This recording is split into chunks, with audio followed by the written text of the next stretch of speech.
Hey guys, welcome to the stream. This is Arriagada coming to you live from the Hangar Billiards and Sports Lounge. We're here at 121 SCURFIELD Boulevard, and we're here for the King of the Hill winner take most 8-ball. We are now into the opening round of this tournament, and this is a matchup between Johnny Baptiste. So I gotta change those Fargo rates. I knew there was something, man. There's always something. I'm gonna make sure I'm gonna pay attention to everything. And I didn't pay attention to that. Probably the most important thing to remember. All right, let me get that fixed up right now too. So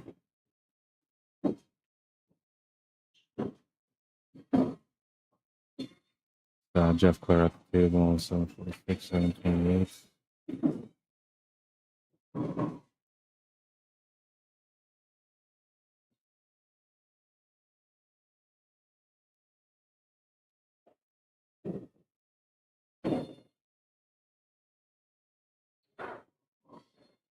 All right, so the forward rates are up now. We'll start the clock fresh.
Gonna make the 8-ball. He's down by 2. It's a race to 11. I was trying to be quiet. I didn't want to interfere with the game. It's a race to 11, as you can see underneath the match time clock. In the background on the top left, we have Mike Delgado and Kendall Sawyer on there playing right now in the King of the Hill. On the top right, we have Larry Hunter and Zach Warrington.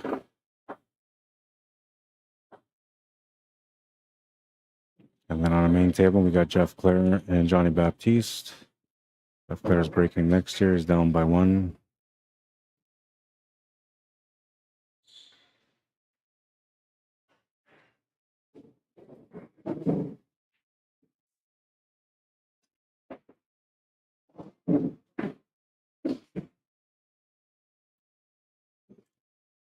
And so we are playing Take What You Make. It's random rack also, so the players have to shuffle the balls. Once the table is cleared out, they got to throw all the balls back into the pockets, clear out the table completely, shuffle the balls in the chamber, and then bring them up. And then you get 2 moves. You get 1 move to make sure that the 8-ball moves into the center of the pack or the rack, and then another move to ensure that there's a solid and stripe at each end and the back end of the rack. Here are the rules. It's a race to 11, single elimination, alternate breaks, straight races, take what you make, 2-move random racking system, cue ball fouls only, no splitting, so the championship match must be played. They can split if they want to, but they still got to do the race to 11, so that's not going to change. No magic racks allowed. They're playing on 7-foot diamonds, and the top 2 players get paid.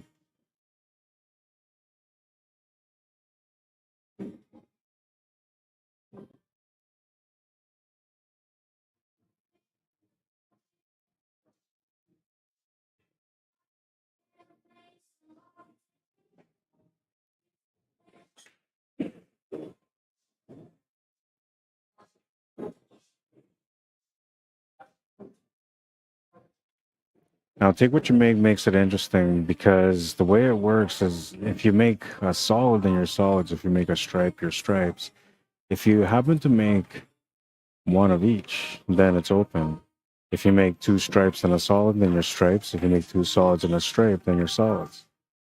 And the biggest twist, I think, of all of them is the fact that if you scratch off the break and you make a ball, you're still that. So it doesn't matter. It's not going to matter that you scratched, your opponent does not get an open choice at the table. They still have to take the suit that was given to them. So I just realized it's something that I need to fix soon.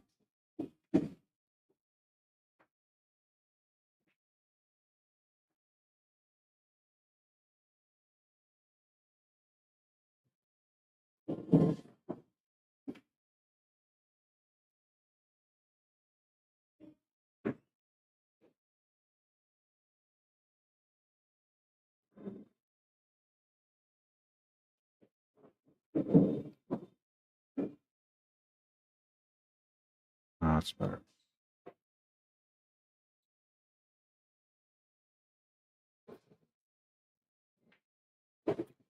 Yeah, so this makes it a lot more challenging for the higher level players, and it gives the lower level players that are in the tournament an opportunity to be able to have a chance in every rack, because you just don't know how the break's going to work out for the players.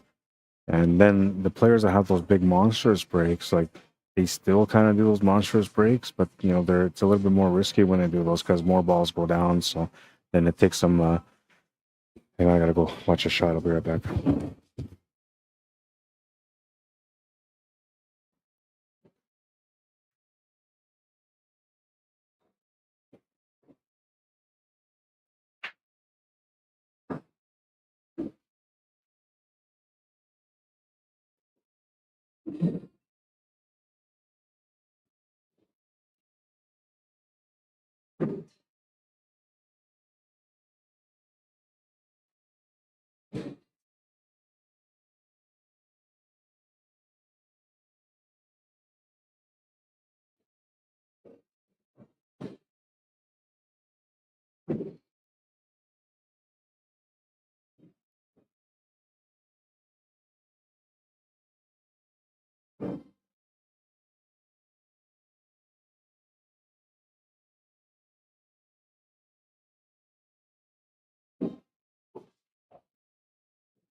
All right, I'm back.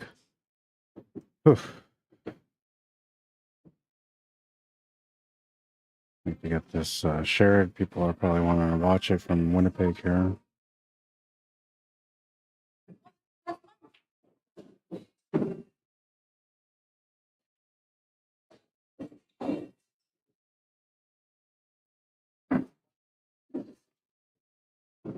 I don't have this tournament too often anymore, so it's a nice opportunity for us to enjoy some high quality pool from Manitoba. A lot of good players in the building. And so I'm leaving it set up like this right now so you guys will have a chance to be able to follow all three matches that are on the table. But as we get closer to the end of the tournament, then we're going to start singling it down a little bit and bring it in a little closer to this table.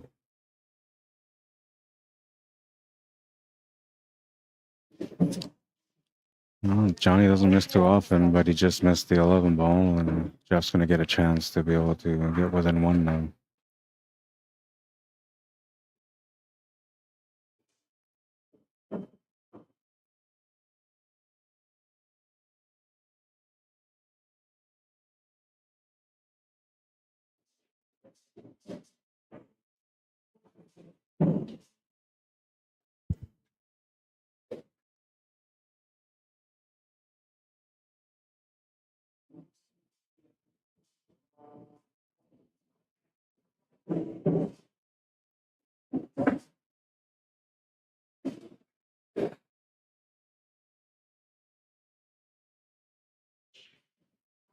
How do you? Well, I guess he's got the breakout angle to get the 3 ball out, but he would rather get the 2 ball out. I'm wondering if he can maybe run into the 2 ball and bump the 3 ball up, so that would bump the 2 ball off the rail and push the 3 ball to the corner.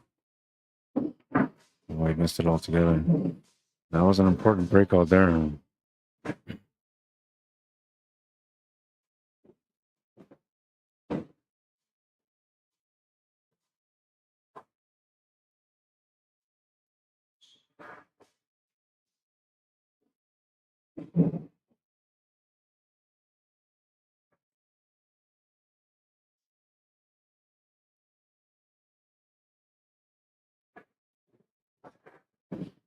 Taking the shot to the corner is going to be difficult because he's shooting over the ball, and that's the only option he really has.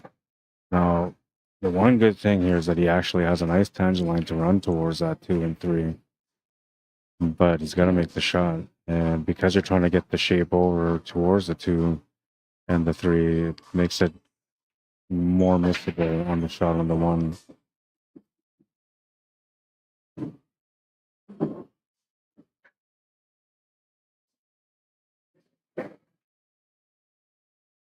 Just going to try to create some problems here, playing a safety.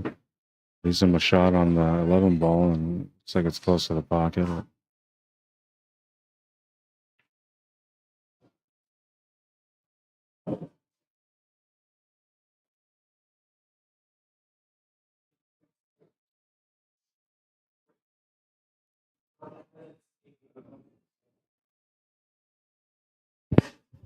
What's up, bro? Okay. I just missed this matter. Red ball break, but it's solid. I missed it. Well, because you're a solid, you hit the strike first, it would be a foul. Yeah, but do you use these solids? Yeah, no matter what, if you made a solid off the break, he's still solid. I opened them up. Yeah. They're still solid. Yeah, so that's the one that's kind of getting players a little bit here is when they scratch off the break, what happens? And yeah, they still, whatever they make off the break, regardless of a scratch, is theirs. So, and in the case that they were bringing up, the player made a solid off the break, played the stripe after, and that's a foul. And so then the other player says, well, do I get a choice? I said, no, sorry, man, he made the solid, so he's still solids. You just get a ball in hand, that's all.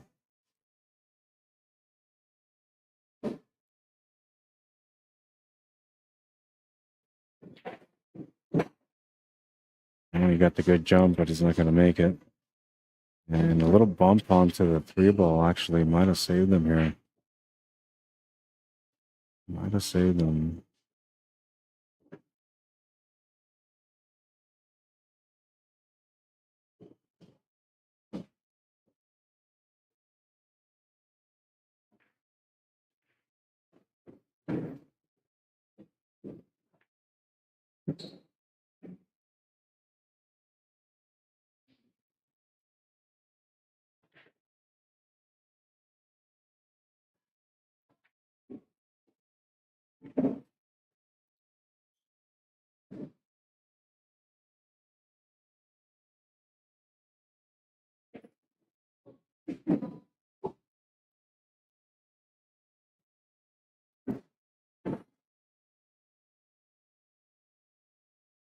Should have had that camera on the whole time.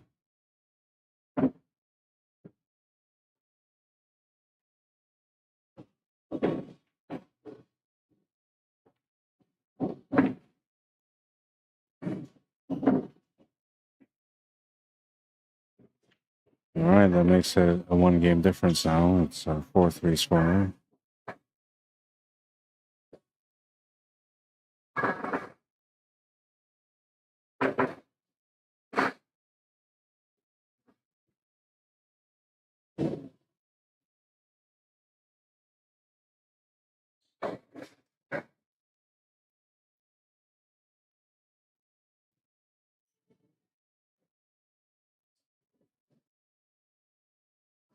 Moving into rack number 8 of this matchup, and he raised to 11. Scores 4-3, and Johnny Baptiste just broke. It's take what you make, so let's see. Changed up his break a little bit there, not too much power. More or less just trying to control the situation on that table.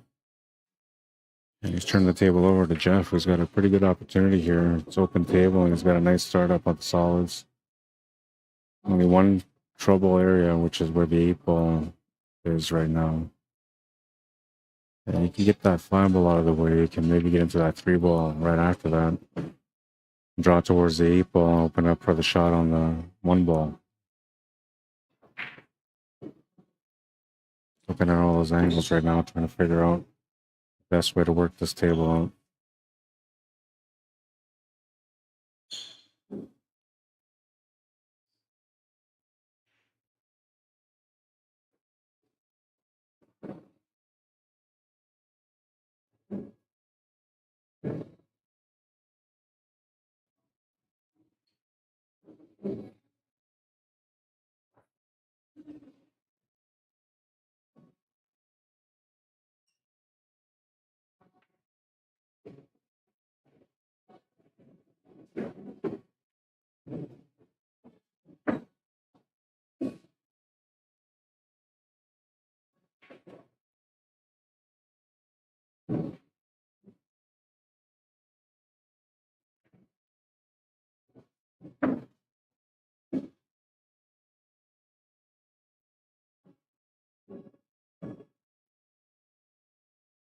Well, 3 ball's not in a good spot, and the 6 ball is right below it in between those 3 stripes. So he needs to find a way to get that open.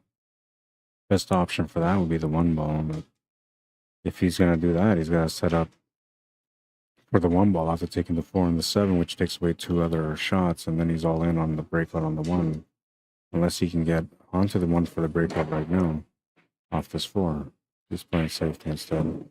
He recognizes there isn't a lot of opportunity there, and so he's going to play smart. They're in a tight race right now.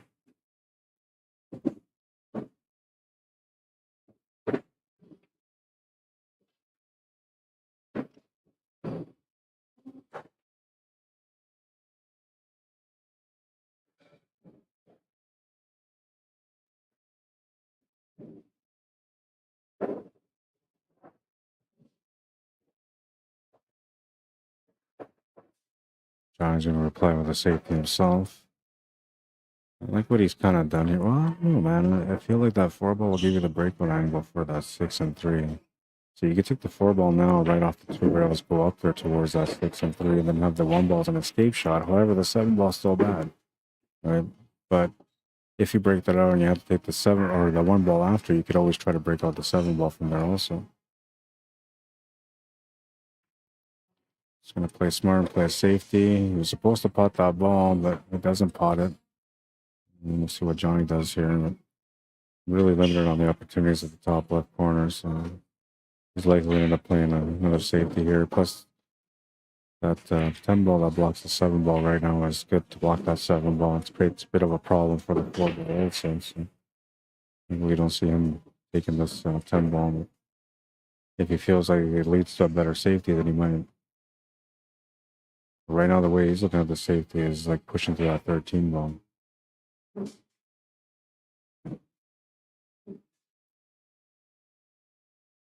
Yeah, he's not going to make it here. He's going to try hooking behind it. Good safety. The main thing here for Jeff is to be able to at least get a good hit.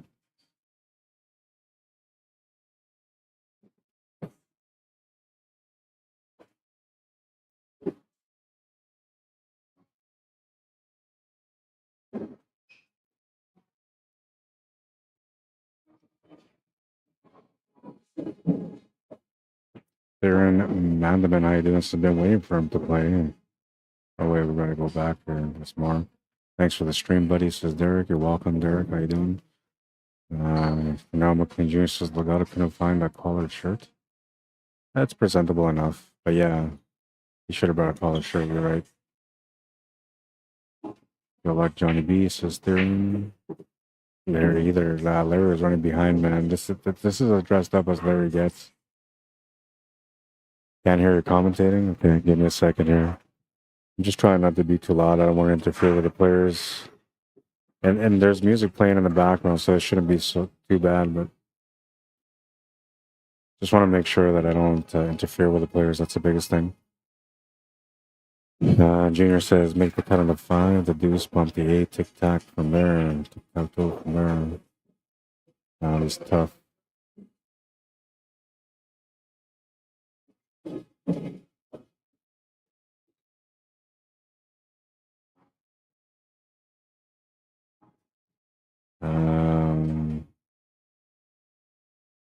The message is coming in.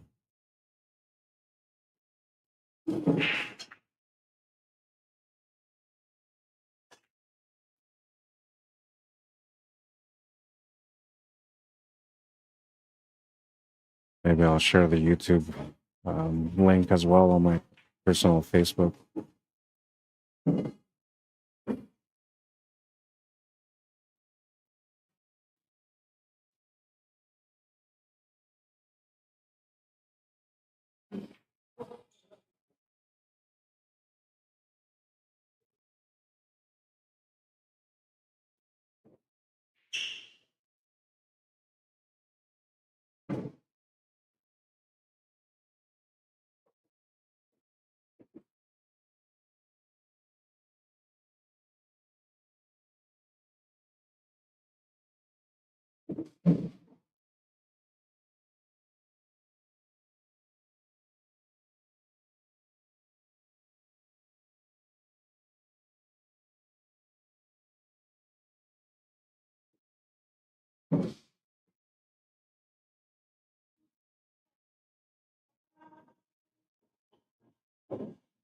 A bit of the battle going on here. He's in the jump position here for the 1 ball. But still has to figure out that 7 ball.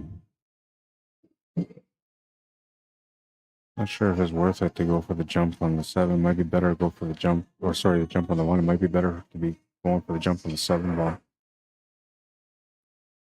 Trying to push that stripe into the pocket, open up the pocket for yourself. You know, as long as the cue ball doesn't come over to the right from there, then you might still be okay. But the problem here is that that 15 ball will be opened up if you come over to the right on this jump shot. Try to intentionally run to the right to leave him a little difficult opportunity, and it's not bad.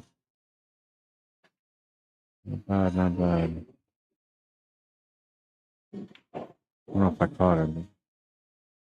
I went for Johnny to shoot here first.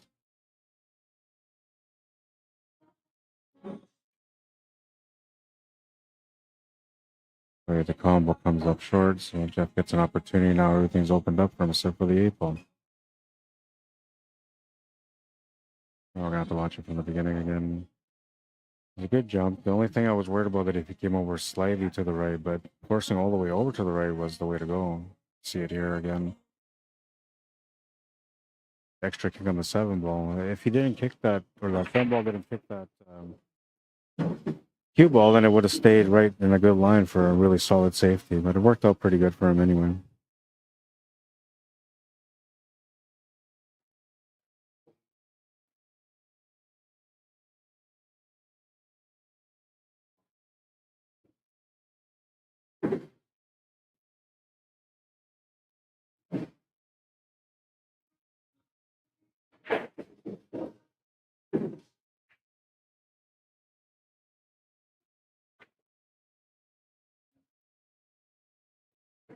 Still has to figure out this 8 ball, but I'm thinking the 3 ball can just land them on the 8 ball and just break it off from the rail a little bit. I guess you can go for it now, breakout now. He's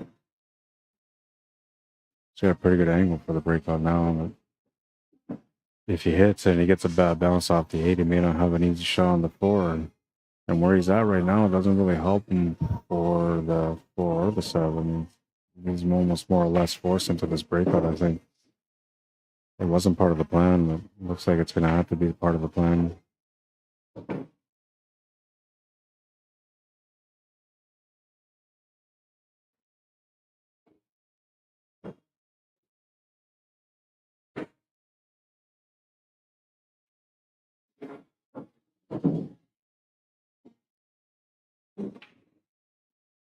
Gonna miss the bank.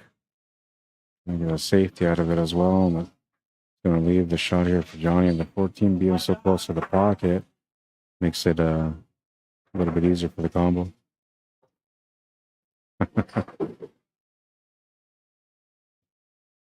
Andy making a cameo there on the moment there. The winner, I thought maybe he needed a referee, but he didn't need that. He was trying to grab the chalk, I believe, from the table.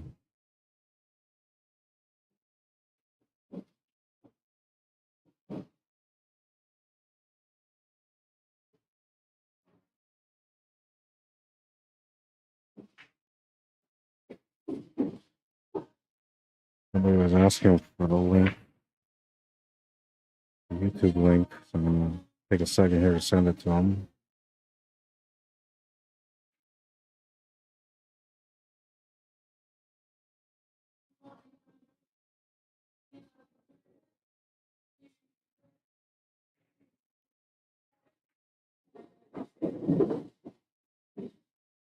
Yeah, good spot to play a safety now. Gotta roll it right into there. Ah, good shot. Still a decent opportunity here for Jeff to be able to kick the 3 ball, but there's a better chance for Johnny to have something to shoot at. And we can work out this table. They're in a 1-game difference right now too, so it's important that you do your best to defend every rack that you can.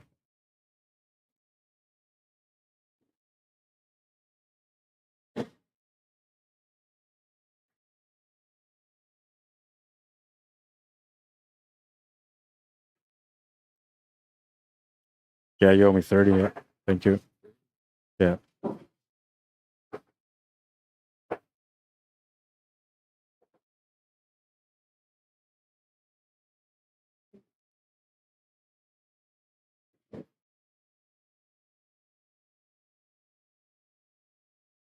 Um,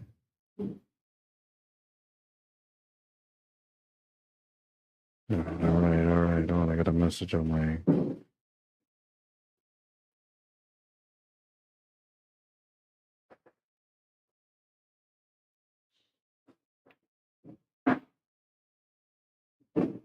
My phone is starting to get out of hand. All right. Well, that was after Johnny broke dry. Jeff, go ahead. Okay, see. Well, that safety looks like it's going to pay off for Johnny if he can get this last little bit figured out. 9 ball still has to be broken out, and the 11 ball being where it is really tight to that 9. But if you can get onto 11, you have the 9 ball. You're going to have to get out with the 11 now unless he can open it up. Yeah, there we go. He opened it up. So that solves that problem, and now he still has to get that 8 ball out in the open, but, you know, can't do much about it right now with that lead that he has.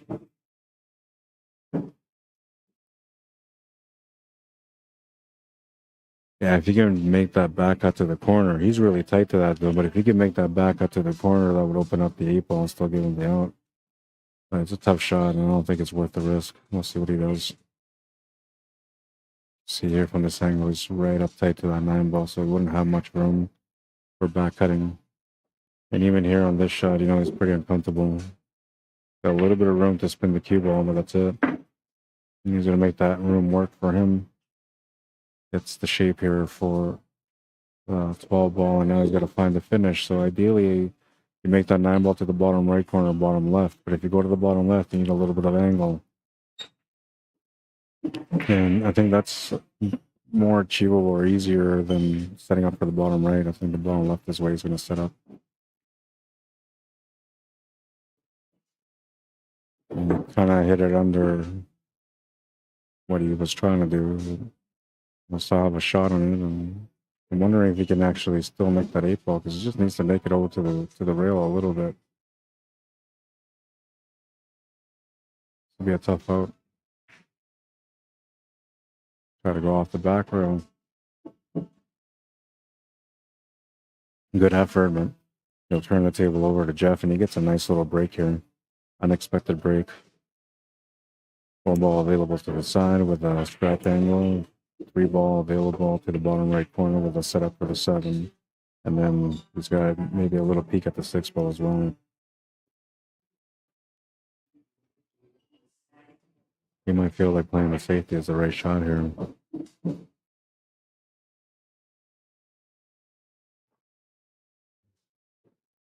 There's a little bit of trouble here going for the 3 ball, is that the angle that you're going to make it and to get set up for the 7 ball, you'd be running towards behind that 9 ball. So maybe he doesn't like that.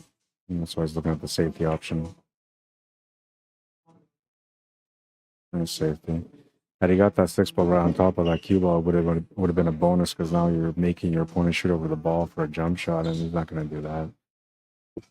This is pretty good. He's left him tight to that 8 ball.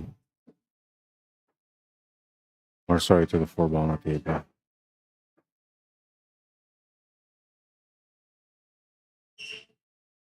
Oh, that is 8 ball, never mind.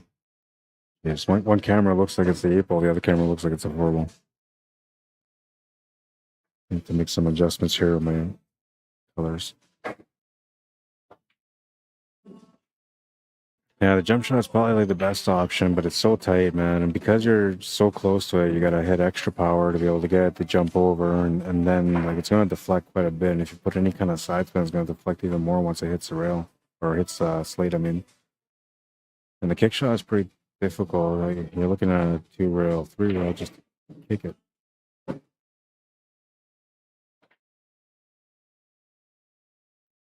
He's in the call of the 3 rail kick shot.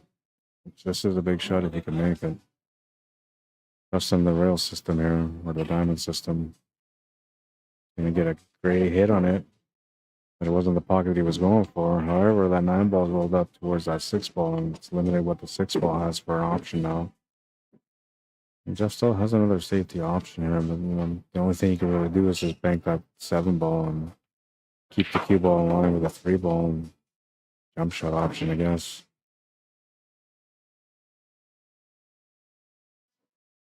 Kind of risky, but I mean, you can make the 7 ball and take the cue ball to the left. Or take the cue ball straight up.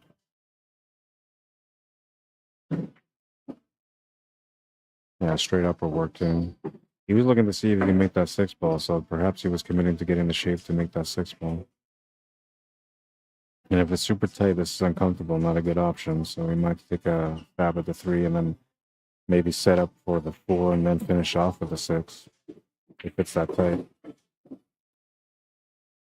Yeah, if not, here he's got a nice angle to be able to play the cue ball on the left side of the 6 to make it on the top right corner. Let's see where it goes, and can't be that tight. It's just played it simple for the 6.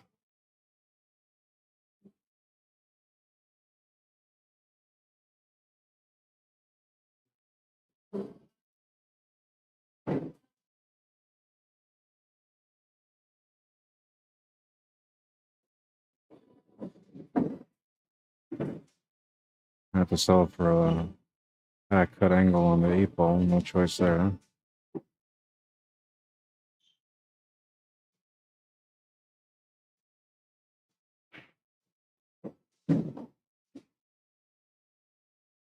And this was a nice tactical battle on that one. We're tied at 4.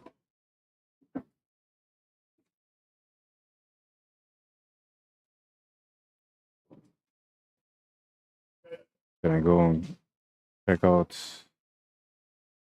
our matches, see where we're at.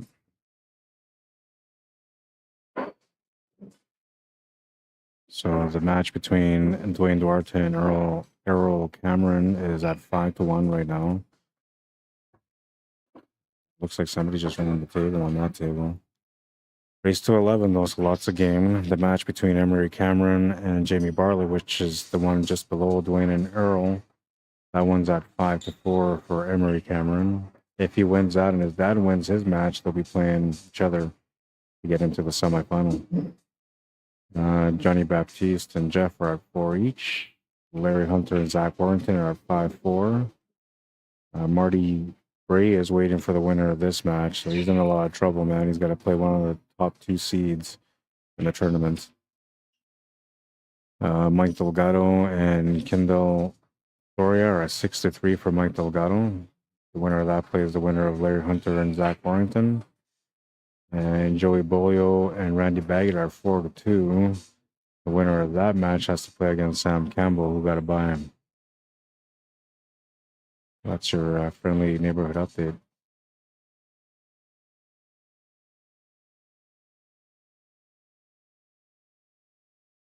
Theron says, this free to anyone? I would like to give it a try sometime. Yeah, no, you're free to enter. It's not, you don't have to qualify to get into this tournament. It's a $110 entry usually. I tried to make this one $150, but the guys didn't want to. It didn't seem like they were too anxious to play for $150, but for $110 they're okay. And usually that's what we do is $110. and it's always most of the times it's a winner take all. So it's King of the Hill is one of the toughest tournaments to win because you got to constantly do your best, and if you don't finish first, you don't win anything. But this one here is winner take most. So the way we've done this is that, you know, basically most of the money is all going to first place, and second place gets like a consolation prize, which I think we're at 14. So I might go maybe 11-3, 1100 for first and 300 for second, or because I think if we go 1,000 for first and 400 for second, it's just like pretty much might as well just split it. I think 1100 and 300. I think that's the way it's going to work out for today. It's not bad. I mean, if you walk out with $300 for finishing second, it's still a pretty good day. You only have to play 4 matches to make that money, so it's triple your money. Not that bad. I think that's the way I'm going to go with it. What do you guys say?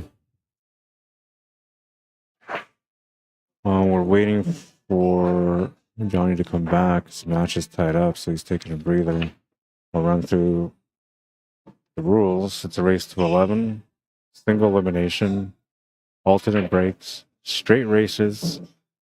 Take what you make, so whatever you make off the break is what you have to take, and that's even if you scratch. 2-move random racking system.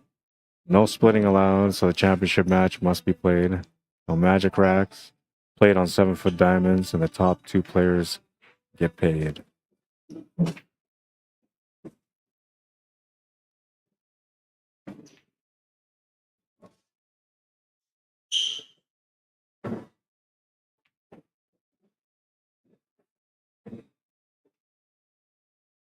Looks like maybe Kendall just won that rack against Mike. 6-3 still, it says, so they haven't updated it. And Larry Hunter and Zach Warrington, somebody just won a game today. It's going to be updated now.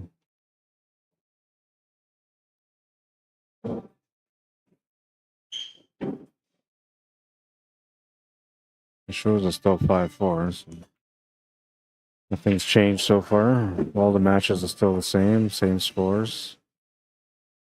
Emery and Jamie Bartlett tied up 5 now. That's one change right there. Race to 6 between them now. So it's a single elimination format that makes up for because it's a long set. So the long set gives everybody an opportunity to be able to win. And if you start off rough, you know, lose the first 3, maybe 4 games, you're not stressing out because it's not a short race, like a race to 5, 6, or 7, right? There's still a lot of room left to get back in the match, and you can be down 5-1 and, you know, make a comeback. It's not hard to do in long race, as long as you're, you know, winning your racks, that is, anyway. I might have taken a bathroom break or a smoke break. It's a smoker, so I'll let it slide. He's the returning champion.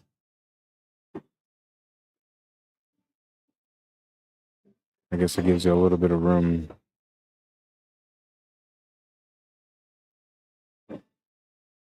Maybe, let's see. I'm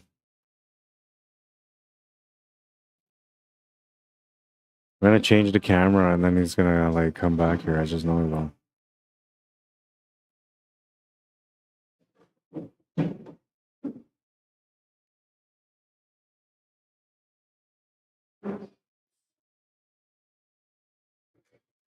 This one's in a bit of a tight match, so we'll go to this table over here.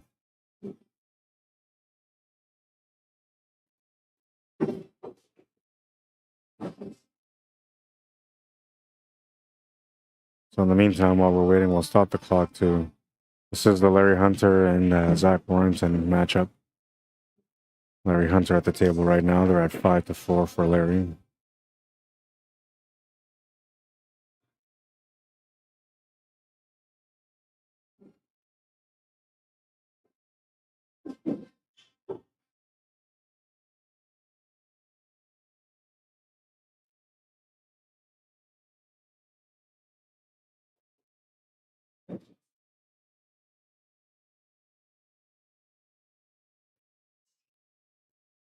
Looks like Johnny's back.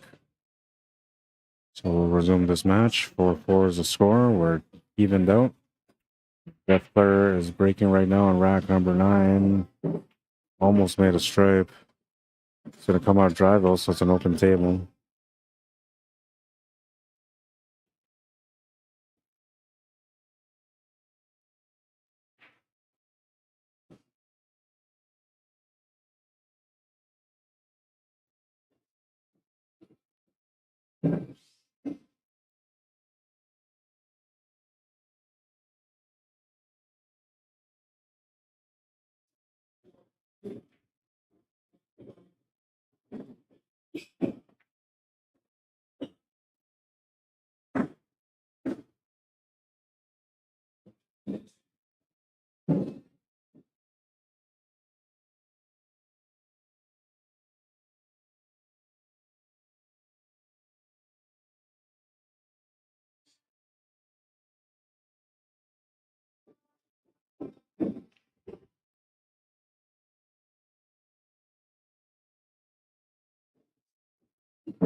Need to get on to that 10 ball, I think, but it looks like he was shaping up for the 13 ball.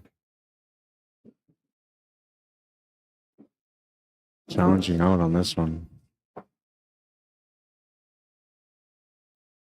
Oh, and Johnny's wearing a glove. He's hooked on the glove now, is he? Fancy guy.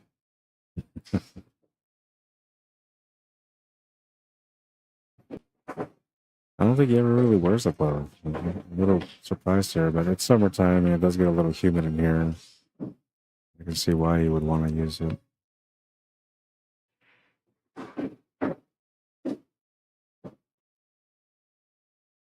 Almost too much juice, but at the same time, not enough. Or did he get enough for that cut on that 10? I don't think so. It's a difficult table now. He's going to have to come back for the 11 ball. If he can make that 12 ball, that might be best. I don't know. I was looking at making the 15 to the side, coming off the 2 rails, maybe even 3 rails to get onto the 12. Then coming down for that 10 ball from the 12 with an angle to go back up to the right, and then finish off with the 11 ball to get onto the 8.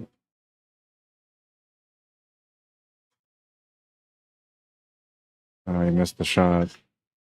And it doesn't look like to me like he was trying to set up for the 11 ball next. But I felt like that table was just, it was so complicated there that you had to pretty much just come back to the left and come back down and back up and finish off on the 11.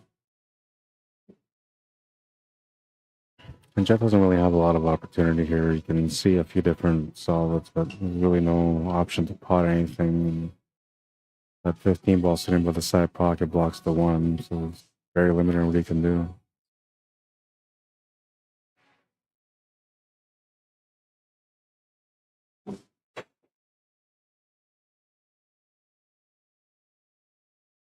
What's up, Wayne Burba?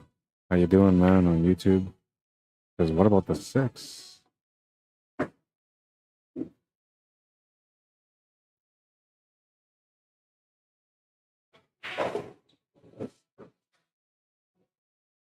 Oh, this is not the result he was looking for.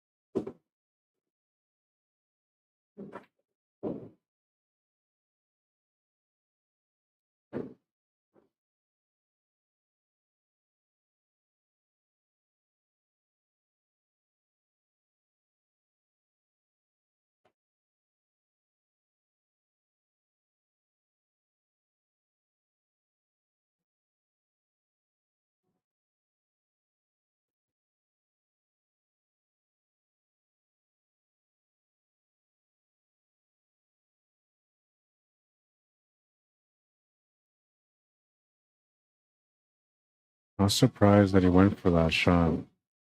It might have worked out okay for him though, with the 6-ball rolling over to the top left corner. I guess the way he was looking at it, like there wasn't a lot of room for safety there, so more or less maybe go for the shot and see what can happen from there. But he wasn't committed to the shot, I'll tell you that much. And the way he missed it, he wasn't committed to it. And he might have just left him with the one opportunity that Johnny needed on this 10-ball.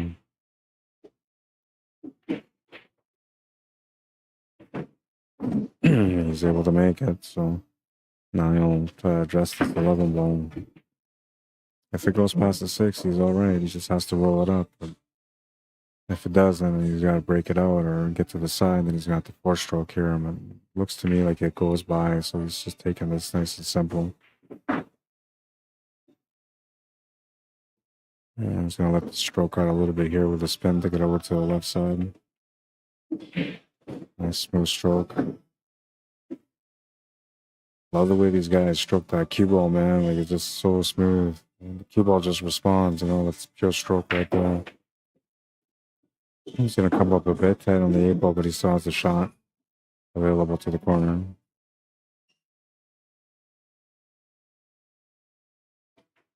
He'll make the 8, takes the lead in the match.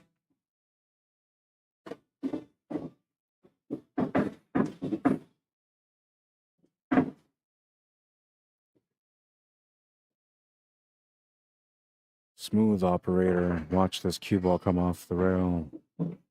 Damn. Like I had no choice but to go that way. Nice and smooth, man.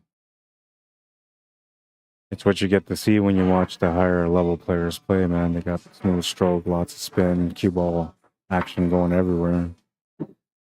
Get to learn a lot about the game when you watch these guys play based on how they use their spins.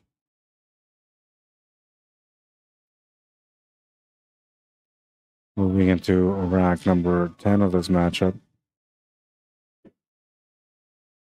Johnny Baptiste to break. It's alternate breaks.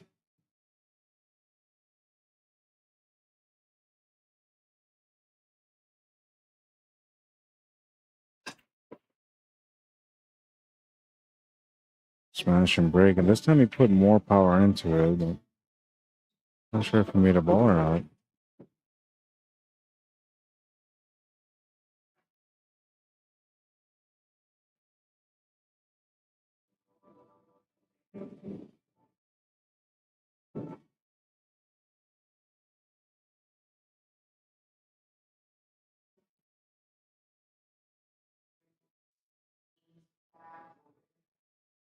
Alright, break means that Jeff will get a chance here, and it's an open table, but not a lot of room for opportunity here.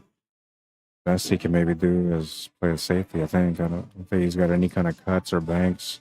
A reverse cut maybe on the 15 ball. I don't think it's worth it to go for that shot, especially on an opening shot. But you could maybe just try to play a safety here. Limit your opponent, force him to play a safety back. Maybe that'll create an opportunity in a different area of the table.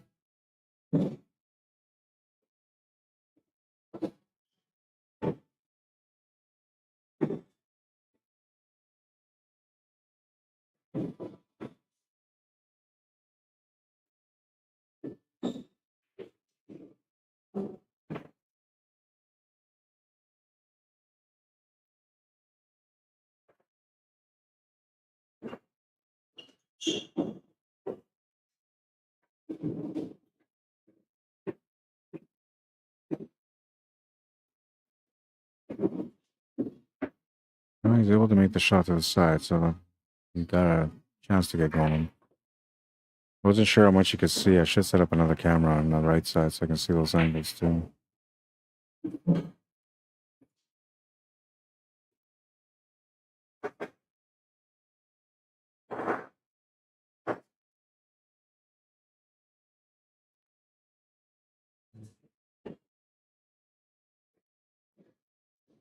He's got to figure out that 11 ball still, so that's what he's looking at here to figure out what the breakout is or what the option is for the 11 ball, and then puzzle out the table from there, because the opening shot was just an opening opportunity. Now he's got to create the opportunity by picking the right pattern.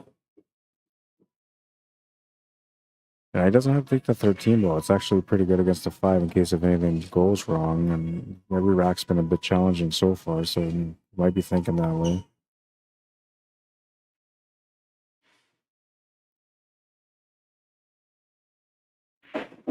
Trying to get that 11 ball opened up, and he will. 8 ball's pushed into a bad spot, though. And now he's kind of shooting over the ball for this 13 ball. Unless he decides to go for that 15 instead. Which the 15 will be okay because I'll take him over to the right side of the table. But yeah, I think the 13 ball is better. It gives you a little bit more control, even though you're shooting over the ball somewhat. The 15 will be okay though if you just get the cue ball over to the right side. You know, have escape shots with the 9 and the 10 and the 11 ball. 9 ball's going to come to the rescue on this one. He's got the 10 ball also if he wants to take that, which he might be enticed to take it. And then again, that could be a finishing ball. If the 9 ball gives him the shape for the 11 ball, then he might take that. If not, he can easily take that 10 ball and draw back. He could also take the 11 ball right now, actually. He's got the best line on the 11 ball where it's not going to move that 7 ball too much. And even if it does move the 7 ball a little bit, it actually opens up the pocket for the 8 ball. So I don't mind actually taking this 11 ball and then having the shot on the 13 ball next.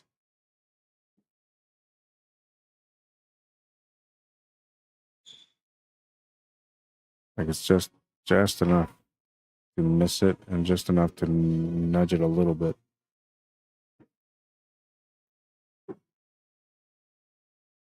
One of these balls doesn't make sense. I mean, it's either the 10 or the 11 ball you got to move here. See, now he's good. Now he's got the shot on the 11 ball. He can still move that 7 ball out of the way if he wants to, but get the forward angle off that 7 to get set up for the 13 ball, and then the 9 ball becomes a finish ball. He could leave this here and just, you know, take the 9 ball, draw back, and set up something slightly different. But it just makes sense to go for the 11 ball here.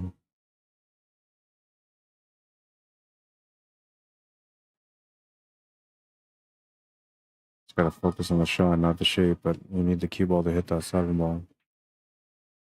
He doesn't like it.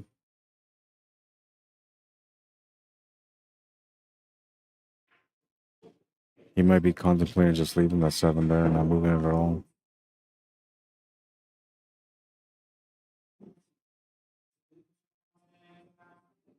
You can make the shot and have the billiard off the 7 for the shape on the 13 next.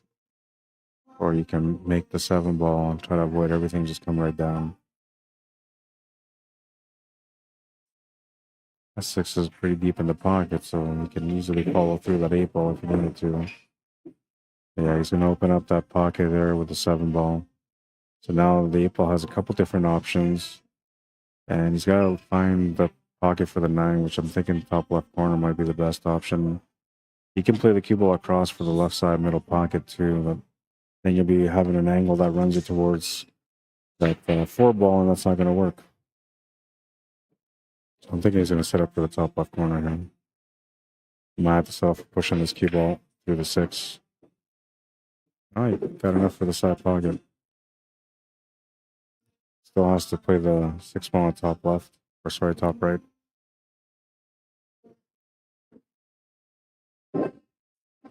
Wants to get a good line with it.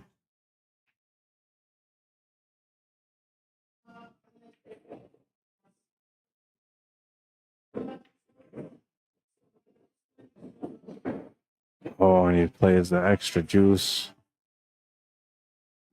Got over for the 8 ball, man. That was finesse right there. That was a bit of a gamble, too, because it comes up a little bit shorter than what he did. He would have had a tighter shot on that 8 ball, but fortunately for him, he found the pocket. A bit risky on that shot, but that's what I said. You learn some things when you watch these guys play. He's got to make the 8 ball, and he's going to tie up the match at 5. Nice little battle. Jeff Clare, one of our King of the Hill champions, playing against another King of the Hill champion in Johnny Baptiste. This technically should have been a championship match.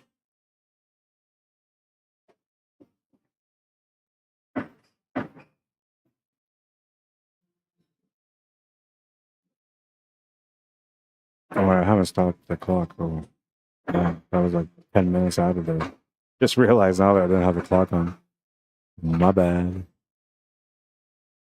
Do some high fives while we're getting this rack in motion. Robert Fidinato. Maybe I still have it on here.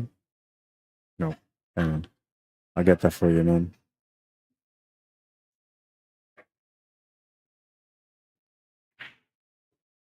There's the bracket I just posted up for you, Robert. Jeff Wozni, how you doing? Rick Hutchin, welcome to the stream. CJ Rasmussen, how you doing? Ryan Ma, what's up, bro? Aaron Stutterow, welcome to the stream. Scott Hughes, Long Vong, welcome to the stream. Sam Jane, Baby Che, how you guys doing? Love you. Noah Aliana, if you guys are watching, I love you as well. William Lopez, Connie Raymond, and Jason Moore. Hope everybody's having a good weekend so far.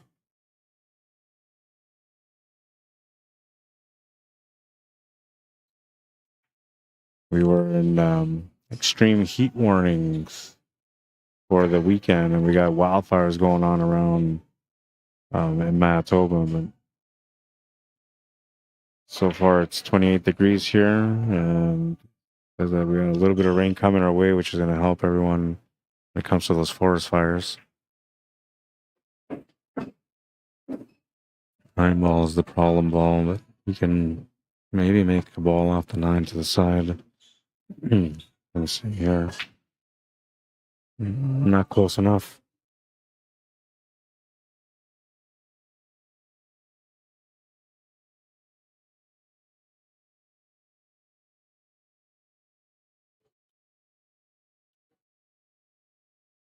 Hedrick Basco, welcome to the stream. Robert Furman, how you doing? Ricky Skelton, Tim Helton, welcome guys. Ernie Rebadajo Regalario, welcome to the stream. Hi Vanessa, how you doing? Kelly Walker, Tyler Gaywish, Warren Mann, what's happening, man?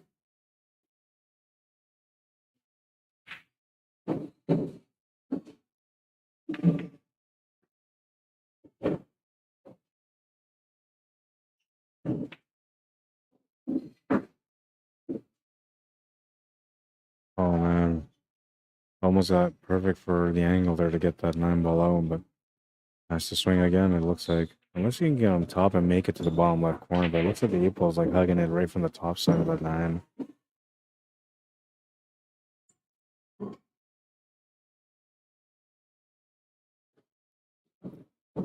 If that 4 ball wasn't sitting on the bottom rail, you can 4-stroke this with some spin. But the breakout wouldn't give him much of a shot afterwards. I don't think he would do that anyway. He needs to set up an angle for the breakout here. He needs to get on top of the breakout, so not from below on the 9, but above where the 8 ball is. Then at least he'll have an escape shot with the 15 ball at that point. Well, if he can make the 14 now, he's got the breakout angle for sure. And that's what he's looking for, I guess. The breakout angle. Oh, he's just trying to get shape on top. A little bit fortunate to miss the shot like he did, because that blocks the puck and it creates some troubles for Johnny.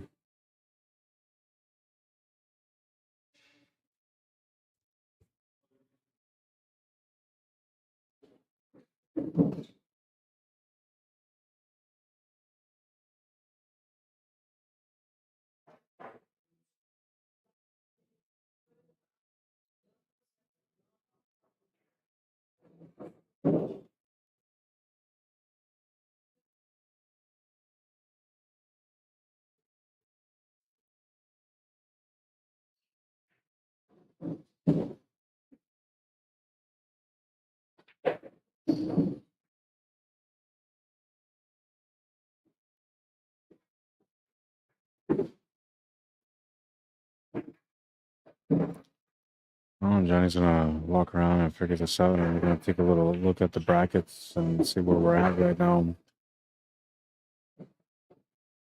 So Dwayne Duarte and Earl, I think they stopped marking their games on the the digital pool live scoring. They're still at 5-1, but I see that the coin's on 2, so it should be 5-2 or 6-2 right now. And Earl's at the table. Jamie Bartlett and Emery Cameron, Earl's son, are at 7-6 for Emery. This match is tied at 5. Larry Hunter playing against Zach Warrington. That one is at 8-5 for Larry. You can see that one on the top right of the screen, that table. On the top left of the screen, we have Mike Delgado and Kendall Soria. That one's at 8-4 for Mike Delgado. Still looking for his first King of the Hill championship. And Randy Baggett and Joey Bolio says 4-2 still, so that's got to be a different score now. Can't see the coins, but they must have stopped using the app. Michael Hunter, it's a race to 11. You can see it right underneath the timer. Usually I include the race right next to their name, but I wanted to keep it clean, so that's why I put the race on the top right.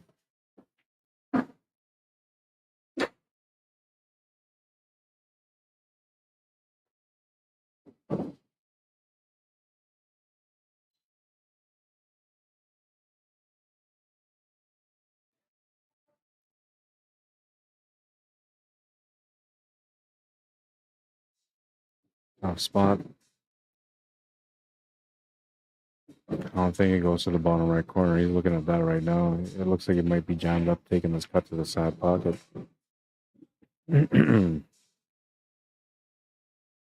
Not like you don't really want to turn the table over at this point. So if he goes for that shot, it's kind of like an all-in moment for this rack. I don't think he'll go for that shot. But the one ball blocks the 5 and the 3. I wouldn't mind like maybe doing the jump shot on the one ball here. Get to the 3 is the one that he's going for, it looks like.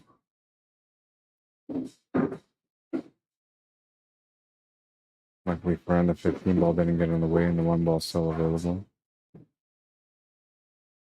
We can almost kind of like make this 5 ball and then break out the E ball at the same time. I'm gonna open up the 8 ball though. And he's got the angle on the one ball to set up here for the finish. So all we gotta do is create an angle to break into the 8 ball if that's what he wants to do, or if he feels like he could just make it, he can just draw back. He's taking a look at that now to see how much of the 8 ball he's got available. Bringing the cue ball to the rail and just back would do it.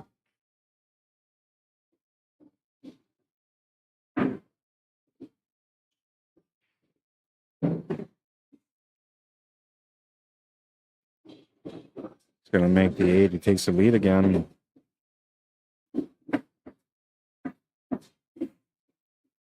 Six to 5 is the score, and we're still in a battle on this one. It's a race to 11.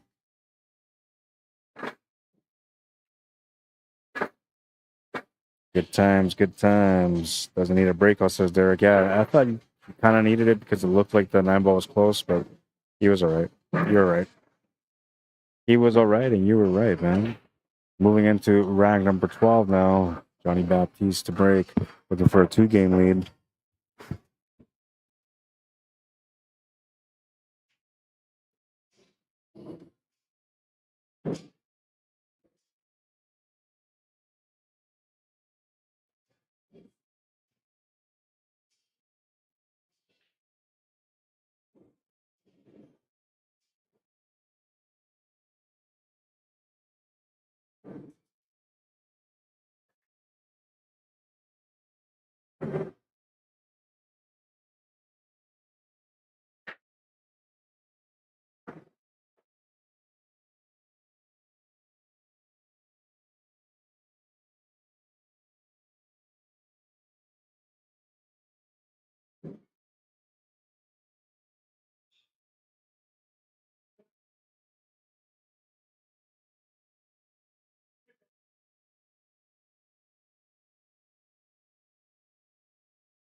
Yeah, so because Johnny made a solid off the break, he's gonna be solids no matter what, even if he's scratched. So that's one of the rules that we just put in today, just to make it a little bit more difficult for the players to just break and run out. Oh, Leonard, how you doing? Matt Zimmerman, welcome to the stream. Chris Wedekind, welcome to the stream. Daniel Bowman, how you doing? Matty Boy, what's happening, man? Update on Randy's match. It should be all on digital pool, but I'm not sure if these guys are using. It says 4-2 still, so and I think Randy's at 6, so they're a different score than what it's showing.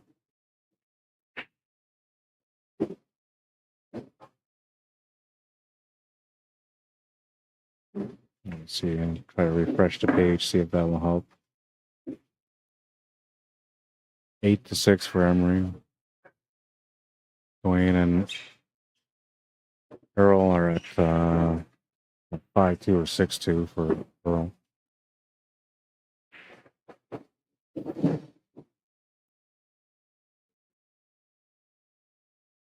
Yeah, looks like these guys aren't using the live scoring either. It says 5-5 for this match, but it's 6-5 now. Larry Hunter is at 9-5 now. He just won another game. Chance to win another one at the moment. Mike Delgado is at 9 as well. 9-4 against Kindle. Top left of the screen. So some of these guys are using the live scoring, some of them aren't. The whole idea of the live scoring, though, is to make it easier, though, so that way everybody can keep track of what's going on with the tournament and the big matches. I got to mute the mic for a second.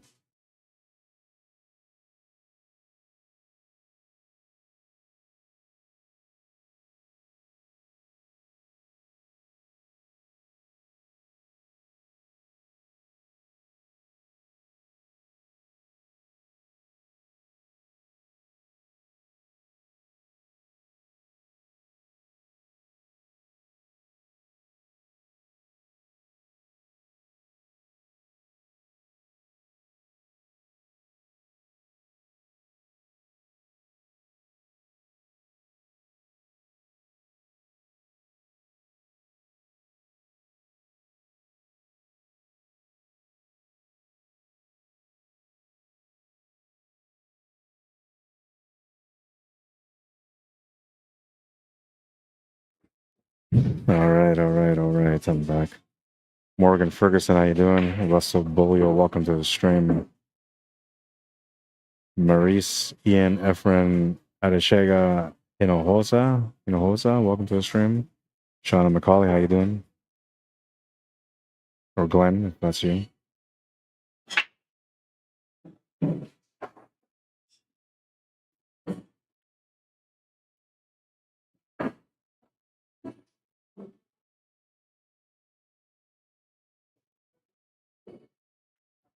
Just gonna tie up the match at 6. Battle at the hangar. It was a 4-1 match when I first started streaming, and then it became a battle. As soon as the stream started rolling, so did the players. How you doing, Morgan? Belus Christian, welcome to the stream. Ernesto Guzman Leon, welcome to the stream. Michael Durbin, how you doing? Welcome everybody on YouTube as well, those of you that are watching on YouTube. Thanks for tuning in. I hope you guys enjoy the coverage today. It's going to be some really good action all throughout the day. Well, not throughout the whole day, because at some point this tournament will be over, but it's single elimination, so there's no B-side. You win, you keep going, you lose, you're out. And it's winner take most, so Not as easy as it may seem to come in here and do well. Pressure, for sure.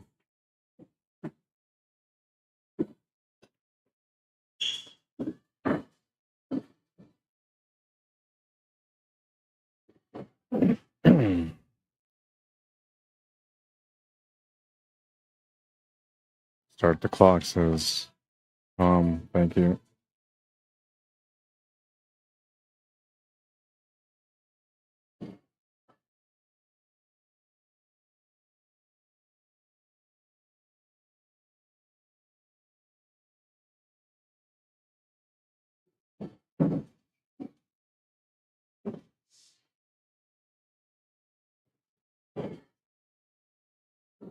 All right.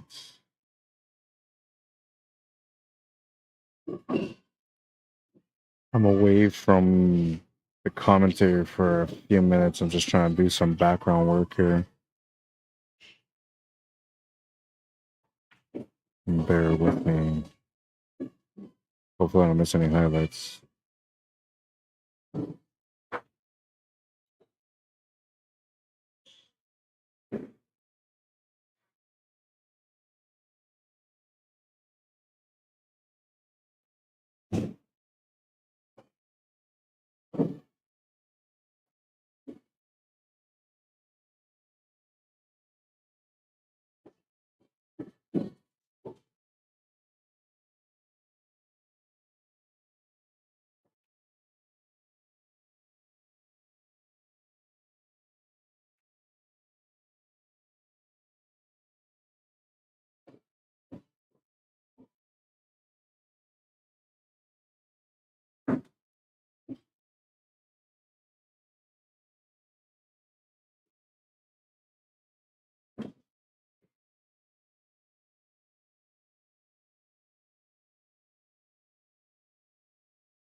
I'm right here just so you guys know. I'm just doing a little bit of work here. Try to get most of the stuff done, but I just wasn't able to get it done in time.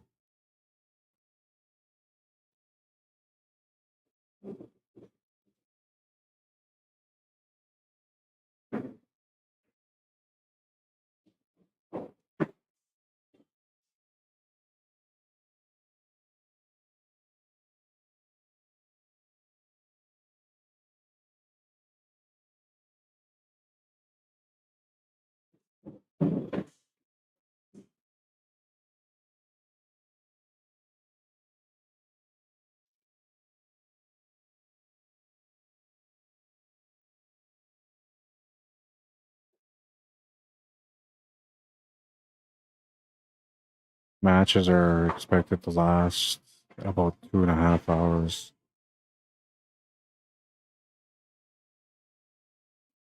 It's the guesstimated time per match.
All right, so Randy won his match against Joey Bolio.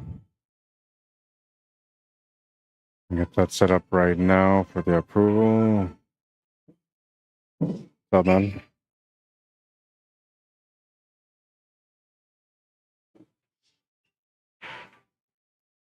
It's colder. Huh? Forgot to hit Mr. now. Yeah, no, it's good.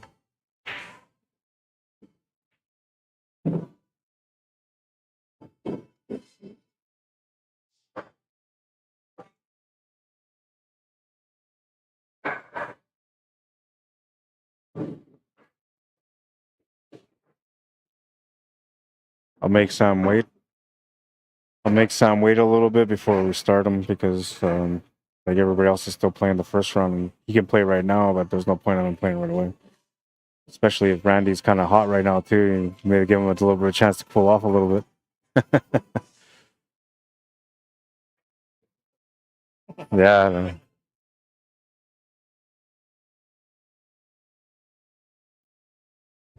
Marty Bray, he's in trouble, man. He plays the winner of this match, and these guys are like locked into a crazy battle. He's gonna come into this next battle that comes up, and he has to play the winner of this match, and he's gonna have no idea what hit him because like these guys are into like really intense battle. While he's just gonna come in and get a feel for the table, get comfortable in the match. That's a process, you know. And takes about a half hour, 40 minutes before a player starts getting into a roll, starting to feel the table a bit. And that could be dangerous for him, man. With these guys playing the way they're playing, he can be down 5-0 by then. We'll see how he holds up. 6-9, Jamie Bartlett, Emery Cameron.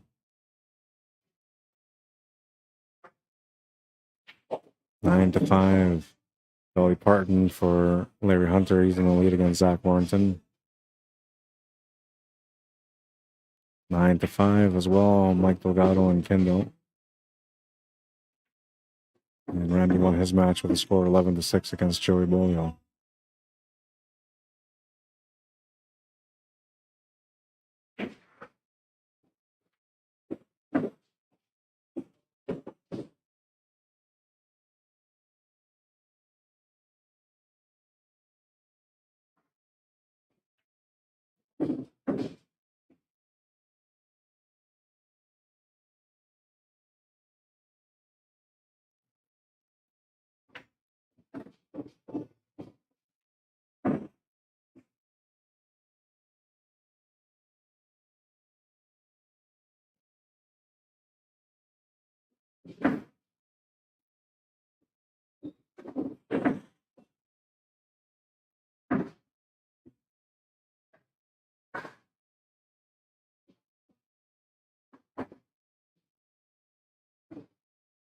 Hopefully I didn't miss any good shots so far because this has me like kind of tied up right now.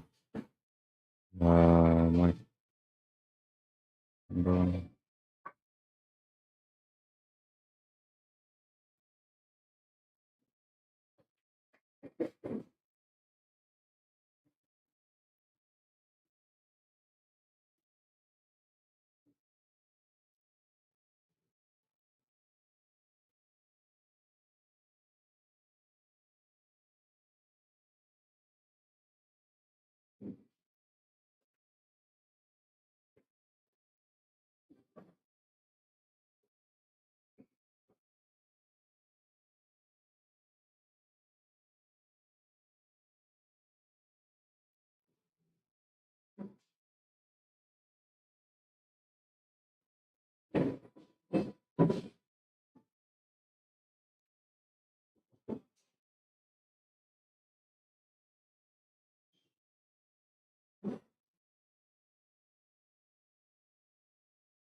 Almost done. I'll update the score as soon as I'm done.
All right. So that's set. Now I gotta find what the score is on this one. Oh, Larry Hunter won his match against Zach as well.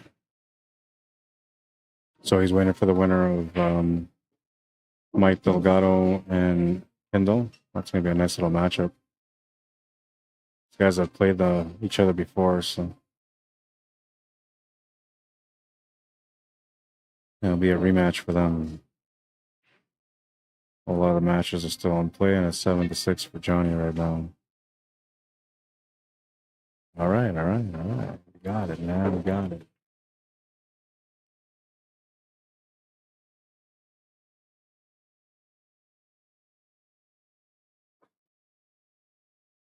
Oh, no, what happened with the clock?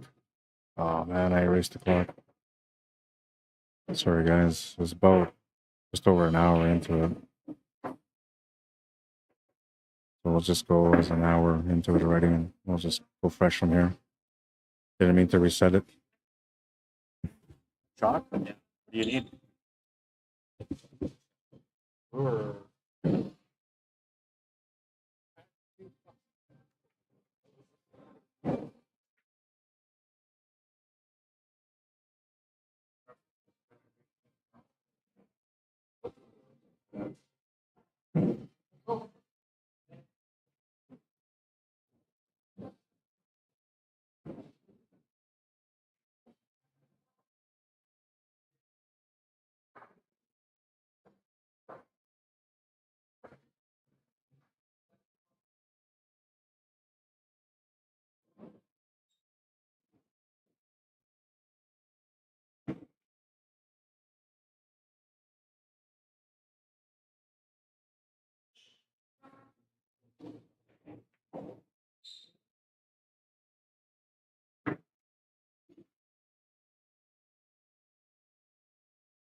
right, I'm back. Steady mobbing. That's the way it feels like right now.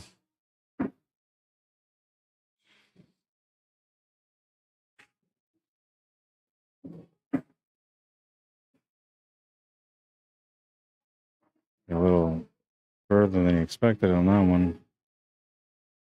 Should still be okay to make the shot though.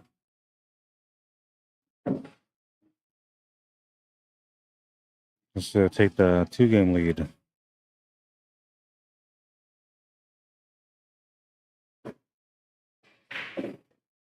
You'll make the shot. It's 8-6. 8-6. And alternate breaks means that Jeff Clare will have a chance to shoot on this one.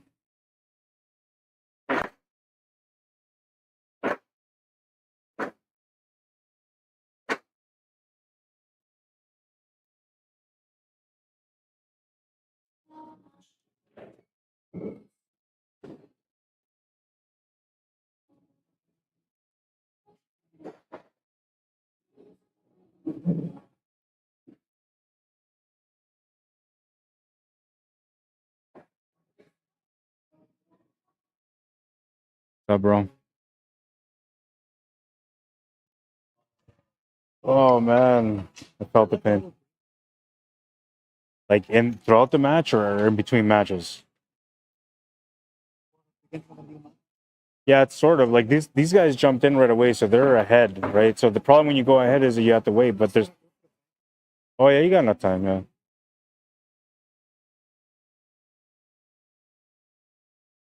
Yeah, he's got enough time.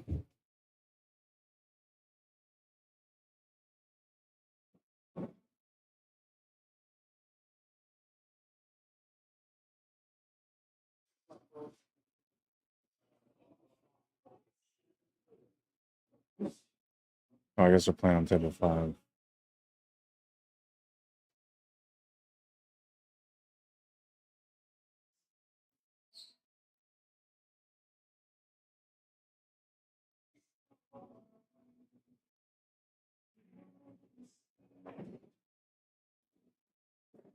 So where we're at in the tournament at the moment.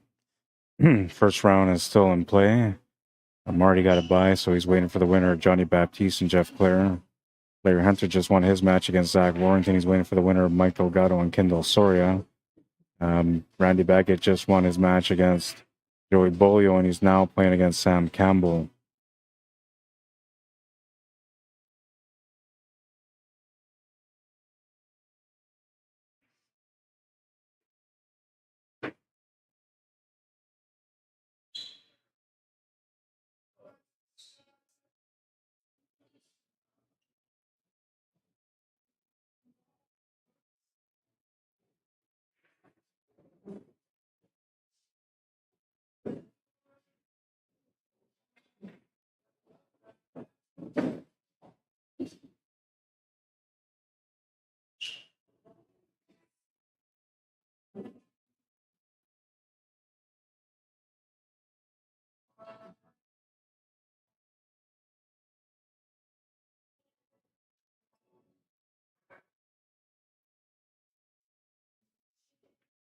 I don't know if you can see it. It doesn't look to me like you can see it. I'm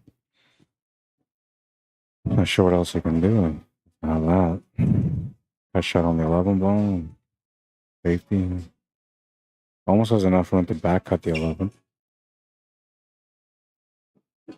And talking about back cutting to the top right corner.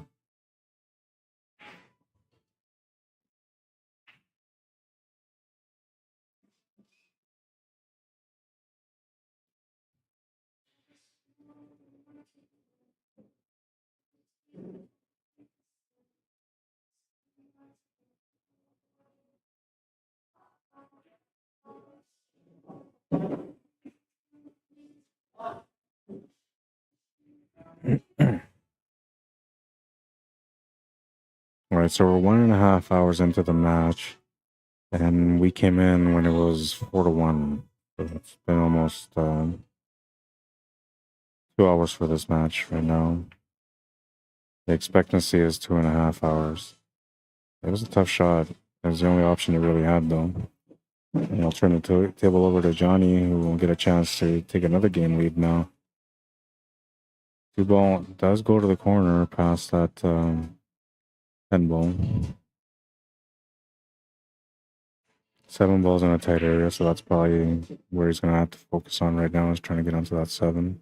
We're trying to get onto the 2. Pushing that 3 ball up is going to help, or pushing that 3 ball up is going to help him set up for that 7 ball. If the shot goes to the side, which it looks to me like it does. You might actually want to go up for the 2 ball here, but the angle is just off.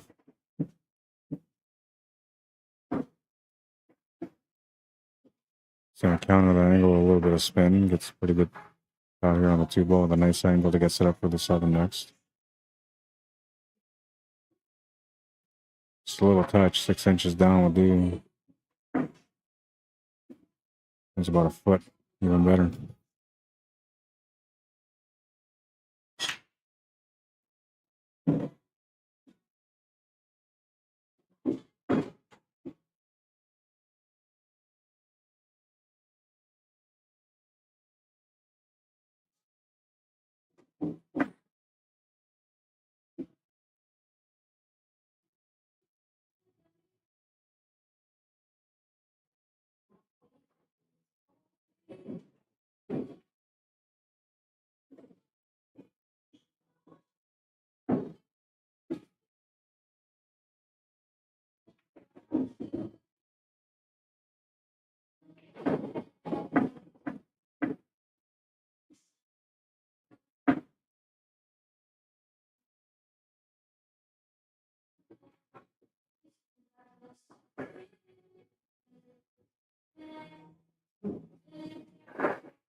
Easy peasy.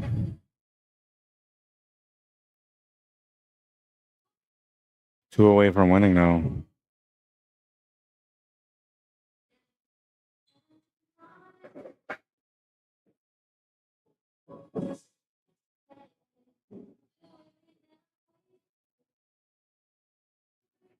Michael Hunter says, nice shot.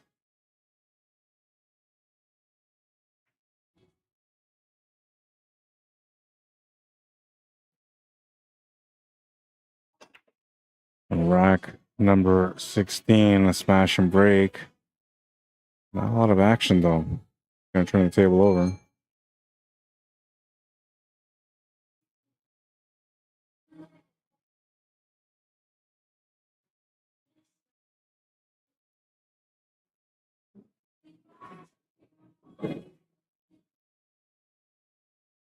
Emery on the hill and Jamie Bartlett at the table. Out for better rule. Thank you.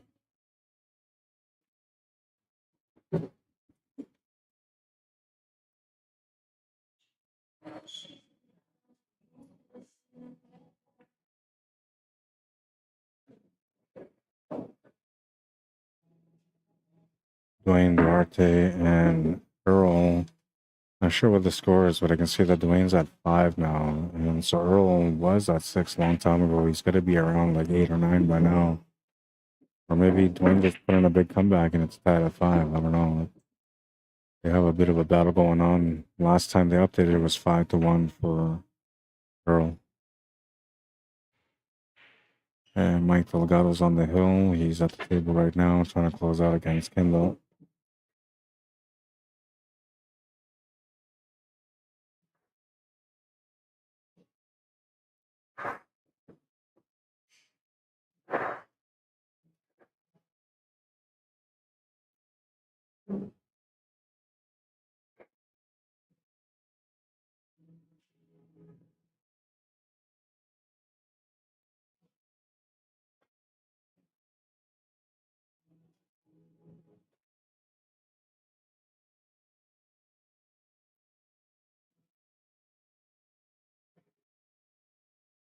Now, a 2-game deficit is usually not that big of a deal with these higher level players. 3 or 4 is a little bit more difficult to come back on, depending on if it's on your breaking end or not. So, like, if Well, if you're gonna come back 3 games, but you got 2 breaks, then still in a decent position to come back. But if you're down 3 games and 2 of the breaks are your opponents, that makes it a little bit tougher to come back at the higher level.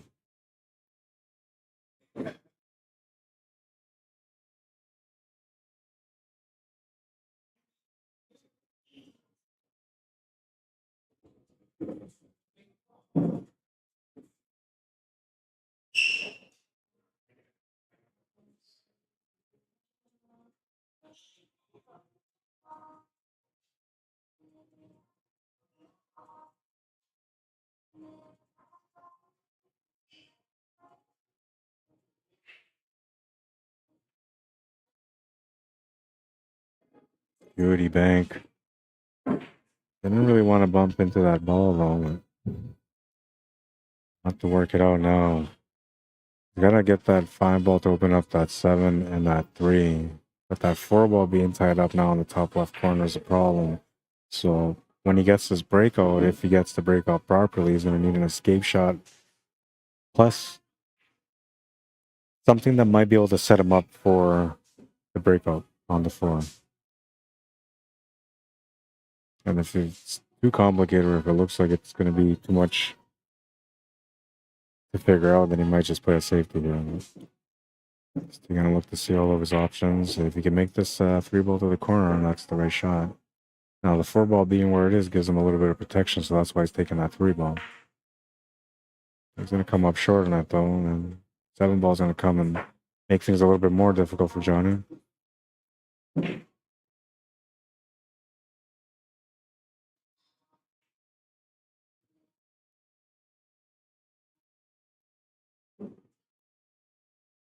Johnny, your 4-time King of the Hill champion, looking for another title here.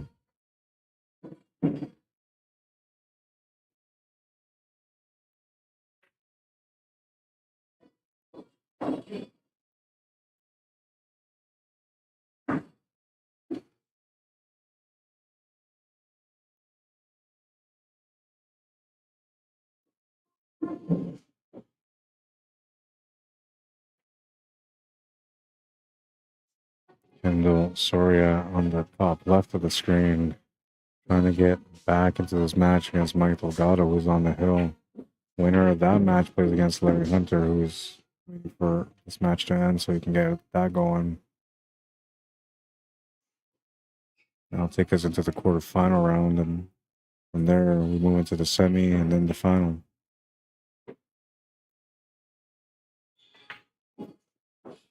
Nice breakout. That solves the puzzle for him right there. And that's the way Johnny usually plays. All he needs is just one opportunity. He can make that work for him. I think we're taking the 10 ball here now.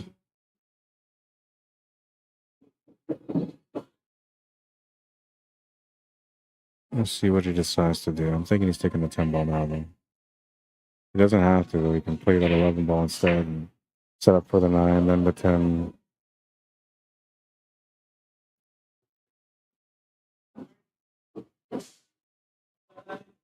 I think the question here was whether he comes to the left or if he goes straight down. I'll have to go straight down. I'm thinking we take the 14 ball now, and that gives you natural angle to get over for the 11 ball. And you can take that 9 ball if you don't want to take the 11 ball and use the 11 ball as a finish.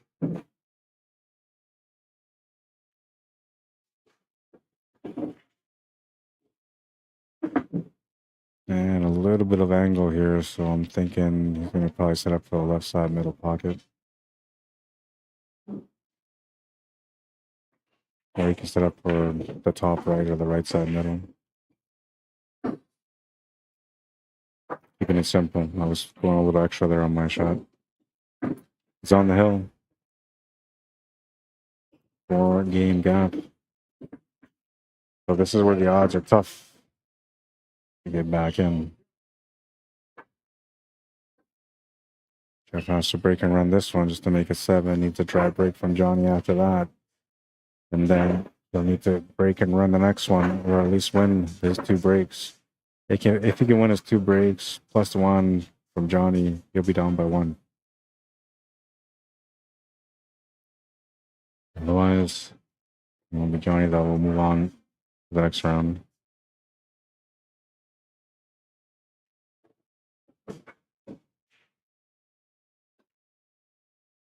Nice break from Jeff.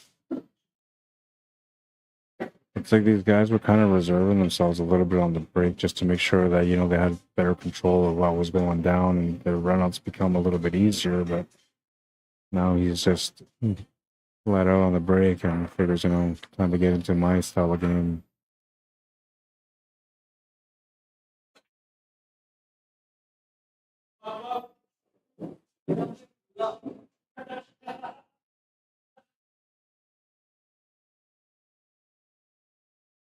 Mike's laughing at the top left of the screen because he went for a controlled break. And one ball ended up going in, but it was the wrong ball. It was the solid or the stripe, so he doesn't have a lot of opportunity on the table. And Kendall's laughing because he knows he's got a chance to be able to get a little closer in that match, which right now I believe he's down by 2. So,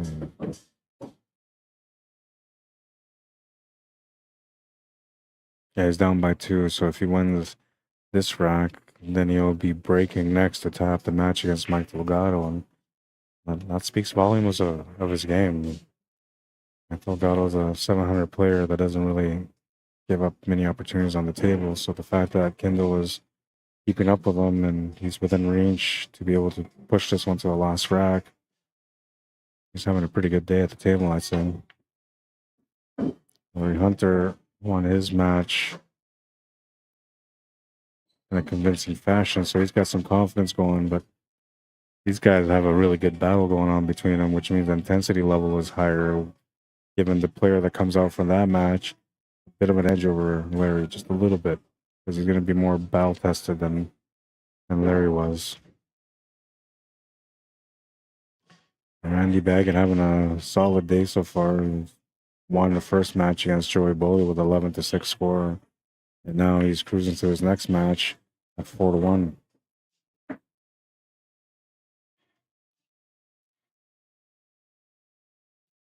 Earl and Dwayne are still playing. And Earl's breaking next. He's got to be close to being done with this match because the coin on the other side is still sitting at 5.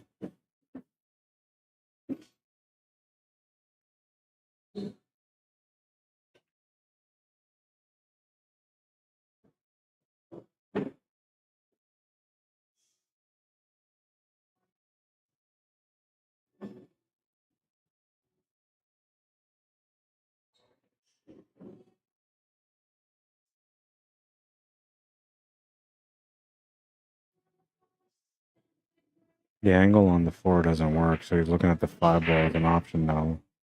Because you can take that 5 and go back up, and then even take the cue ball towards the left side if you wanted to. I don't know.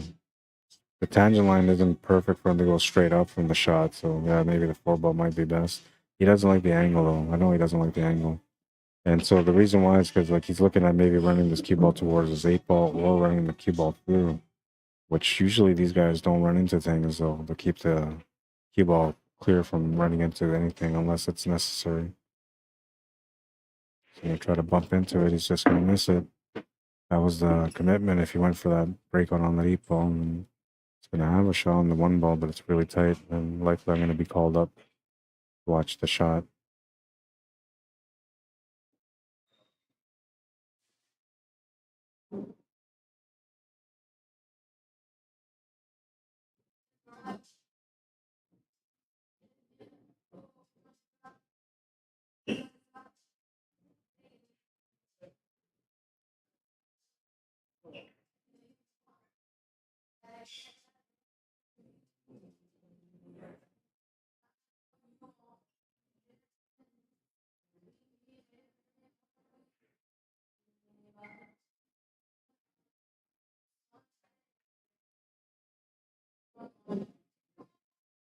And then to play a safety, he's going to leave Johnny an opportunity here. He has to close out the match now. It's got a shot on the 12. Has a setup for the 13 bone.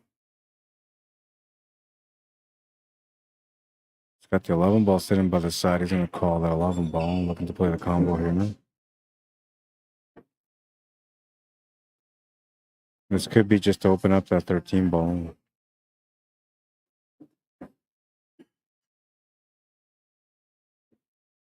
If he's got the shot on the 13 ball, he can take it now.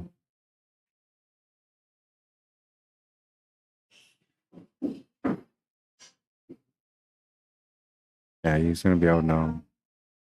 I don't see him messing this table up.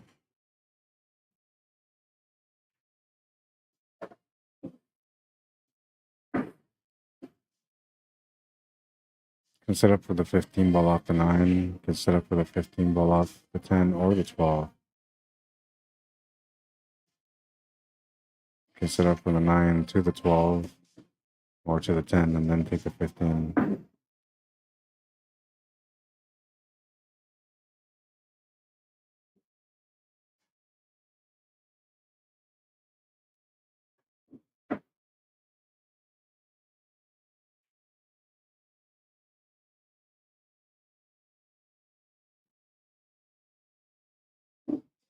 That's going to be the match.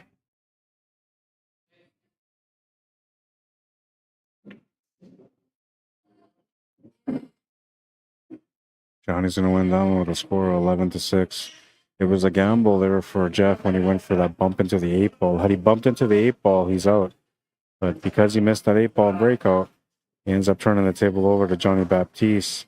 With any opportunity, he's usually going to capitalize, and he does on that one, making the score 11-6.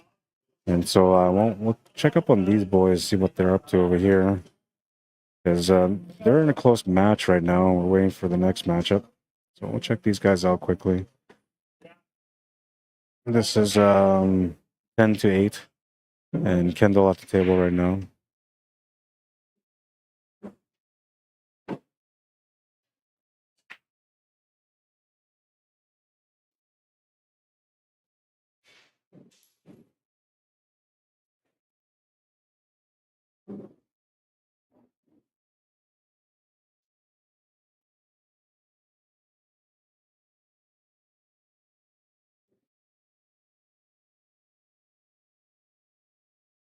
All right, and Johnny getting updated, so I'll update it here myself. Raise to 11. Save.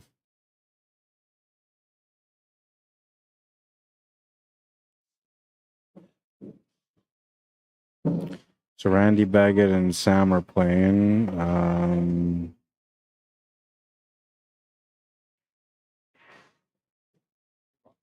Yes.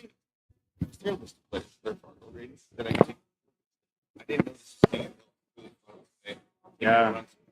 You can find it on Digital Pool. If you go to Digital Pool and you look up King of the Hill, just King of the Hill, you'll find it right away. Yeah. And then all their Fargo rates are right next to their names. Every one of them has their Fargo rate next to their names.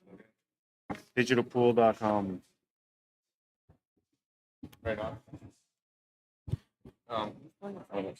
That was Johnny and Jeff.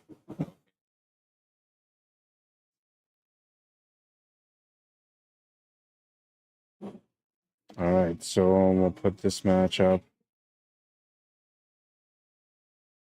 Put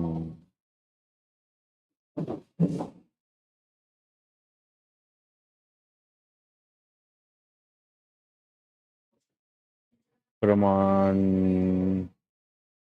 I'll give him a choice table. I'll go ask him.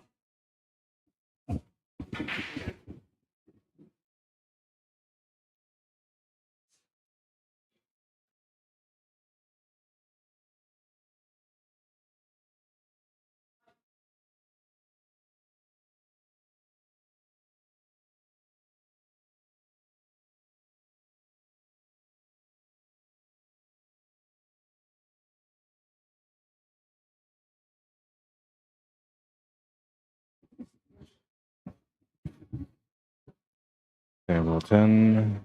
Gave him a choice. He went with table 10. Good for him, man. I mean, you're gonna be on the TV table on the background a little bit, so it's not a bad thing. It's actually decent. You get a chance to watch yourself play, to see where you went wrong if you went wrong, or to see where you went good if everything went good. Oh, I gotta go get my food. It's been sitting there for about a half hour, so I'll be right back.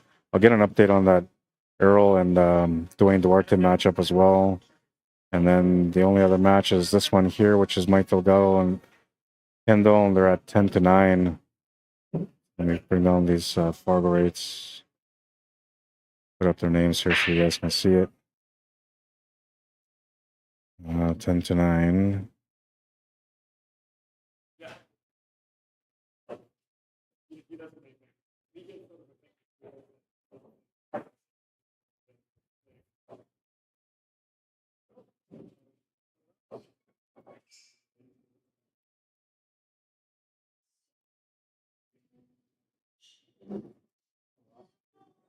Mike Delgado or Kendall Soria, one of these two players is going to end up playing against Larry Hunter next. And when they play against Larry Hunter, we're going to put them on the TV table next. All right.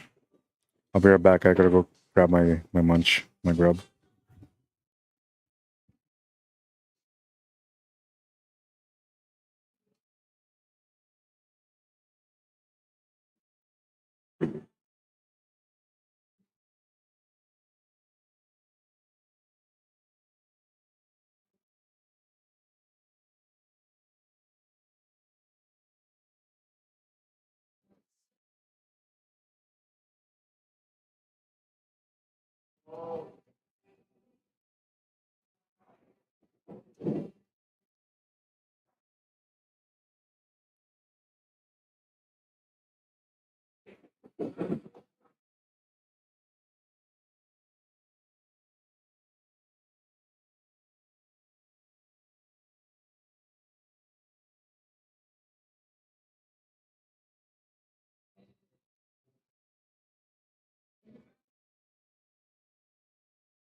So it's 7-5 for Earl against Dwayne Duarte right now. You guys in a bit of a safety battle. This one might go to the hill, man. Mike Delgado getting pushed around on the table a little bit against a fellow Filipino player. Nice little battle.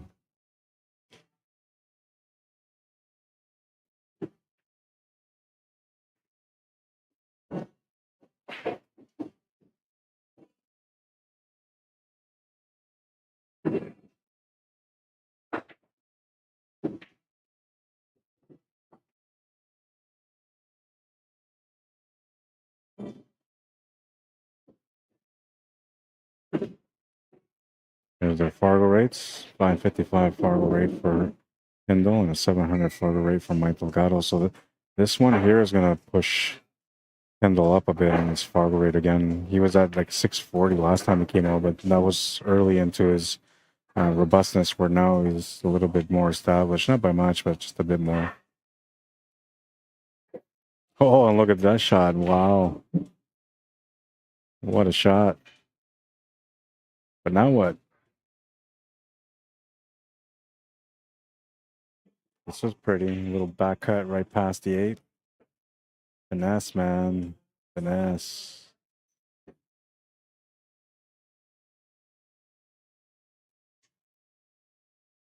You're always going to see some high quality shots when you have a King of the Hill event. And today, these guys have been doing some pretty good shooting. We missed what could have been the highlight of the day earlier. I was just about to start the stream, and Johnny Wan did a 2-reel kick shot. Beautiful, beautiful kick shot. And I just missed it barely. But that would have been the highlight of the day for sure. Well, opportunity knocks here for Mike Delgado. He's got to take the 14 ball on, though. Maybe even the 10 ball. Depends, up to him. I'm thinking he's taking the 14 ball on, though. It allows him to get the stroke in, could put some extra pace on it. Doesn't have to hit it with too much control, but he could hit it with control if he wants to. I think that's the starting point. We'll see what he decides, but I'm thinking that's where he's going to go.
Massive shot here on the 8-ball.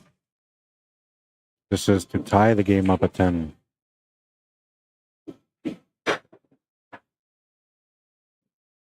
Good hit.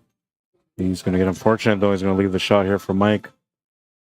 And that should do the match there. Mike should finish this table now.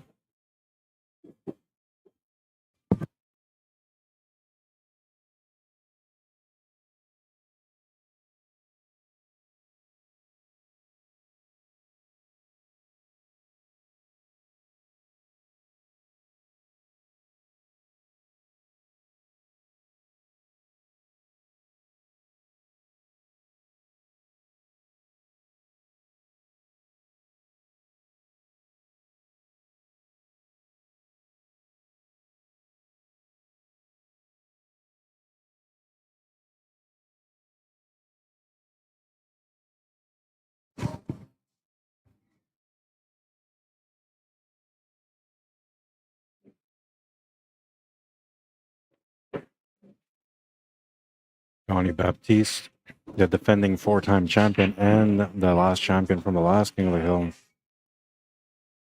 on the move into the second round. He'll be playing his match right away against Marty James Bray.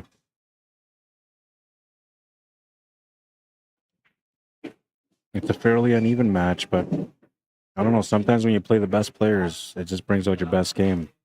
And we'll see how Marty deals with the pressure of playing Johnny Baptiste. Go to this table. These guys are in the middle of their match right now. We'll let them get a little closer, and then we'll start the matchup between Larry and Mike Delgado. 8-5 is this one.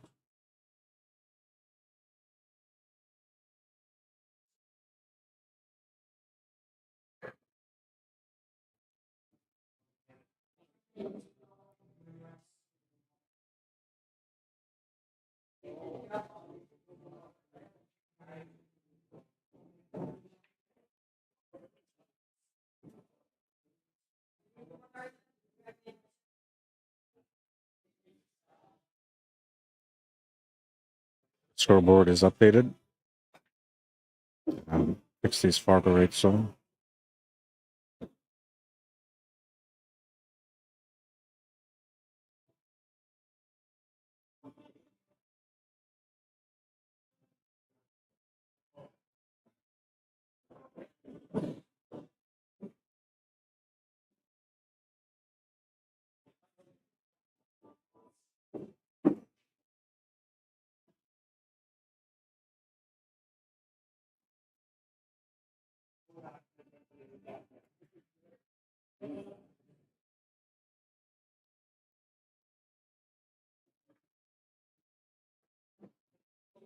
Close battle on this one though, 6-8. It was a 5-1 score at one point.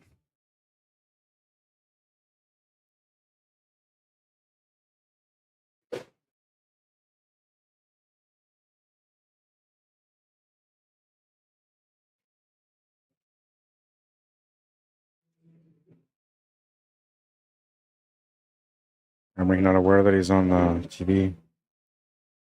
Update. Prove the score here on this one.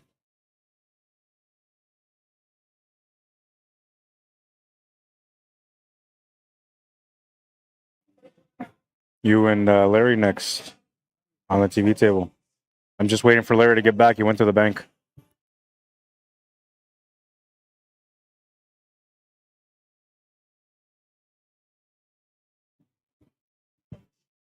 If you're in Winnipeg and you want to come watch some of these matches, by all means, come on down. You're going to see a lot of them, you know, through the stream, but you're not going to see all of them. And there's a lot of good matches going on today. And this is going to be interesting. Like, on the top of the bracket, it could be either Dwayne Duarte, Earl Cameron, Johnny Baptiste, or Marty Bray, or Emery Cameron, because he's through the next round. And on the bottom, it can be any one of those guys, too. So, I don't know. Let's see. Maybe Johnny and Mike has a rematch, or Larry and Johnny. Larry and Johnny are both from Evansville, though, so if they end up going to the final, they're likely going to end up splitting, but maybe not. But that would be a good match. I think the Mike Delgado and Johnny Baptiste would be a good one, or Randy Baggett and Larry Hunter, or Randy Baggett and Mike Delgado on a semifinal. That would be good. We'll see what happens, though. Both brackets are juicy right now, man. You can find the brackets on digitalpool.com under King of the Hill. Winner take most 8-ball. If you're looking for the bracket. What's up, Kerry Smith? Welcome to the stream. Kelly Hool says, good shooting, son. Johnny Baptiste, always a favorite. But everybody has targets on him every time he comes out, man, because they know he's the guy to beat. And he knows that he's used to it, so he just plays along, you know. Plays the role of the bad guy. Comes in and keeps the strictly business on the table all the time. And usually that's going to result in a win for him.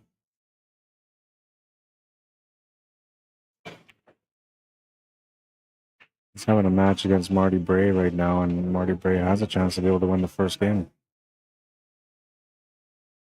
Sometimes playing against the big dog will just straighten out your game, and I'm thinking that's what's happening here with Marty.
Start anytime?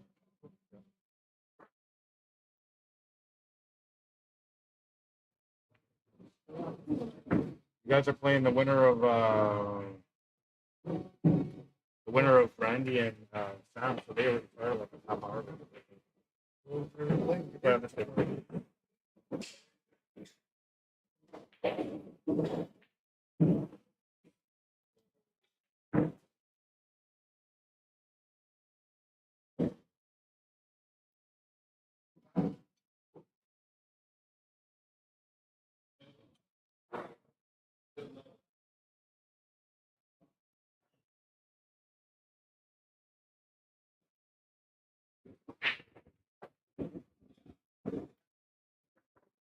Viewer's choice.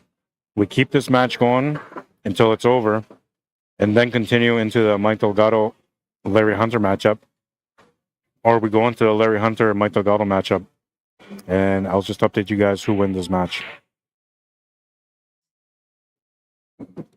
Viewer's choice. Majority wins. Mike versus Larry right now, or continue on this one until it's over.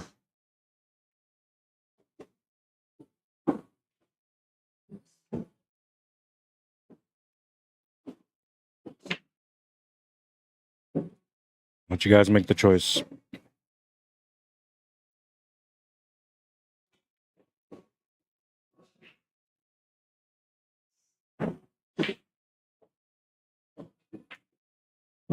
This one here, Dwayne Duarte, 2 wins away from winning the match. Earl Cameron, 3 wins away from winning the match. Finish this one, says Grant. Why is 1 coin on 10 games? I'm not sure. That I don't understand. Yeah, because he told me it was 9 to 8 when I asked him when I went up there. So, and then I wonder because there was a coin on the 10.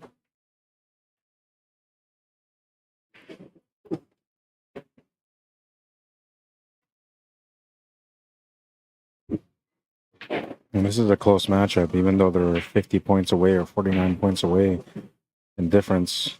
Pretty tight as far as the skill and knowledge and experience. Mike Orvis says Larry Mike. Mike and Larry Hunter says Mike Hunter or Michael Hunter. 2-1. No comments on YouTube at the moment, so 2-1. Let's watch the other match.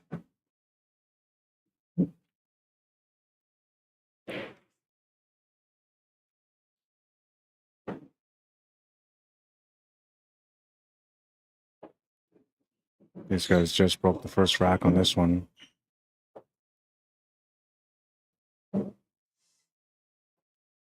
We'll see what happens on this rack, all right? I'll give you guys a little bit more time to make a decision whether you want to keep it on here or switch to the other one. In the meantime, throughout that minute, I'm going to try to finish my food, and then we'll make the switch or we'll keep it on here.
Now, Earl is kind of in a situation where, like, he wants to win, but at the same time, like, it's not a good thing if he wins because he has to play his son next. But if he doesn't win, he's gonna have to sit here and watch his son play until he either wins or gets eliminated. Smart decision there. Good safety. Forcing a situation here where it could be a foul.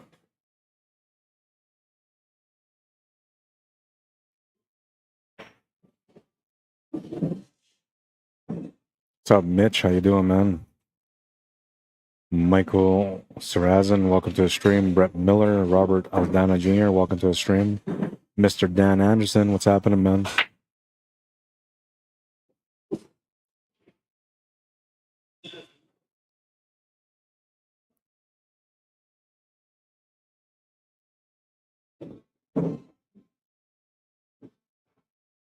It's going to be a safety battle on this one, unless Way makes this 6-ball.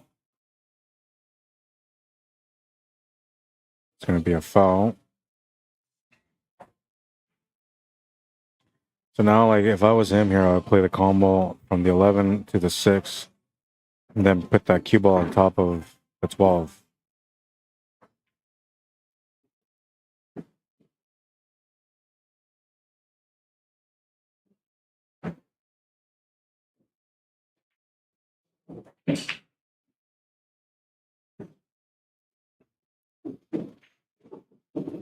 We got a couple of trouble situations though.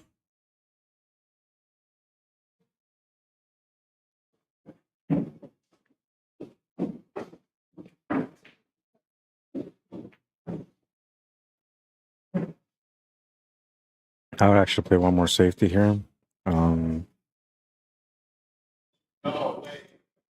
With the 14 and the 15, because those two balls don't really have a destination right now. They need to be opened up. But if you play the safety here, pop in that 6, and your opponent goes and hits that 6 or that 8 ball, and he hits it good, you don't get an opportunity to safety him again unless, you know, somehow the balls roll up for you. So that's why I would play one more safety here. Let's see what it looks like. He's committed to just make the 6 ball and play the safe.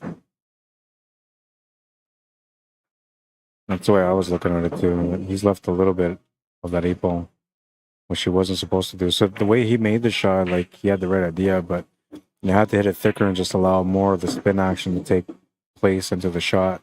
Because then the spin itself would have hit off the rail and then rolled up towards that 12 ball, leaving him tied up to it. But the way he's played it, he's actually opened up a little bit of opportunity here on the 8 ball. And Dwayne's taking a look because he can actually see some of this. And I don't know how tight that 9 ball is. From my eyes, it looks like it's really tight. But, and that's if that's even the 9 ball. It might be the 8 ball. That's how tight it is right now. And I think that's a 9 ball.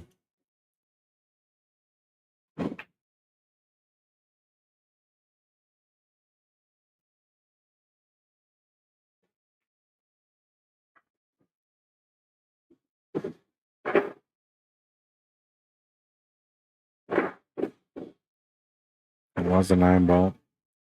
He hit his ball, he got a good hit. So that was the problem, that is, if his opponent ended up hitting the 8 ball, that, you know, he wasn't going to have much of an opportunity, and now his opponent's going to have an open 8 ball. That's the only reason why I would have played that safety into the 14 to open up the 15 ball. Given that he would have had a long shot, a long kick again, but, you know, if he fouled the last time, he might have fouled again, depending on what kind of leave you would have left him with.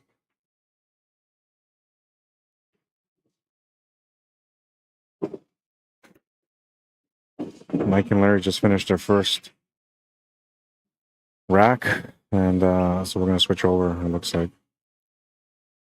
It's taking a bit longer than I thought. I just want to see what happens on this rack, though, because it's either it's over or it's 9-9 or it's 10-9, but we'll find out right away.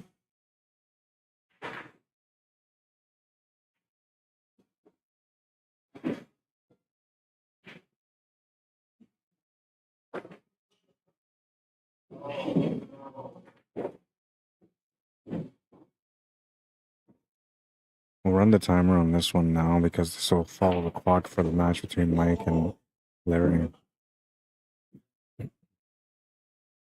And then when I switch over, it'll just continue with the clock from there.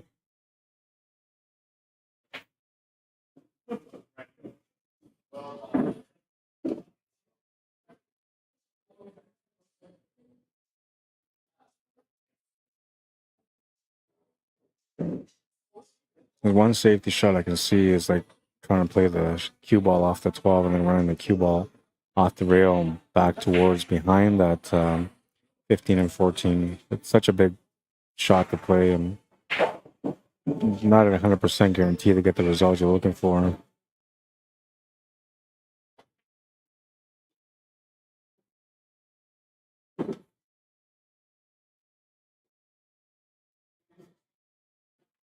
This is why I should have played that safety on the 14 and 15 at the beginning there before he played that safe drop in the 6 ball.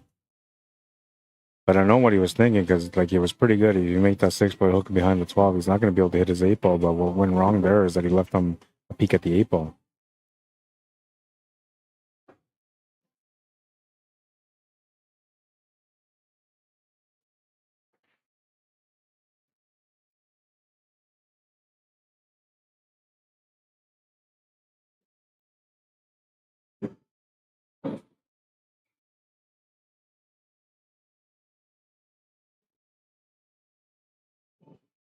You've got to take him way too long though. It's going to make me want to switch right away. I get it though. They're in a crucial point, so it's like taking your time is important.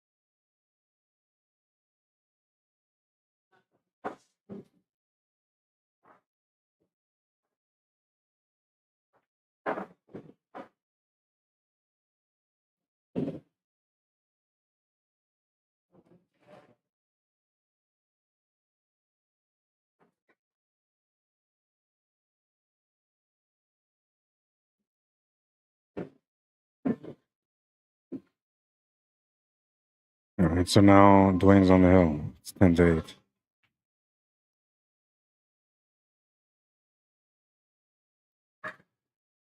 I'm going to do a switch right away. Just give me a few minutes here.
Oh, he's almost finished in this table, so we'll just let it run.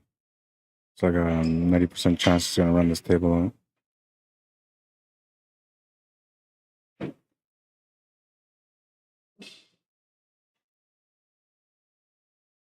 A lot of time to come up with a good break, too.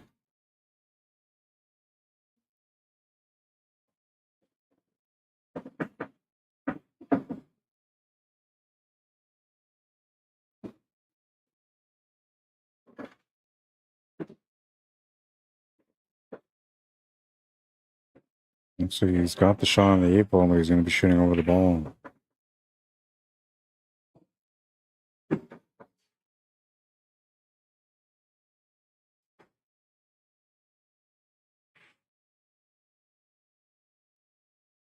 Gonna miss the 8. We're all with a chance to get within 1 now. All right, so we're gonna do a switch up. These guys are 2 racks in now, so we're gonna switch them up. I'll update everything right away.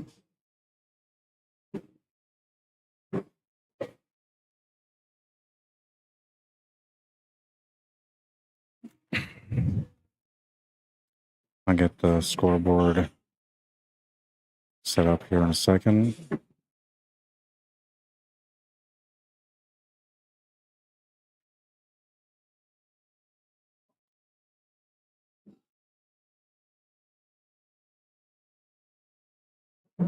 Smash and break from Larry. He's gonna make the stripe.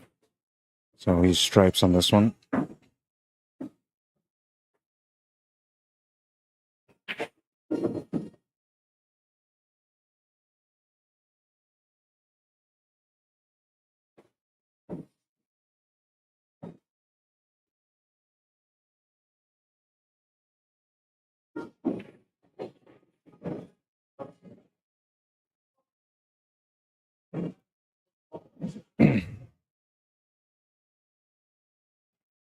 All right, the names are up. I gotta get their Fargo. It's in.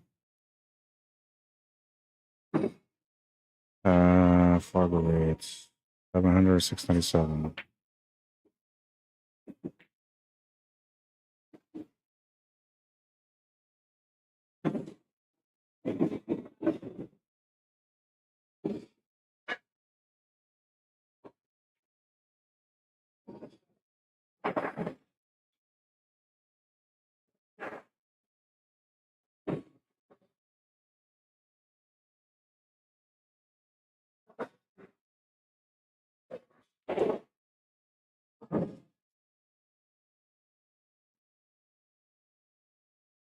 Fargo rates are up. 700 Fargo rate for Mike Delgado. 697 for Larry Hunter.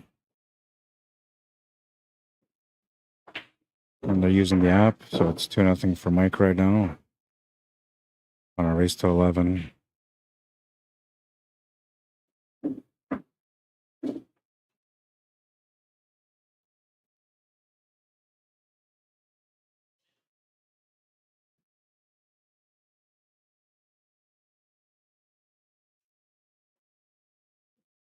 We're down to 4 tables now, 8 players remaining. Well, I guess there's 10 players remaining because we need that other match to finish, which right now Earl won that game to make it 10-9. So he's down by 1 and he's breaking for a chance to make it hill. I kind of feel like I should have kept it on that table, man, just because I had a feeling it was going to be a close match. It might even go to the last rack. And you kind of expect that more or less in every round that the match is going to go close to a hill battle.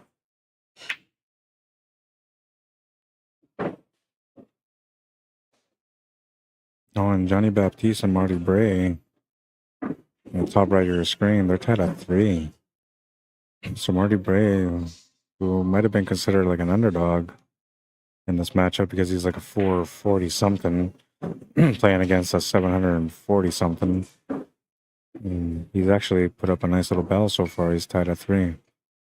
And usually when players play like that, like the higher level player, and they tend to like get caught up in some sort of emotion from playing against a player that they expect to be able to just walk through, and that player actually ends up fighting back, and you kind of wonder yourself, because you're always waiting for the player to make that mistake that you expect them to make, and sometimes that player just won't because they're no longer a lower level player, or they're just playing that good against you because they know the threat that's against them, right?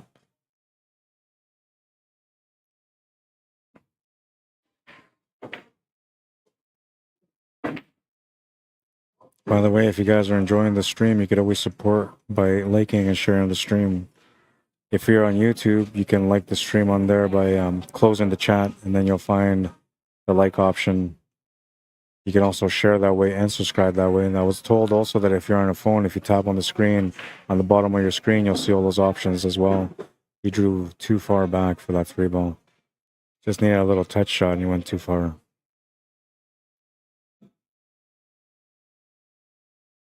It's going to be tough. It's like I don't know, maybe like an 1/8 of the ball jump. One reason why I would go for the jump here is because if you make it, you're going to come across naturally for the 8 ball. But this is tough, though. Even though it's just a little bit of the 9 ball you're jumping over, it's pretty tough. Actually, I wouldn't mind doing like a masse shot here. Masse is more of a feel shot than it is a skill shot. I mean, there's a skill behind it, but it's the feel when it comes to the curve and the power that you put on it for it to curve when you need it to curve.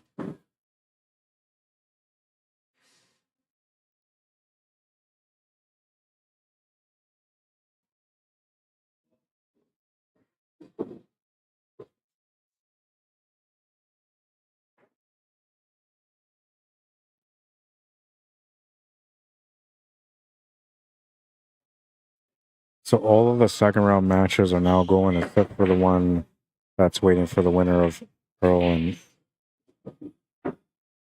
Dwayne Duarte.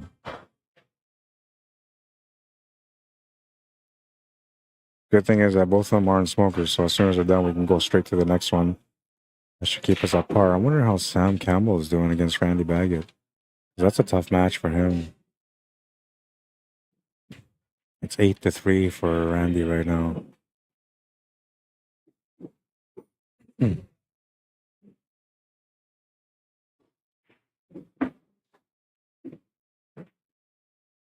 Larry Hunter, always a tough competitor whenever he comes out to play in any of these events. He's won one King of the Hill so far. He would like to win another one here today. Delgado still chasing his first King of the Hill win. We'll need to overcome Larry Hunter here in this matchup if he wants to have a chance at it.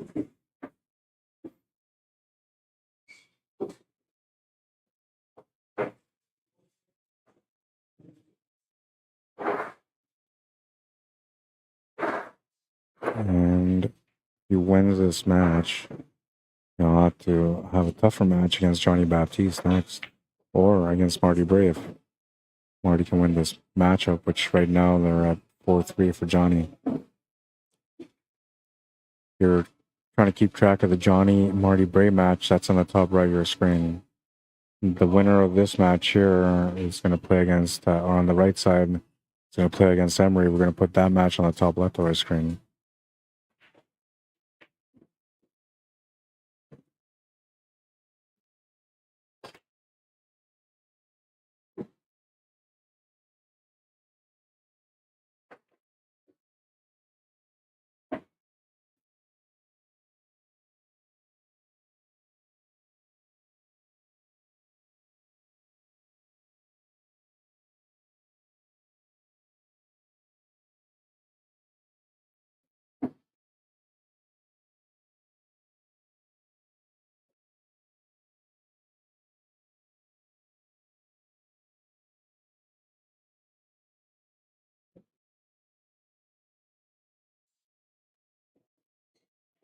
Smart decision there to play off the 3 rails.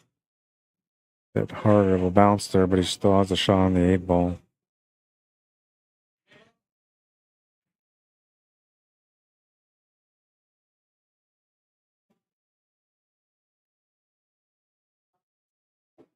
Eight ball is good. Larry's on the board, 2-1.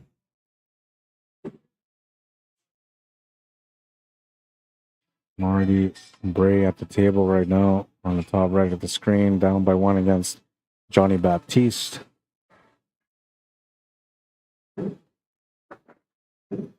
Do his best to keep up with them.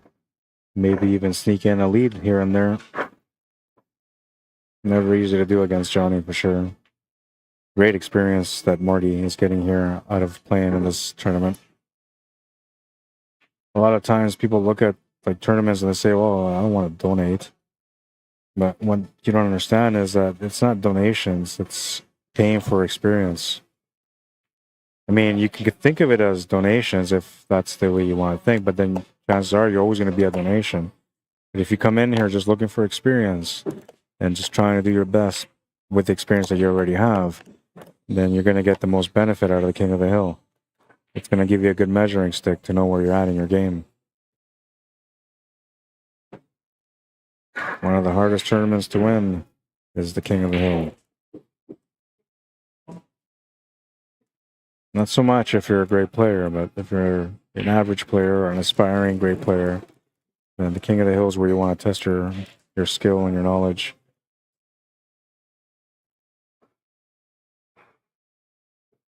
Hi.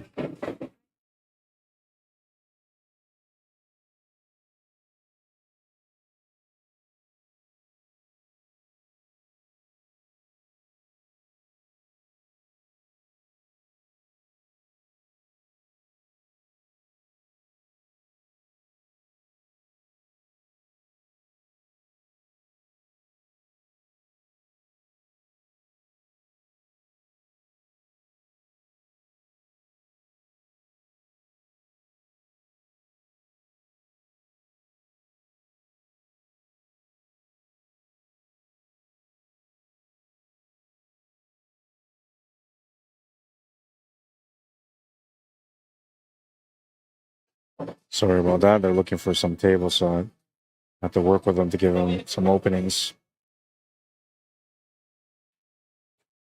I'm trying to make sure that whoever's coming in to play by the hour, that they're not interfering with the King of the Hill matchups. A little bit of maneuvering, but we're going to narrow down to 4 tables right away. All 4 tables will be right in front of our screen almost.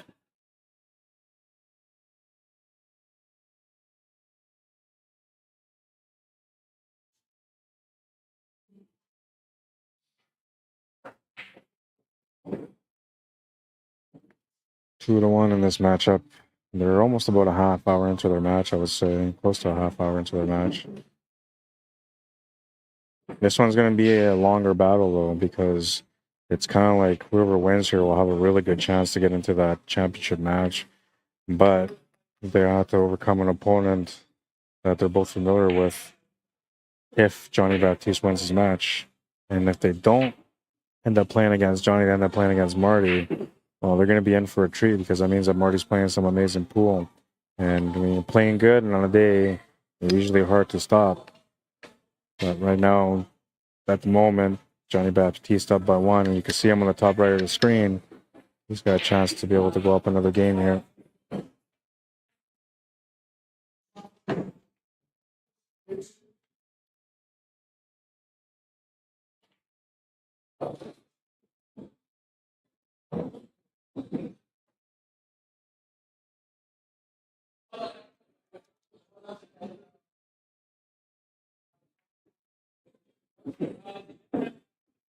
Not in a bad spot. It's still good. Needs to make that 15 ball, or I guess the 10 ball. The 15 ball to the corner is a good shot to make. Not right now, though, but I would open up that shot on the 10 ball to the side. And you can also set up for the bottom right corner just by making the 15 ball to the bottom left corner. Just slow rolling to the rail.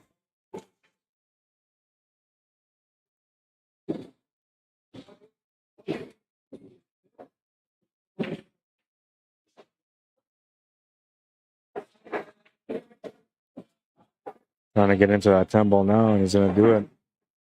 Nice shot. It was fairly open for him now.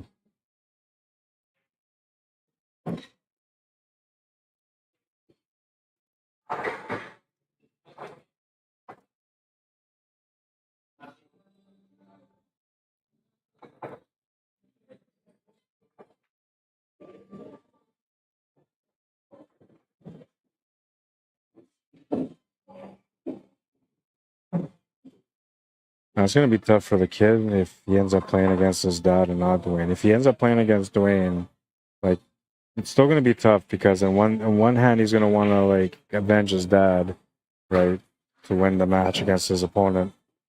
And I don't know, that could kind of lead to, like, some mental mistakes, because you're putting a picture on the win. Usually you don't want to think about wins. You don't want to really focus too much on who you're beating.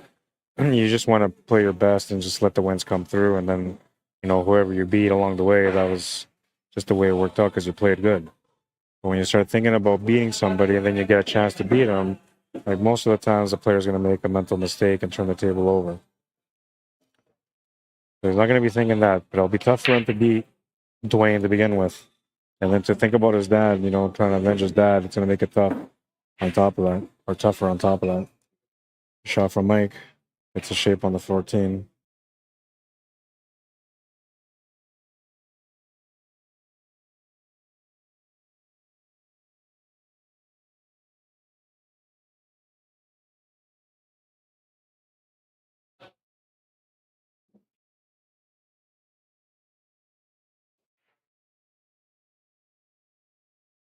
It's going to make the shot on the 14 a whole shape for the 8 ball.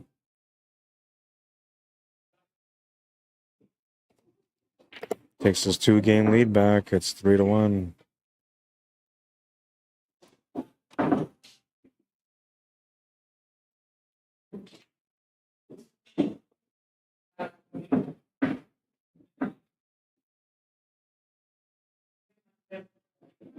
Scoreboard has been updated, and well, let's take a look to see where we're at.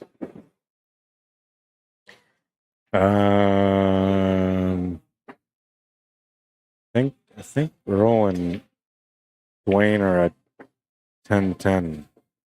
Dwayne's at the table right now trying to win that match. Johnny Baptiste and Marty James Bray are at 5-3. So Marty swung at the beginning and kept up with Johnny, but Johnny's got a little cushion now. He's got a 2-game lead. 3-1 in this matchup. 8-3 in the other one between Randy Baggett and Sam. They might be done though, because I don't see them playing. So I'm gonna go find out. I'm gonna go find Randy, see what happened with the match. Maybe they're on a break. Other way, I'll be back. And when I come back, I'm gonna update the score. This is gonna give me a chance to get some water too.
Okay.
4-1 for Mike. I'm back.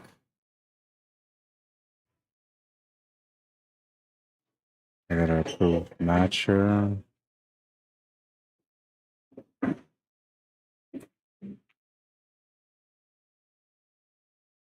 This one on table 11.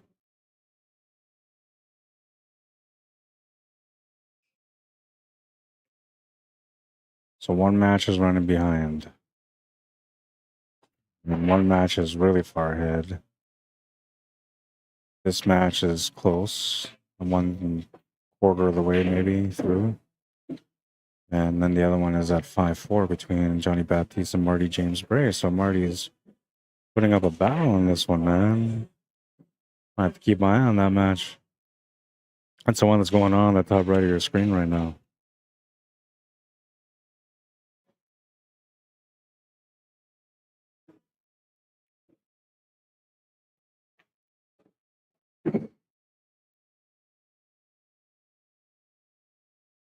There's a different way to mark score. What was that? I didn't see what you're talking about, Grant.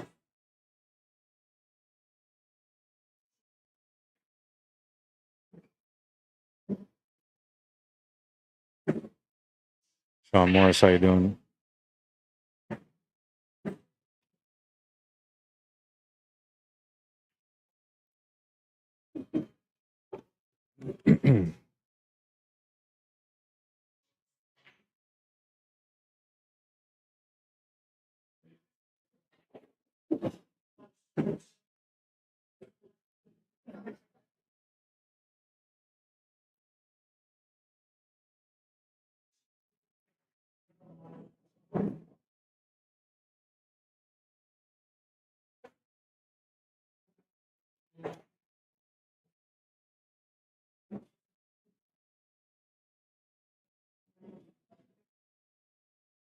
So that match on the top left of the screen is the one that's running behind right now, and it's a match between Dwayne Duarte and Emery Cameron. So Emery in a position where he has to try to avenge his dad, and he's also in a position where he's got to play against a high-level player that's as good as his dad. And he's in the mid-500s right now, so he's getting there, but he's not quite there. So this is good for experience for him as well. Good way to measure yourself up and see where you're at.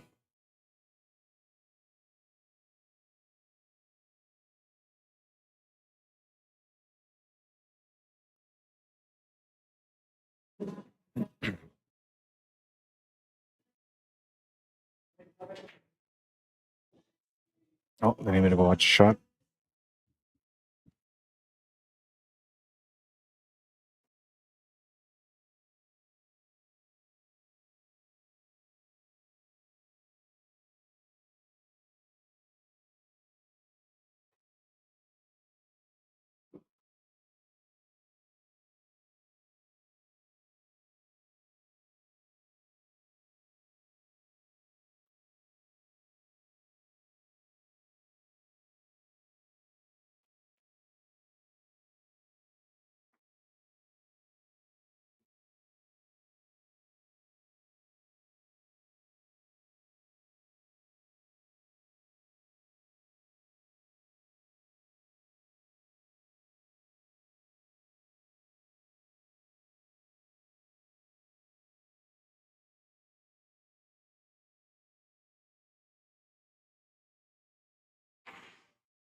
Already.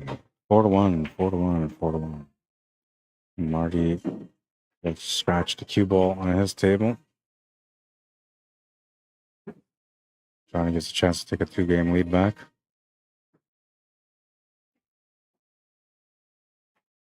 Now, one thing I can say is that, like, a lot of people, when you look at the names on a roster for the players that are going to be playing, make assumptions. You kind of, think about who's going to likely win it and who's likely not to win it.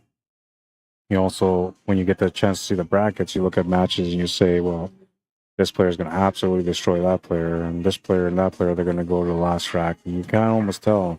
especially nowadays with the Fargo race system. You know, a lot of people are familiar with the Fargo race system. So when you see a matchup, you know, between a 600 and a 650, like, you know, it's going to be a close match. It might go down to the last rack, and it might be a breaking run for the end. But you never know, right? And so here's a matchup. You know, Marty was waiting for a chance to play against either Jeff Clare or Johnny Baptiste.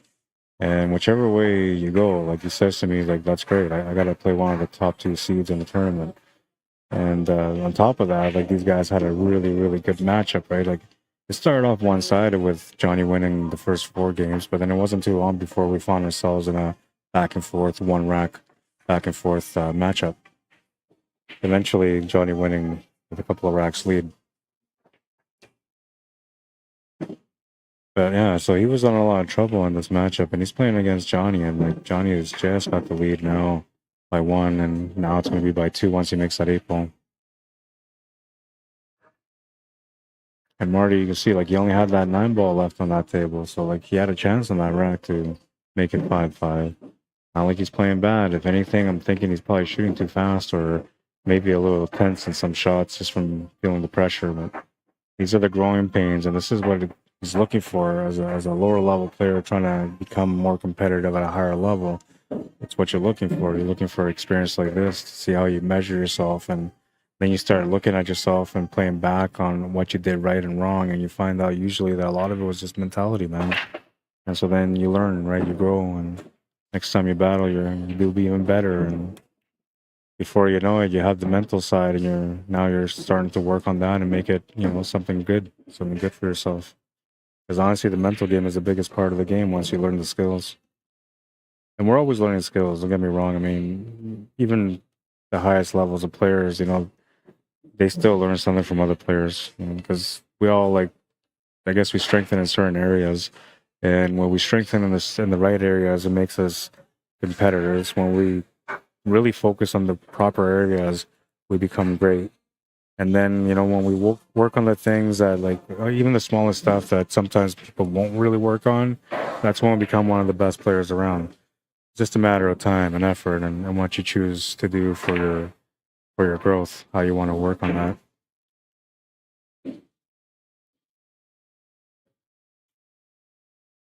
Yeah, you got to play tournaments like this, you know, where you have a little bit of, you know, skin in the game, so to speak. You know, you're paying some decent amount to play, so that alone is giving you some pressure, and then you're playing against higher level players that normally you wouldn't play, you know, if they're high level players, and you know that they're usually going to beat you. So putting yourself in the situations, the growth is incredible.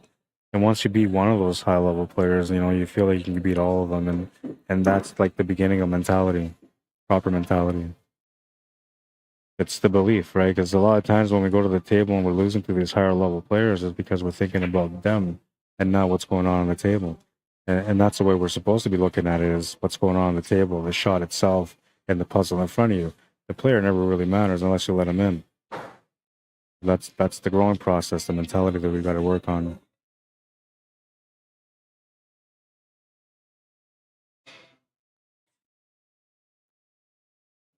I know at the beginning of my time when I started playing with my teams at the very beginning, like, I wasn't great, but my mentality was really good because I played a lot of sports. Nice shot. Nice shot from Larry. Down by 2. So I kind of knew how to compete already. So even with the confidence that I had from competing on other sports, like, I could shoot some pretty decent pool, man.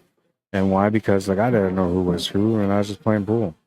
Right? And I don't know, I guess eventually, because you start getting closer to the community, whether you play on leagues or you play in tournaments, you start meeting some of the players, and I don't know, I guess that kind of changes it. Instead of just playing pool, now you're playing your opponents because you know how good they are, right? And I don't know, you have to find a way to go back to square one where it was just you in the game and that's it, nothing else. Do that, you'll find championships. 4-2. Sorry you couldn't make it to defend your title, says Harold. It's alright, man. I'll have the Sandbagger Fest soon. You can come defend yourself in the Sandbagger Fest. I'll underrank you. Just to make it a little bit more interesting for the players you'll be playing against.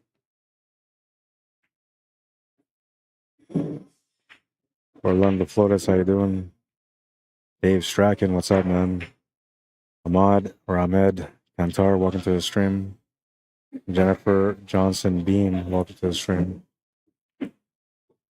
Moving into rack number 7 of this matchup, and we're, I don't know, it says 41 minutes, but there was a few minutes going prior to, so I'm going to say it's closer to the hour, like 55 minutes in by now into this matchup. Because I think when we came in, it was already 2 games in. Okay, let's say 10 minutes, so we're 51 minutes into this match, roughly. So I'm just going to say that it was 2 games, and maybe Mike Delgado broken around the first 2 tables. Or broke one and tried breaking the other one, then ran that one out. Good power on that break. Let's take what you make, even if you scratch out the break.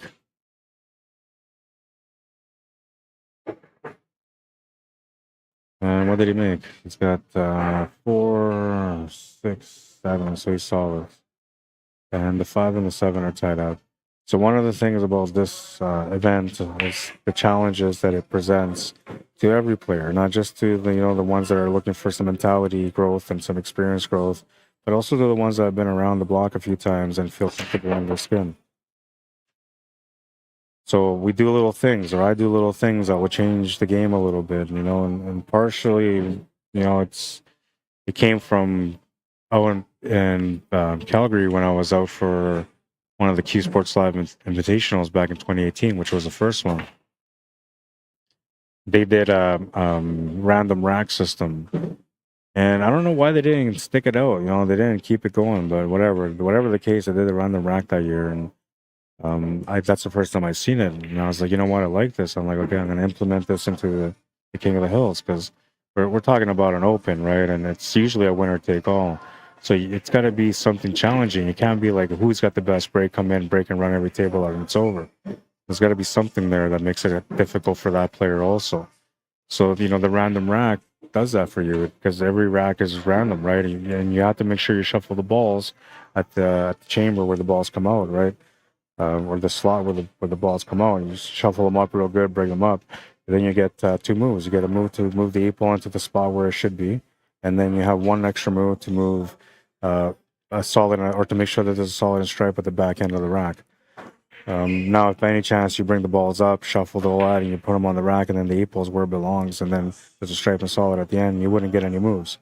So it makes the racks really, really random, right? And another thing too is we took away the magic rack from this one, making it a little bit more difficult and challenging for the players to have really good consistent breaks, where if they're using a magic rack, they can maybe go into a medium break or a soft break, and that will give them good control. They will usually be making kind of the same ball. They will have an idea what's going on their table, right? So little things that change the game, right? And the 2-move random racking system is probably the best one. I think what other one is that I have in there?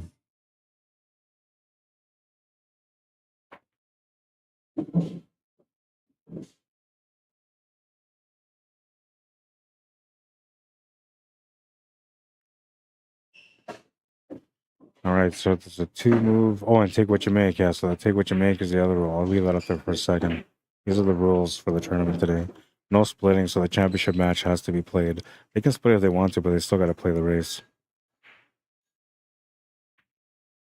And it's kind of hard to play the race without motivation, I think. So usually if there is a split, they got to put something on the line that separates the split a little bit to make it interesting for that final race.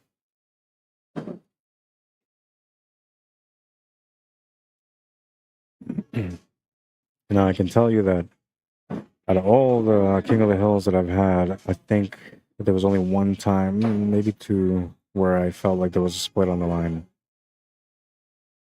Other than that, it's always been a legitimate contest at the end, both players wanting to win.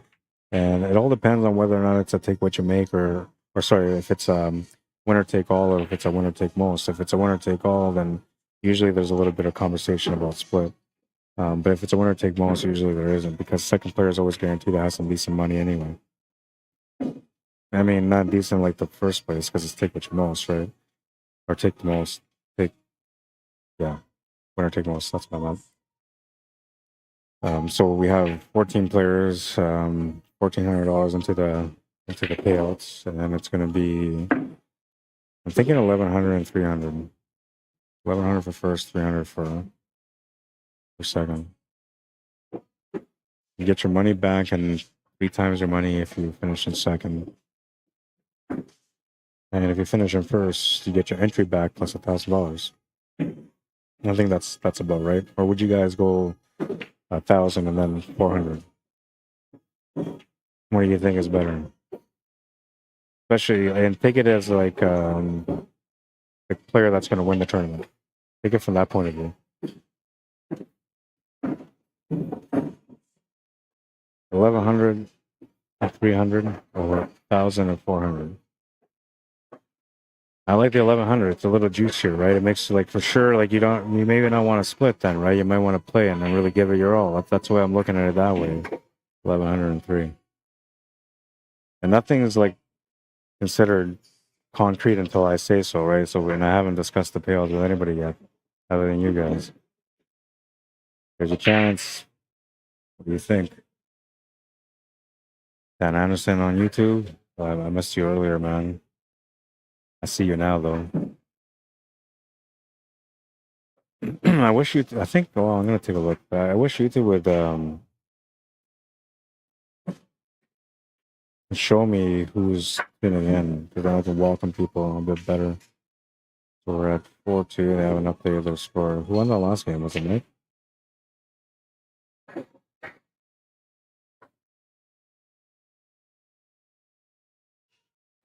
It was Mike that won the last game, right? Either way, they still making money for David Wilson. Yeah, you're right. Either way, they're making money. And it used to be, like I said, most of the time it's just winner take all. Changes the game quite a bit.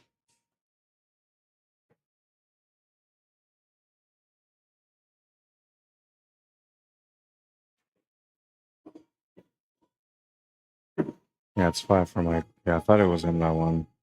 Just didn't want to make the error. There we go. 5-2, and the update on Randy's match is still 8-3, so I'm not sure what happened. But the Qs are still in the same spot. I don't see Sam. It might be over. It might have been like 11-4, 11-5, and they just didn't update the live scoring. Johnny and Marty are at 8-4, so Johnny's 3 wins away from winning, and Marty is waiting for a chance to get back in this match. And then Dwayne and Emery are at 2-0 right now. The winner of Dwayne and Emery plays against the winner of Johnny and Marty. The winner of Larry and Mike Delgado will play against the winner of Randy and Sam, which I'm thinking Randy won. I don't see Randy. I don't see Sam. I'm going to go find out. I went to go look for Randy earlier, but I couldn't find him.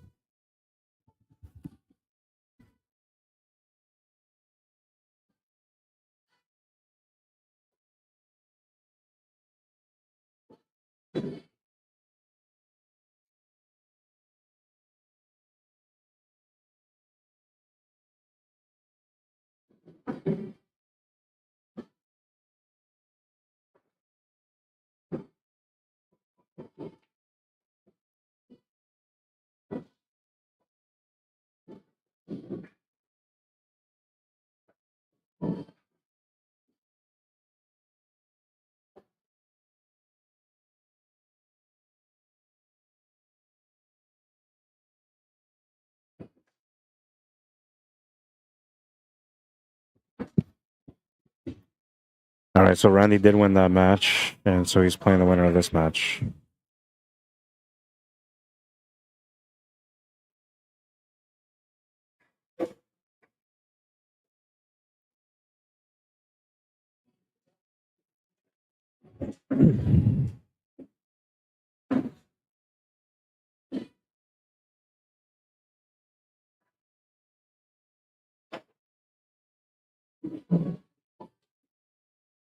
All right, and it's 9-4 for Johnny, breaking right now for a chance to get on the hill. It's kind of what you expect. I mean, I don't know. Marty was a little nervous to play, so maybe he came out swinging strong because he was like feeling the intensity of the match. Maybe at some point, I made a mistake or two. And then that's all it takes, right? You make that one mistake on one rag, and Johnny's usually going to get a table to run out. And maybe something like that happens. So he's going to learn a lot from this match, especially when he goes back to watch the tape after and he gets to see himself where, he came up short. And if you attach where you came up short with your mentality at that moment, because only you know what you were thinking at the moment when you missed those shots or whatever, then you'll know better. Give me 1 second here.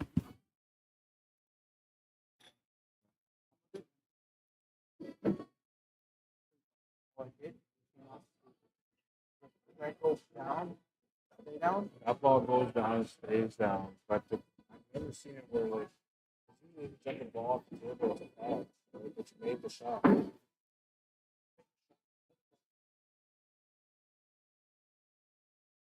Gotta ask Randy because he has more mic.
All right, I have to go make a ruling. It's kind of interesting because so this player goes and makes a combo, let's say a solid into a stripe. He calls a solid into a stripe. The stripe goes in, but the solid, after making contact with the stripe before it goes in, jumps off the table. So I was like, well, you made the shot. Like I never seen that before. You made the shot, the ball jumps off the table, right?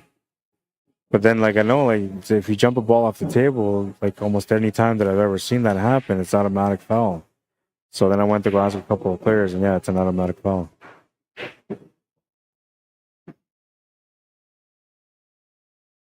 -3 in this one.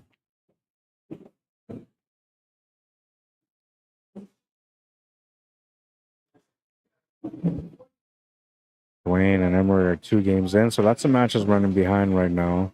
And then the one that was super ahead is like even more ahead because it ended up being a gap between them. I don't want to say on one side because it wasn't really a one-sided match. It's just you can tell here that match was like there was some good opportunities that just weren't capitalized. When you're playing against the players that are like in this field right now, most of them are in the 700 level. And if you make a mistake with them, they're going to run that table up. Let's see. So we have the top of the bracket, we have a 673 and a 532 playing each other. Then a 472 and a 746 playing each other. A 697 and a 700, which is our matchup right now. And then a 700 and a 484. So there was a big gap there. And most of these guys that are left now after this round is done, they're all going to be in the 700s or right around it. And only 2 players can upset that, which would be Emery Cameron. He's a 532, or Marty Bray. He's a 472. Johnny's at the table right now against Marty, and he's looking to finish that match. One of the things about Johnny, like if you don't catch him early, man, you're gonna pay the price eventually because he's just too good. And once he gets warmed up, like the cue ball's on a string. then you're in real trouble.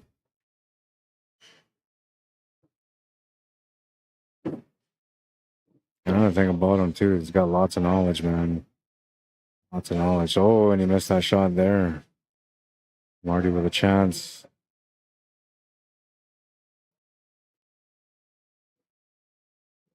All he needs to do is just win one more rack, and then after that, like, he'll get a little bit more confidence for a couple of more, and then push this a little bit and maybe get closer. But he's some tough odds to come back and win this match because it's alternate breaks, and Johnny's got some pretty good breaks. Now, he's got a good lead. He's playing against a lower level player, so for him, like, to go a little bit extra on the break, not that big of a deal, especially if he gets on the hill first, which he's close to. Now, at that point, he's just going to go for the win, right? And big break. Doesn't matter what you got to do on the table to figure it out, because he can always grind out and play a big safety if he has to.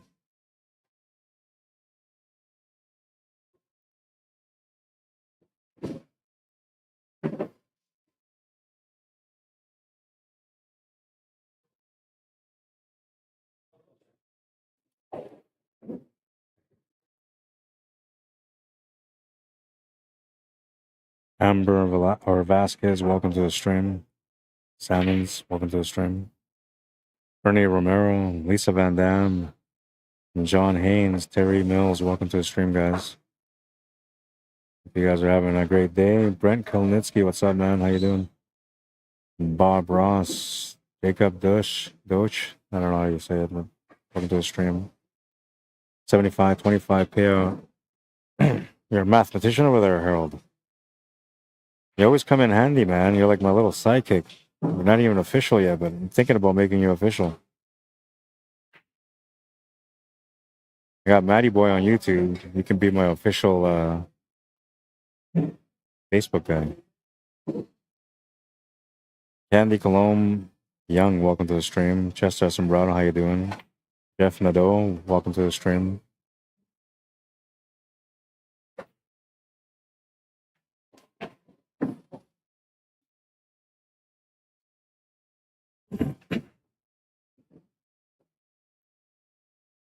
So he's got to either get into that 6 ball or get above that 6 ball, and he's got to set up the proper angle off this 4. You could set up for the 5 ball and get really close to the angle, so you have a little bit of angle only, and then you can draw just above that 6 ball from there. But it's too risky, too much stroke. No need for that. And I don't think you really want to move the 6 ball. If anything, you want to line up for it. And I don't think it has a pocket. I think he's got to stun it up, get above it, or run into it with some commitment. One of the two.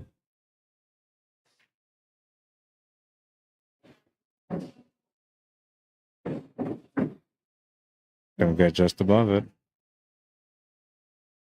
Not the way that I thought he could. I thought he would get maybe somewhere between the 9 and that 12 ball, but got a shot, and I don't know, it's gonna be tough to hold pace when you're focusing on the shot, and the shot requires a little bit of pace to be able to make it. He's more or less committed to making the 6 ball too, because it doesn't have any other pocket. And this is not good for him because he's got to cut it to the side, and I think with speed, but not too much speed. The more speed you put on it, the more missable the shot becomes. He was going for that, man. He was going for that crazy bank shot, man. I've seen that shot. I know how to make that one, but I can't believe he went for that. What an effort! He wasn't off by much, man. Looking at 2 bank for the reverse. Just about hit it.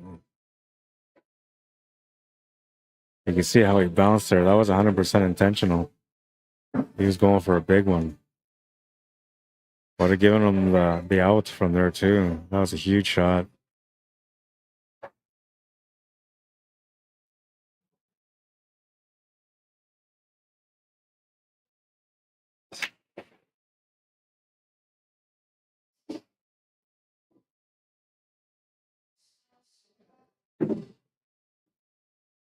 John Brenberg, how you doing? It says, my thought, if most players are 550 Fargo rate or higher, top players should get most of the money. The better caliber players will play better. If most of your players are below 550, I believe you would get more players playing in the tournament. if you paid out the top 5 players, and the pot would be a little bit bigger too because there are more players.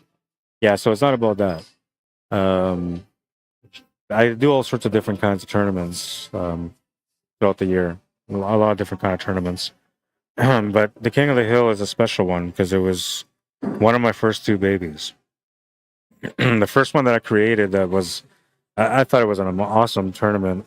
The build up for it throughout the year was awesome too. The competition at the end was incredible. I love that tournament. That was the Tournament of the Champions, and it's held out of the Blue Room, which I tried holding it last year, but there wasn't enough support. So because there wasn't enough support, I wasn't able to carry on with the Tournament of Champions last year. It ended up being canceled.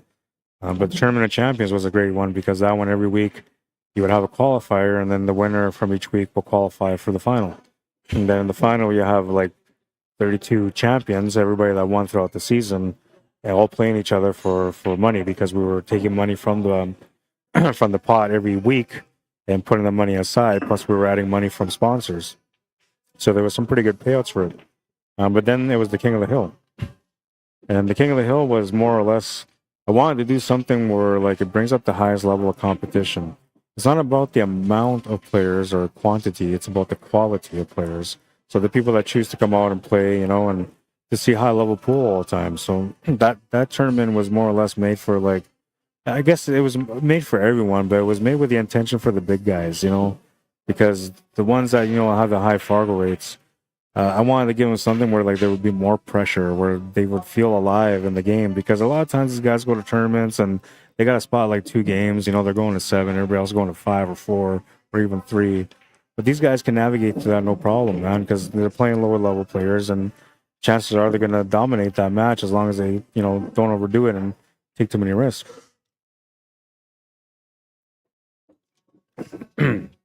So they don't really feel the same pressure when they're playing those kind of tournaments. But when you play in this kind of tournament, you're playing against somebody that's just as good as you. Most of the times the King of the Hill is filled up with all top level players from Manitoba, Saskatchewan, Ontario. So then you're leveling yourself out against high level players, and it's just like the first time playing pool all over again, man. Like you're trying to overcome a monster at the table for the first time, and it's I don't know, it's different. So the King of the Hill is something special. It's meant to challenge you, mentally, physically, and endurance wise too, with stamina, right? Because like if you're playing usually it's race to 13, and I'll have the finals as a race to 15. So usually if you're playing race to 13 all day long, back to back matches, and usually it's only round to 16. Sometimes we'll open it up to 24 or 32. But for the most part, especially the winner take alls, it's open to 16 players. So you're looking at four matches, like it's still a long day, man. If you win hill on all those matches, you're looking at what is that? 25 games? Yeah, 25 games. So you're looking at 100 games by the time you get to the final. That's a long day. So this is more like best of the best, if you will. I don't know if you guys remember those karate movies from back in the 90s, but they had one of those best of the best ones. And it's kind of like that, Yeah, the Jean-Claude Van Damme in Bloodsport, or you're not. Pretty simple, man. It doesn't matter if you were the second best martial artist. Like in Bloodsport, you're either Van Damme or you're not. And the King of the Hill, you have to be Van Damme. Weird, I don't know, comparison. But I went back to the 90s for some reason. I thought about best of the best, like Kumite. That's what they would call it. Best of the best.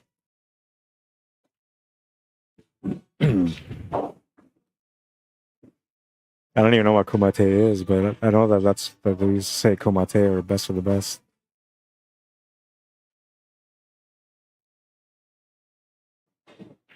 Watching TV in the 90s was like all martial arts, man. It was the Chuck Norris era. Or I guess the end of the Chuck Norris era, because eventually he became a cowboy and Texas Ranger, and that was the end of his career, I think.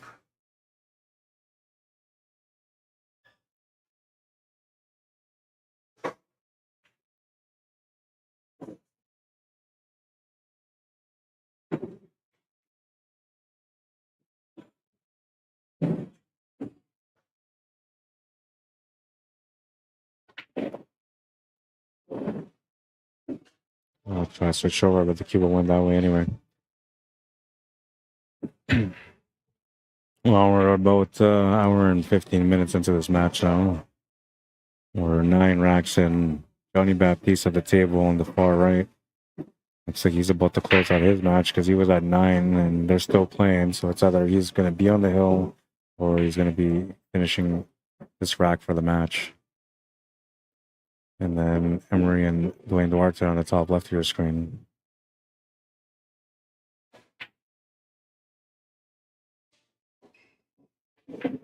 A little bit of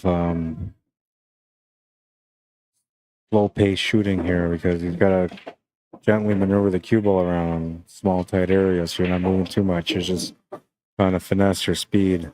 It's got a pretty good line to the side. Needs to hold up shape for that 9 ball if he can. And if he can't, then he's got to run into that 15 ball, which may not be a good thing. But if he bumps that 15 ball out, worst comes to worst, he's got that shot in the middle of the table to make on the bottom right. I think he's just going to miss that 15 ball. If he rubs it just below the 15 ball, that could be a problem. But if he runs into it flush, no problem. Or if he ends up just missing it, no problem. Oh, he decided to open up that 9 ball right there. Good decision. This is the high level stuff right there because I never even would have thought of that. It wasn't even one of my thoughts at all to just draw back and open up the 9 ball. I guess you're going to keep it simple here for that 15. Or is he going to use the 15 as a finish ball? I guess the way he looks at it, it's easy to get onto the 8 ball from there. Basically, that's to just do a stop shot or maybe a slight draw. I think stop shot would do it though.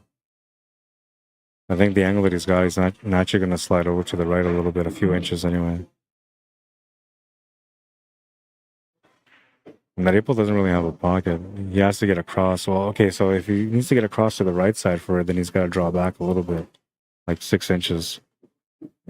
At least 6 inches. If he's going to just get above it to make it in the bottom right corner, then he doesn't have to do too much.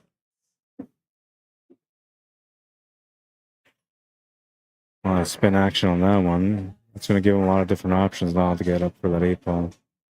Likely going to set up for the 8 ball in the bottom right corner now. Oh, he's going to do a stun shot over towards the 1. Okay. That's not a bad option either because then the 2 ball will protect him from scratching. Just got to make sure you don't miss that 1 ball and go below it. Did his best not to. He's doing his best not to even get close to that 1 ball. Playing the perfect shape, and he's going to get himself tight on this 8 ball. Now the scratch angle is back in play because of that position. Bit of a mistake there, looking for some perfection.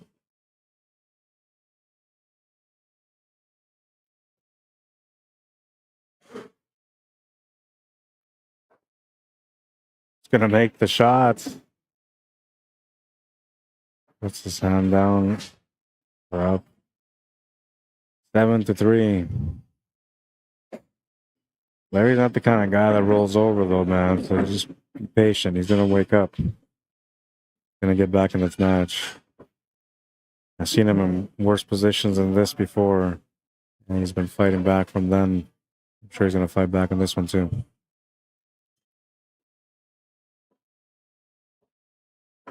Tough little cut on this one. Avoids scratch angle with some inside spin. Up his hand.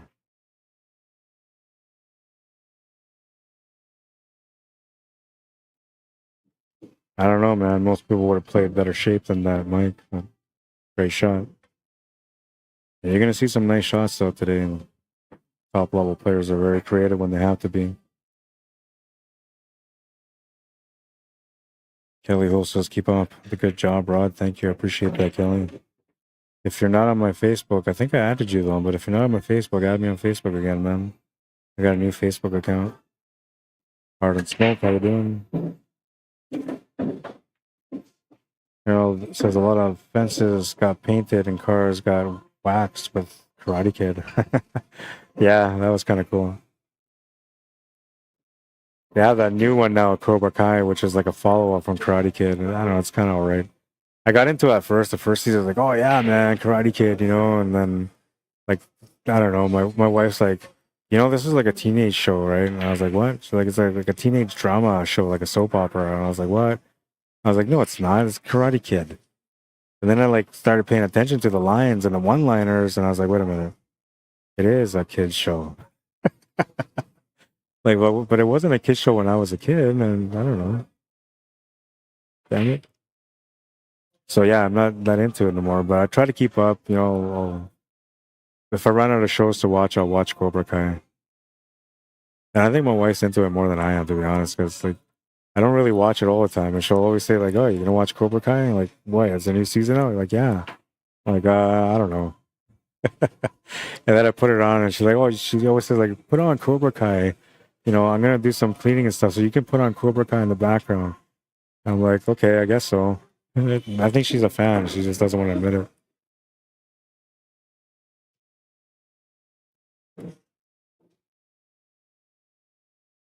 But yeah, I think it's a teenage show. I don't know. Have you guys ever watched it?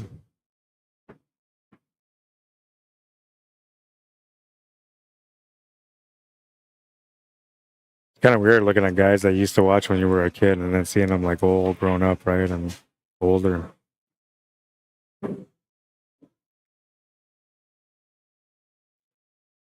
And for them, it's got to be hard because it's more of like teenagers all around them, right? So they got to, I guess it brings a little bit of youth towards them, though. Makes them feel a little bit younger.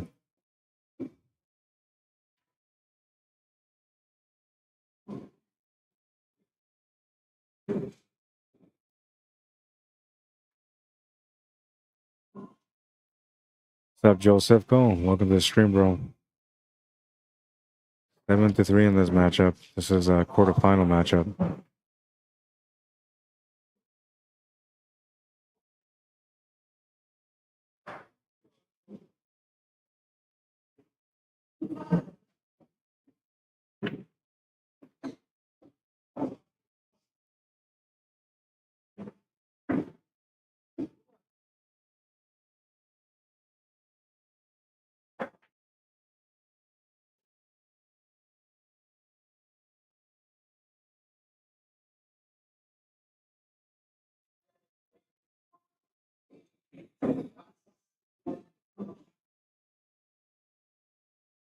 Oh, he's not the kind of player that just rolls over, man. The fighter. As long as the table's willing to work with him, he'll do his best to find a finish every time.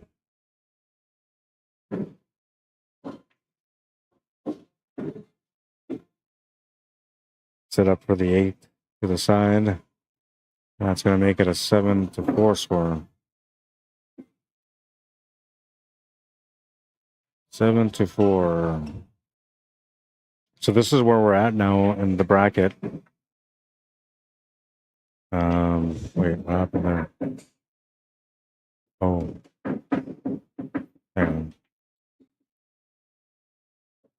I didn't do that. That's fine.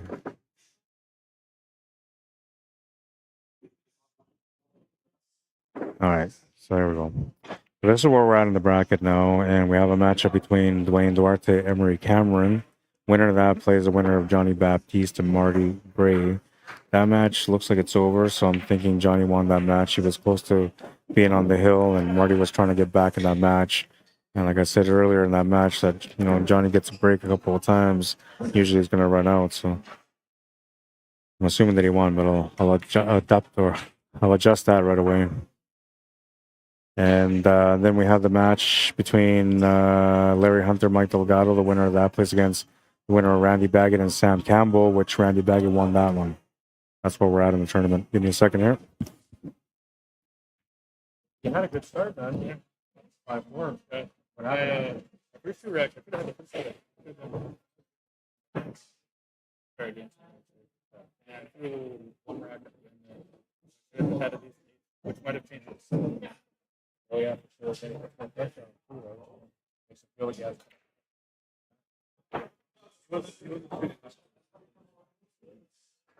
oh, yeah. Still.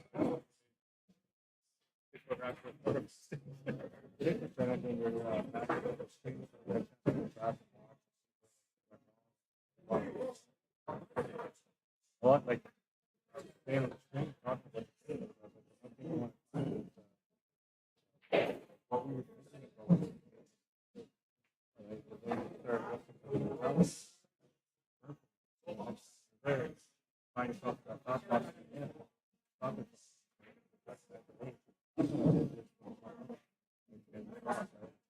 That's what we're looking for. First of all, I see how good the match was. Yeah, no, I had a lot of fun. I caught pretty good. Couple of mistakes. Yeah. You can't make mistakes. But like, you have to learn that that's part of the game. Sometimes you make a mistake, you get another chance. Yeah. But you should never expect another chance. When's the next? Well, it'll be the team one. I got the poster done for it. Just have to do the write up.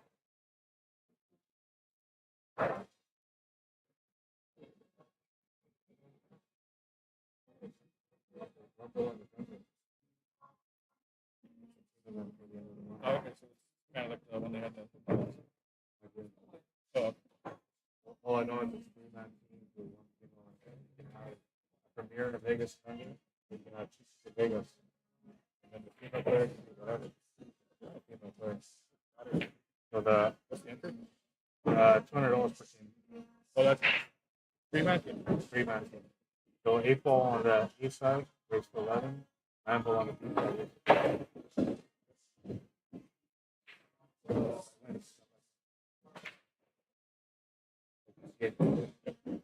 It's not bad. Just gotta find players. Competition, 3-day event, right? So that's why I did it like that. $200. I'm taking $25 for the free fees. The 175 is going into the payouts. Even if you get 16 teams, it's still like $3 grand in the payouts, right?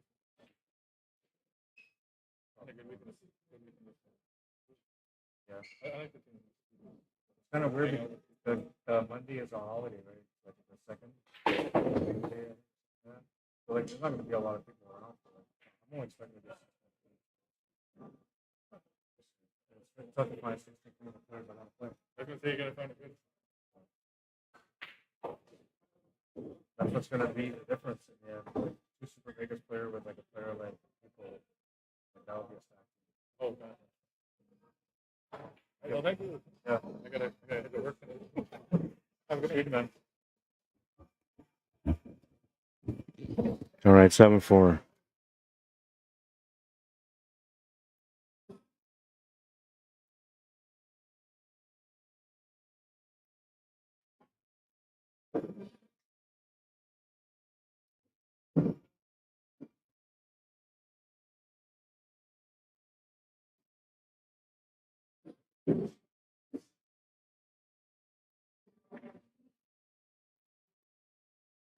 Oh, Mike's playing pretty good pool today. These guys have met up before. So Mike Delgado and Larry Hunter met up in the King of the Hill 9-ball at Bourbon Street. That was quite some time ago. I can't remember exactly when it was, but it was quite some time ago. The stream is on the YouTube channel if you want to find it. But they played a match, and that was the first time that Mike had a chance to be able to win his first King of the Hill because it was the finals. And Mike was just running into so much bad luck that day. Like, no matter what he would do, he just couldn't find an out. And Larry was playing pretty good that day. So, like, Larry was lighting him up a little bit. It ended up being a one-sided match. And they haven't faced each other since then, I don't think. I think this is the first time since then. So there's a little bit of a, I guess a beef to settle on this matchup. That might have Mike playing a bit extra right now. Nice little positional shot there, bump into the 6-ball. Needs to find the 8-ball. Then spin his way through to get on top of the 2, or just come through the left, pushing him back to the middle for the 8-ball.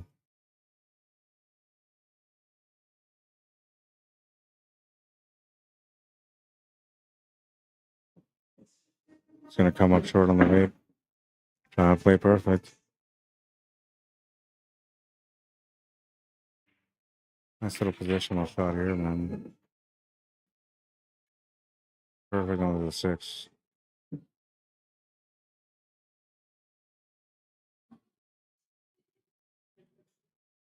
Fortunately for him, though, plays the shot a bit later than expected, and now to do a jump shot.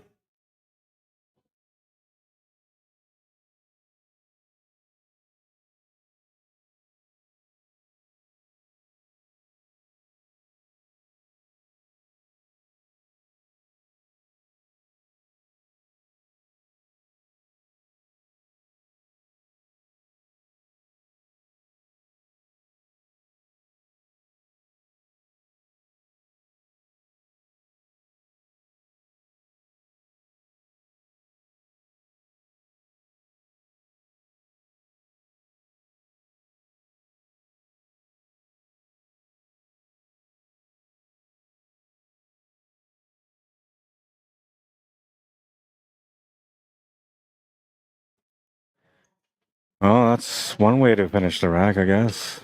I don't know, man. You could just play shape. Nice jump shot, Mike. Nice jump shot, man.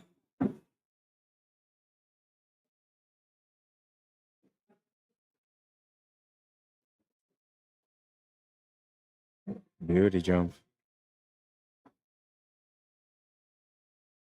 8-4. He's got a 4-game lead. Larry Hunter to break next.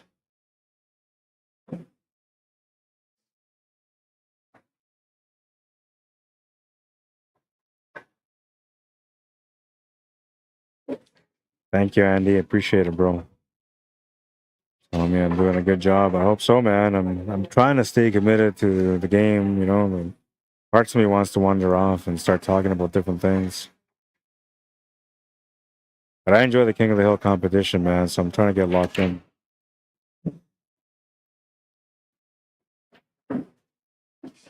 Sound like something went down off the break. 2, 4, 5, 6, 7. So it's solids. He's solids. So, and this is the take what you make, where it makes it difficult and more challenging for the players. You know, take what you make, right? Because like now here, like if you wanted to, you could, you know, do something different, play stripes, but instead he's forced to play solids. He doesn't really have many options, and now it changes the table. So instead of you breaking, making a ball at the break, and getting into a run out mentality, you're now going straight into a defensive mentality, right? So it changes the way a player has to play. Makes it more challenging, and that also gives the lower level players an opportunity. Like here, if it was like Hill, and your opponent was a lower level player, he'd be looking at his chops right now, thinking, "Okay, well, I got a chance here. I can maybe win this." Right? So there's a little bit of I guess drama coming through the setup of the way the format is in this one, the way it's supposed to be. Nice shot, man. Thought that one out well. Locked them up in a nice tight area. Didn't give him much to work with.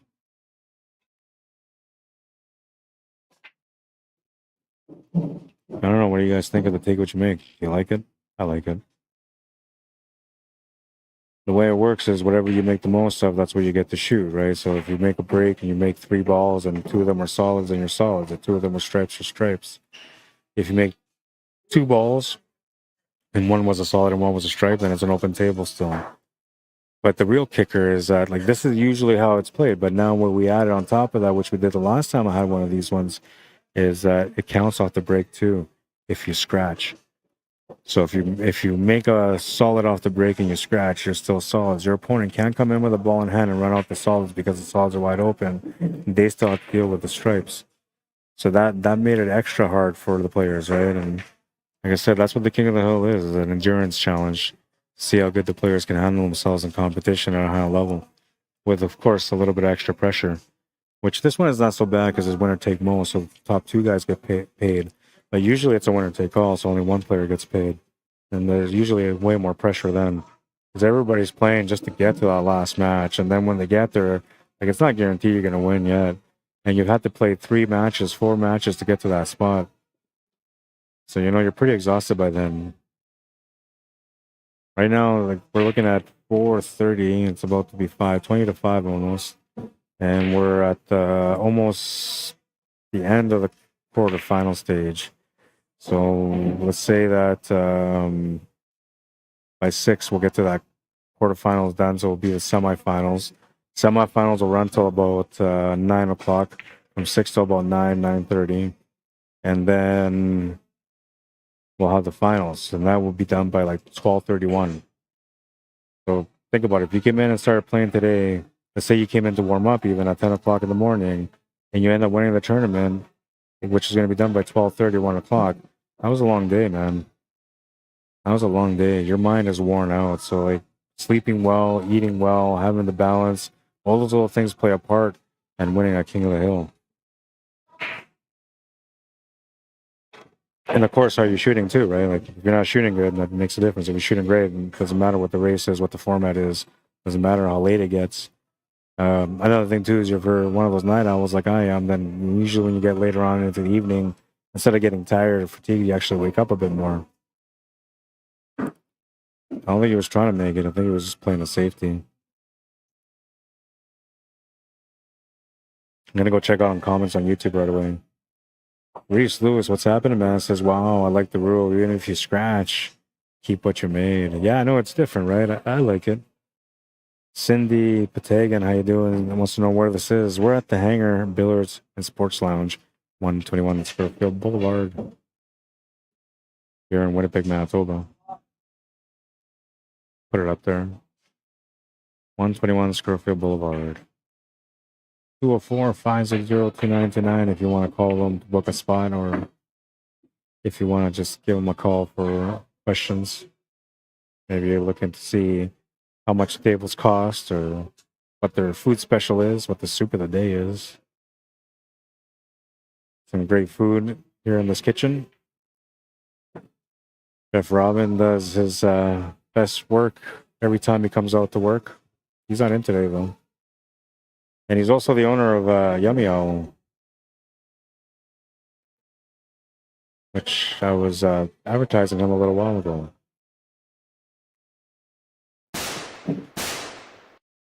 Oops. I don't know what that was. That was shots fired, but was it supposed to be? Let's try and do that. YummyOwl.com. That's how I was bringing their name up. Safety battle. Now, if this wasn't Take What You Make, this table would have probably been run out already. And that's the difference, right? That's what I like about this format. Like, I always make sure that there's something a little bit more interesting to make it a little bit harder for the player. So that way, whoever wins it, like, they feel like a real champ. You know, you don't feel like a guy that just came in and you know, you played against some people with handicaps and you just dominated because you were the better player and they were just making mistakes and giving you every opportunity to win. It's not that. Here, you're coming in here and you're earning it, man. You're battling tough players. You're playing your absolute best, you know, and you got no choice but to deal with all the pressure that comes with that. And usually when it's a winner take all, it's even more pressure because, like, if you come up short from winning it all day long, you just played for nothing, right? And I don't know, man, it doesn't feel good. That's why some of those guys are split on the winner take all. And that's also the reason why I went with winner take most on this one, because I understand it's grueling. If this was 9 ball or 10 ball, it'll be a winner take all, though. With 8 ball, it's grueling. Your mind's going a lot of patterns. Gets exhausted, especially if you make it to like the third round, the semifinals.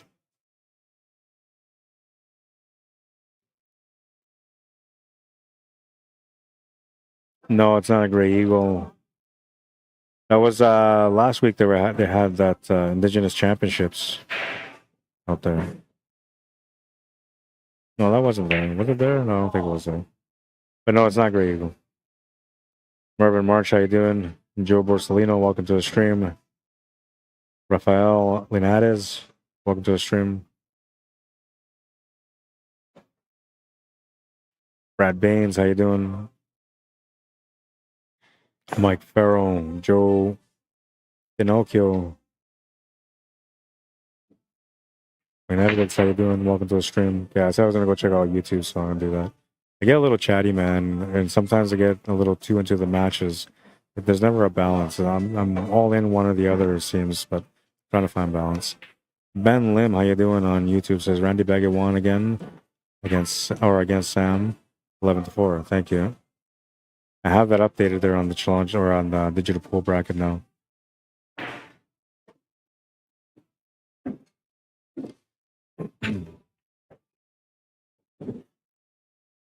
Round table's pretty open here. It's just more or less cue ball control. 9 ball is a ball that you want to address, and you got to clear that 13 and 10 ball out. So I think maybe I would take that 12 and set up for either the 10 or the 11. I meant not 13, 10 or 11, and then from there take the 9. You do have the angle though to play from the 12 to say play shape for the 9 to the top right corner. Have a natural line off the top rail to come down for the 10 and 11. That might be the way he's going to go. It's a little bit of extra work maybe, but allows for an easier cue ball control situation. No, he's going to come up short. Wasn't fully committed to it. Wasn't fully committed to it. Lucky break here for Larry Hunter. And this game will put him down by 3 and definitely come back from that.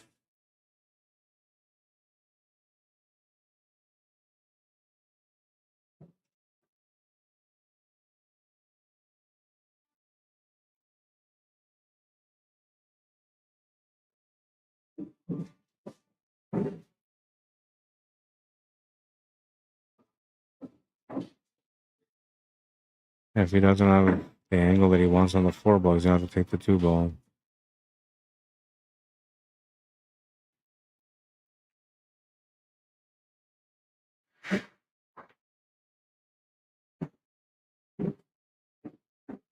Give him up a bit short of the draw, but he still has the 2 ball available.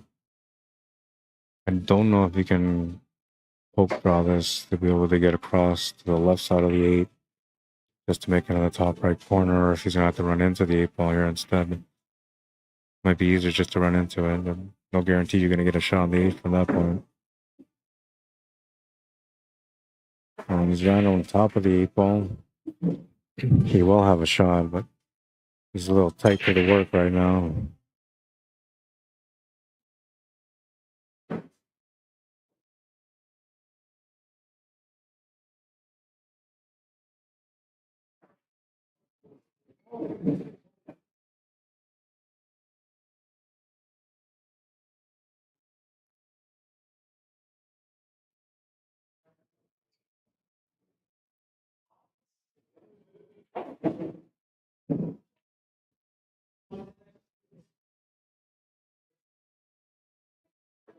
You see here, he's really tight to that 8 ball.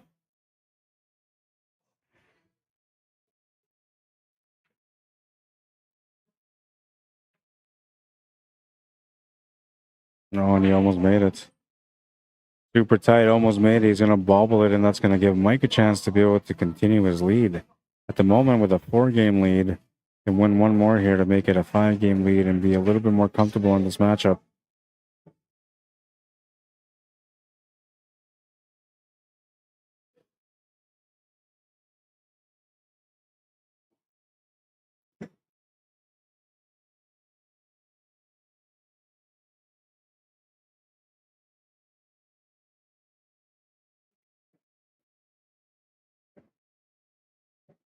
Needs to get that 13 ball out or get on it, one of the two.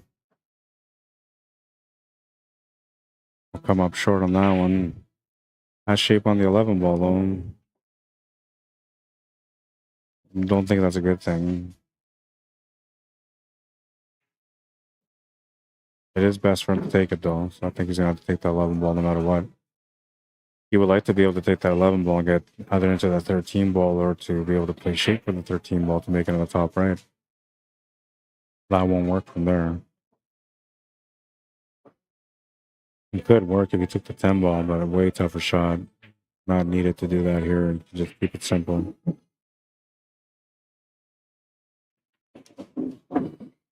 Oh, he's gonna get that 13 ball off the rail. Good shot. That opens up the table for him now. Earned the win with that one. Forced the angle on that 11 ball. That was the money shot right there. Perfect bump.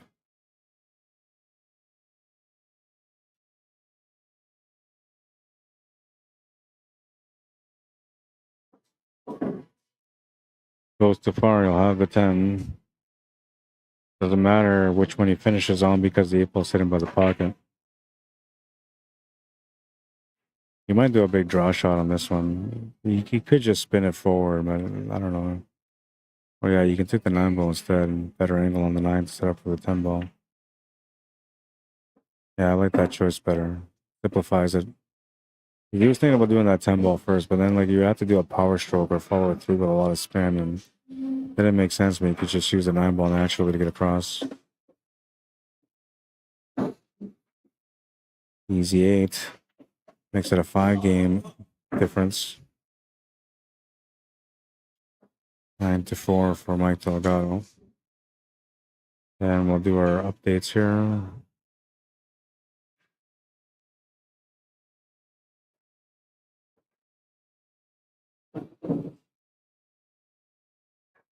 And Dwayne and Emery are at 5-3. That's the top left of your screen right now.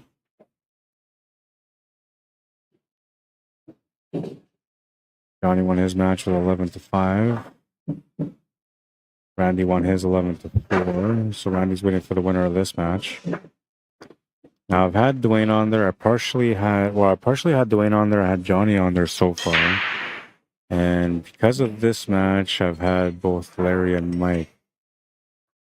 But which match would you rather see? So it's the match between Johnny and the winner of Dwayne and Emery, or the match between Randy and the winner of this match that's on the TV table right now.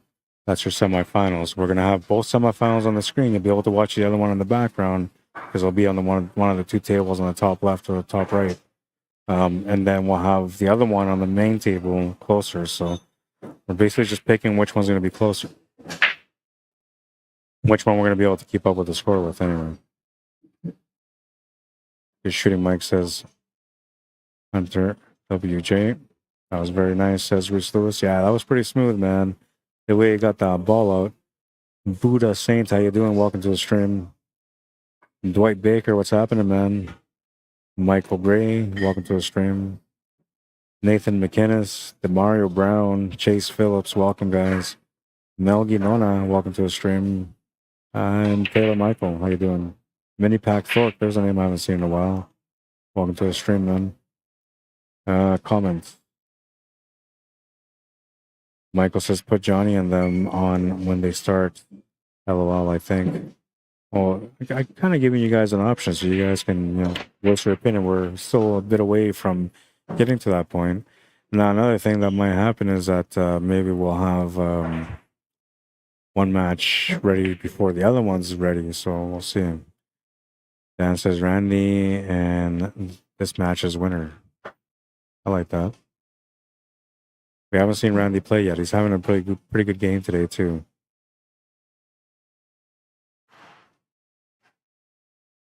Randy's won the King of the Hill also. I think he won. No, he hasn't won it. Did he win the King of the Hill? I can't remember if he won the King of the Hill. Been a few King of the Hills. It started back in 2019, I think. King of the Hill.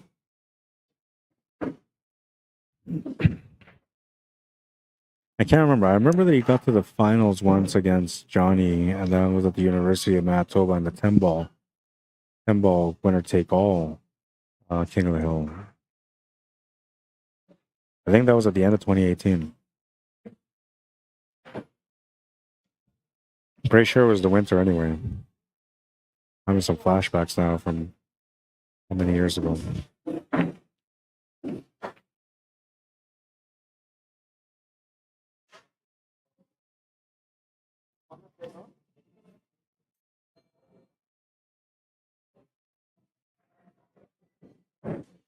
I think what makes this tough for everyone, more or less, is the take what you make. And personally, I'm enjoying watching these guys go through the struggles of take what you make, because the table is just easy for them. Every time they have open tables off the break, the table is just way too easy for them, man. They run away with it all the time.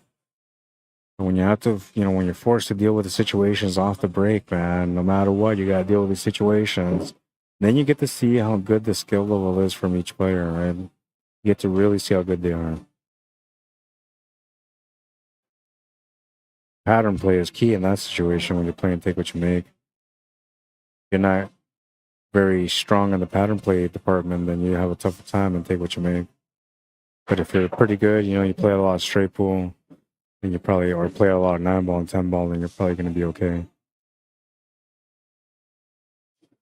So long as you have a shot anyway. Good choice there to open up the 7-ball a bit more.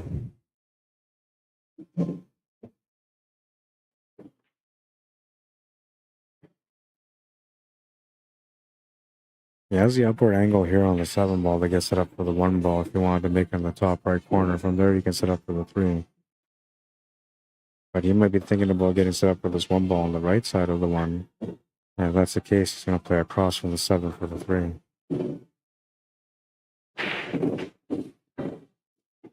Oh, he's going to play it right across for the 1-ball instead. See you, man.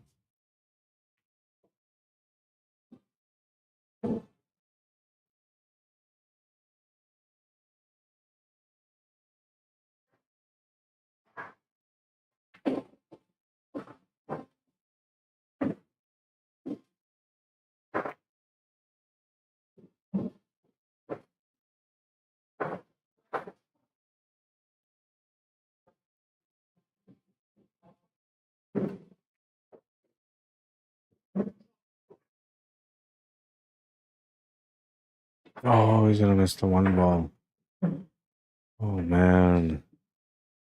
Costly mistake. Wide open table for Mike Delgado, and it's pretty much like serving him a lunch buffet right now. Wide open table, man. Chance to get on the hill first. Sure what's going on with Larry. He's a little off, man. Maybe he's uncomfortable being on the stream, which usually isn't the case. So might be feeling the pressure. Elise Cameron, how you doing? Your brother's playing on the top left of the screen against Dwayne right now. And the score between them is 5-5. So they're in an even up match. And your brother was down 5-3. So I think he was down 5-2 actually. So he's won 3 games in a row.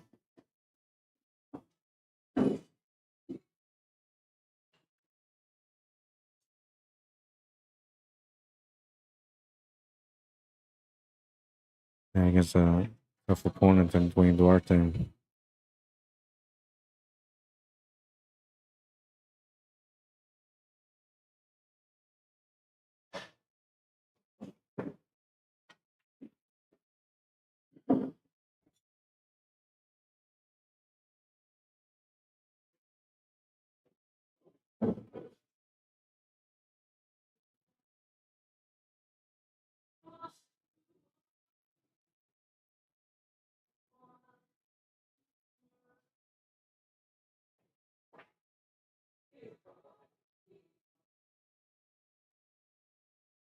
Something there he doesn't like.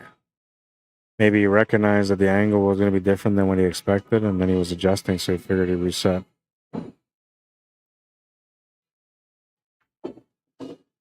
It's going to work out okay. Not as good as you wanted it to work out, but the chance is still here. He needs to make the shot, draw the cue ball to the rail. He's going to have to look for a little bit of perfection, though, for the finish. Unless he plays the cue ball across to the right side after, then he'll have to finish from there. He kind of played the angle on this 10 ball, or is that the 10? Yeah, it is the 10. No, it's the 14. The 10 ball is the one that's sitting above that, the 8 ball.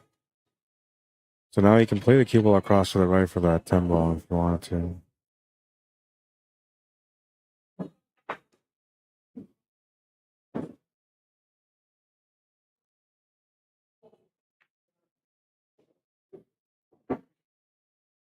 Good shot.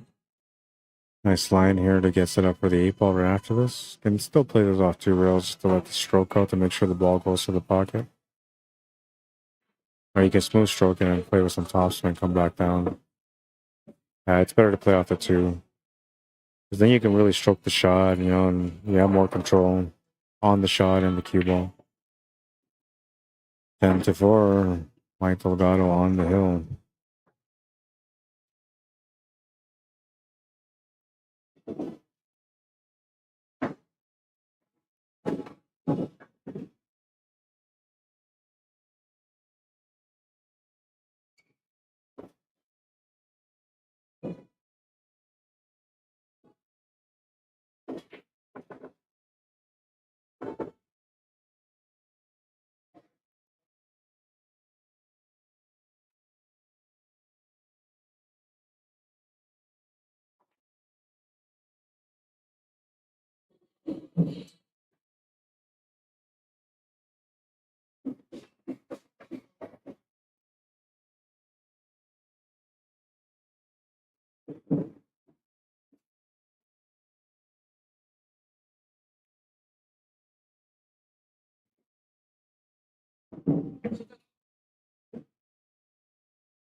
All right, break's going to bring Mike Delgado back to the table. He'll have a chance to close out now.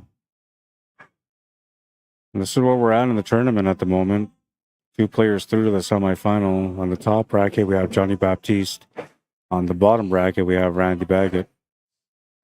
It's easy to beat these 2 guys for a championship match, but that can change depending on who wins the match between Dwayne and Emery in the top, and also who wins this match.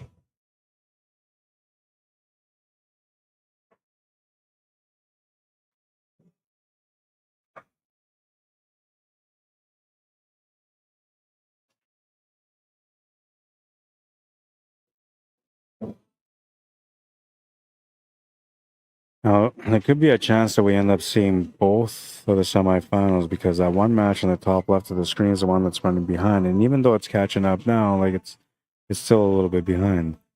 So then we can maybe get that first semifinal going, finish that, then move into the second semifinal when it's getting close to the end. That would take us to the winner of this match against Randy Baggett for a semifinal, first semifinal.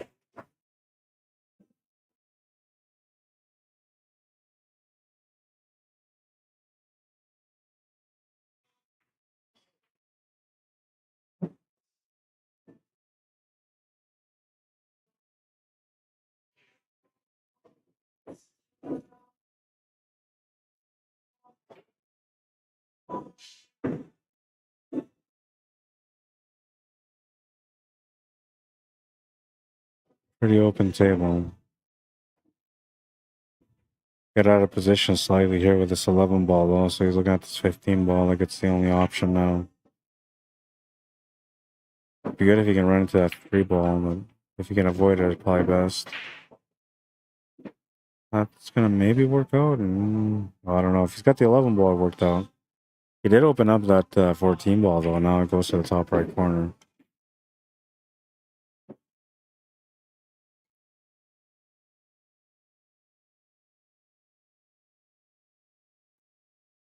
If he's got the 11 ball, he's very limited on what he can do with it, so he's gonna have to play this follow through and just try to get set up with the 13 ball to the side next.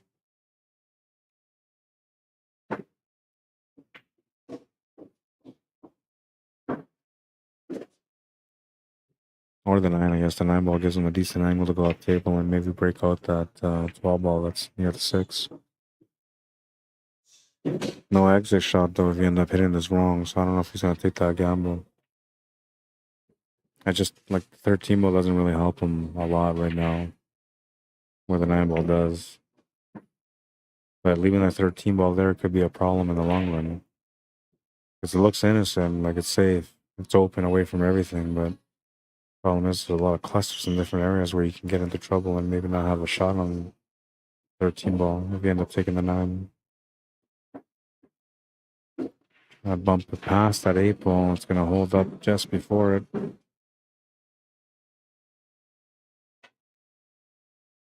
And a little bit harder, you would have got it just past that 8 ball and it would have been good. But looking to see if you can just roll this up. Play tight on the 10. Or sorry, play tight on the 12. That's a 12 ball that's above that 14.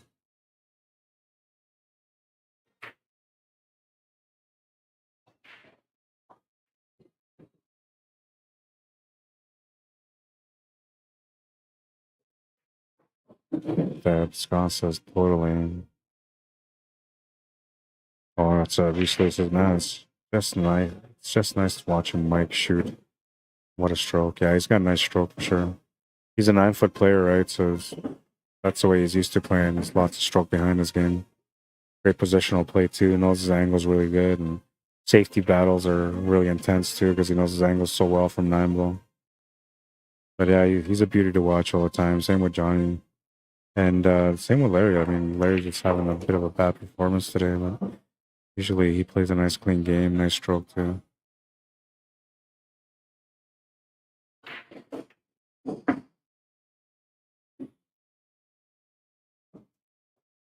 I don't think he's got it. I mean, you can see it, but I don't think you can actually make it. Not without a swerve or masse or maybe a crossbank corner. You might just throw it just around the 1 ball.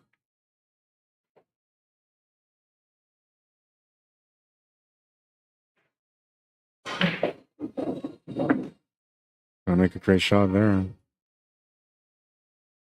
A little bit of juice action gets him on the 8. That's gonna be for the match. 11-4, the final score. Delgado chasing the dream still, looking for his first King of the Hill championship. Will today be the day?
All right, so we're gonna go to this one now, and they're gonna wait for about 15-20 minutes before they play their semifinal. See ya, bro.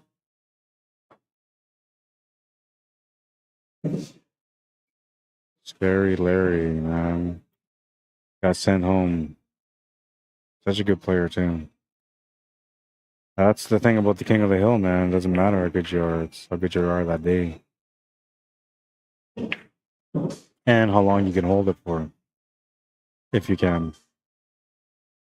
All right, so we're gonna put up the scoreboard on this one. These guys are gonna start about 50 minutes. I'm gonna take a little breather, maybe. In the meantime, I'll put this up for you guys. And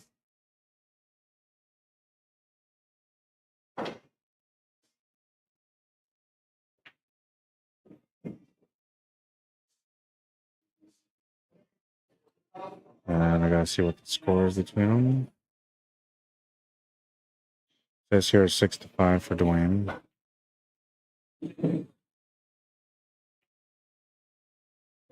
Race to 11.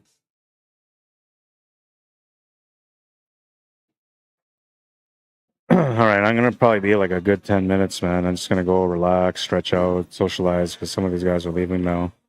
Then I'm gonna come back and I'll update the score. These guys are slower paced players, so it should be a little bit, before they get going. 7-5 right now, actually, for Dwayne. Just updated it.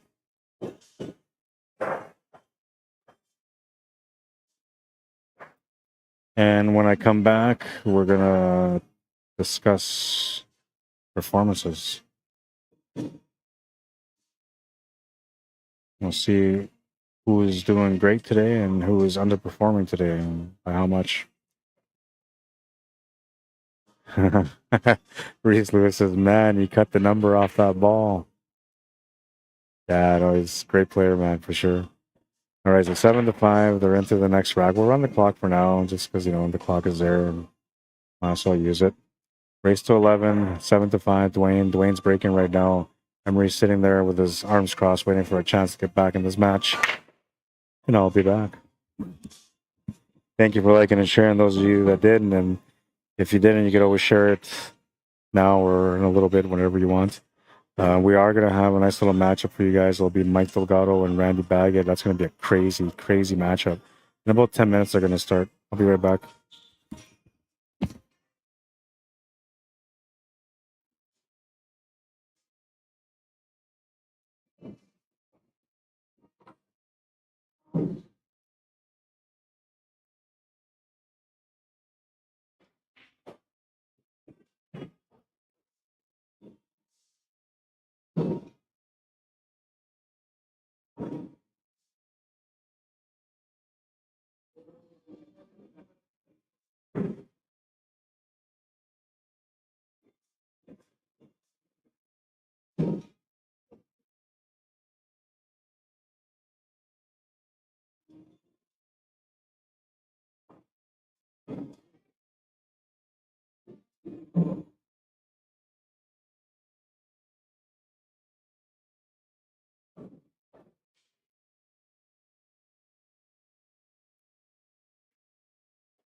All right, what is the score on this one now?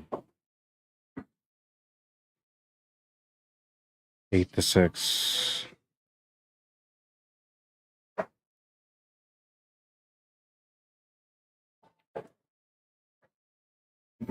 So a good battle on this one. Race to 5 for Emery. Race to 3 for Dwayne. You guys want to play now? Is Randy ready? Is Randy ready? Yeah. This will be a good matchup. It's 2 700s playing.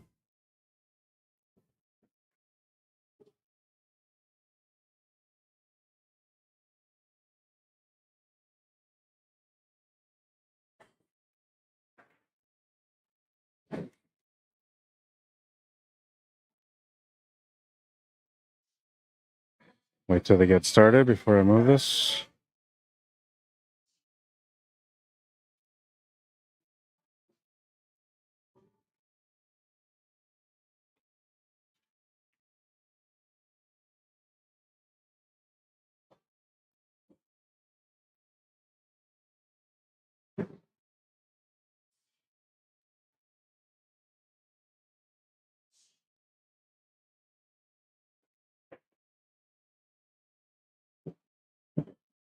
Interesting to see whether the players choose to go for big breaks or not because of take what you make.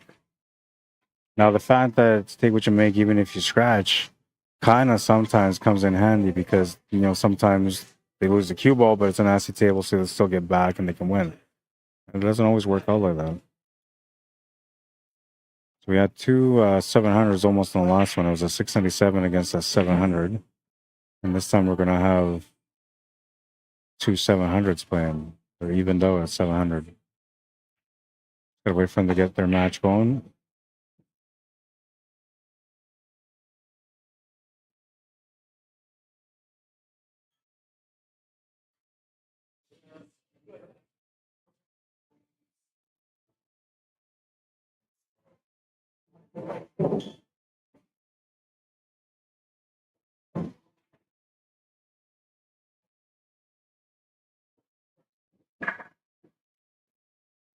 All right, so this match is about to start. Oops, pressed the wrong button there.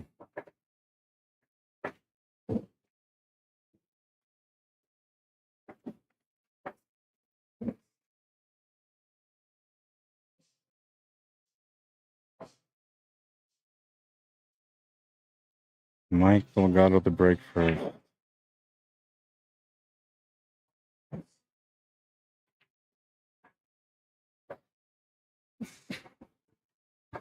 Zero, zero. We'll reset the clock. Clock will start once they take the first break. Logger rates are up, and as I mentioned, oh, what happened there?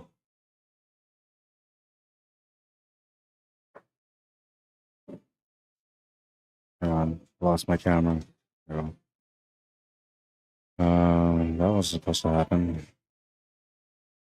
There we go.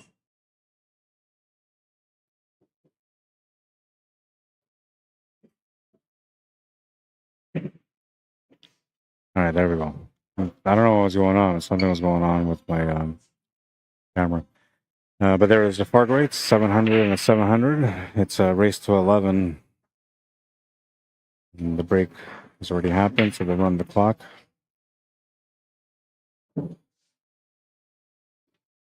Just still watch that match in the background at the top left of your screen between Dwayne and Emery.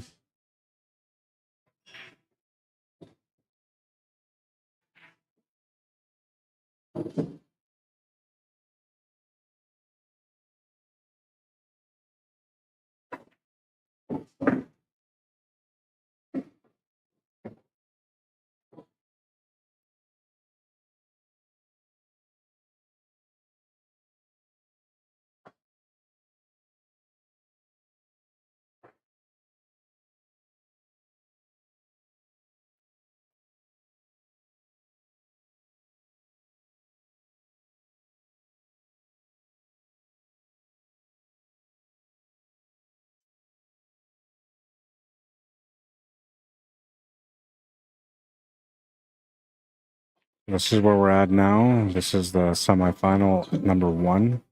Johnny Baptiste waiting for the winner of Dwayne Duarte and Emery Cameron. And, well, we're almost there. We're almost at the championship match.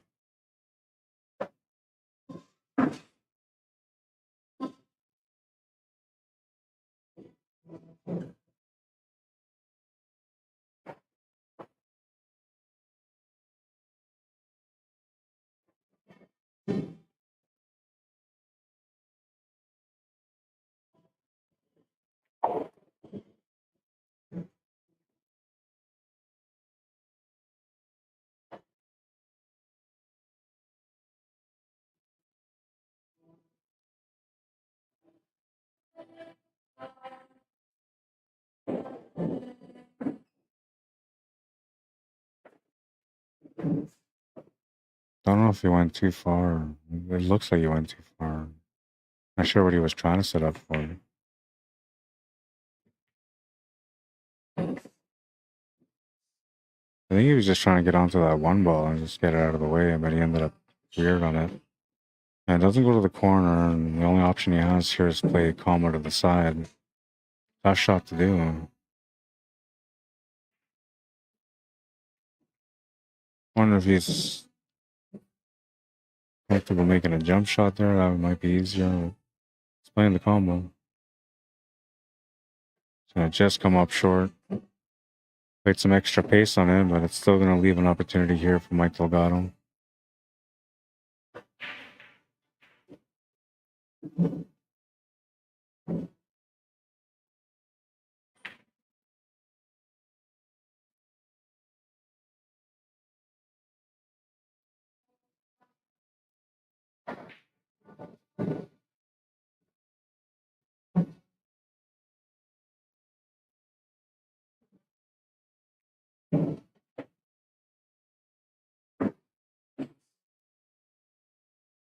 Oh man, he's ended up in a tough spot.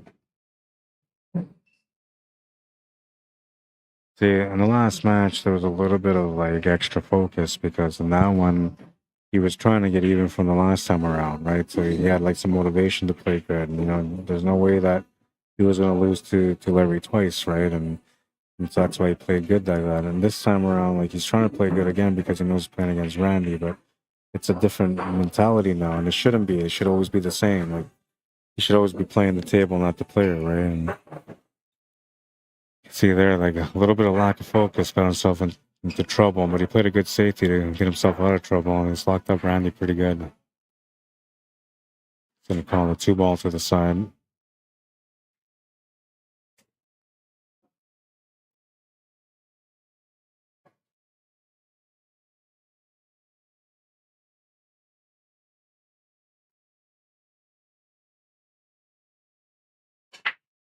Now he's gonna hit the 2-ball. He'll not make it to the side though, so that turns the table back to Mike. And now he's a bit better. He's played a good safety, gives him a good chance here to get going on this first rack. Don't want to suffer the same fate as the last time around where he came up short because he wasn't really looking at position. So he's taking a little bit longer here to figure things out.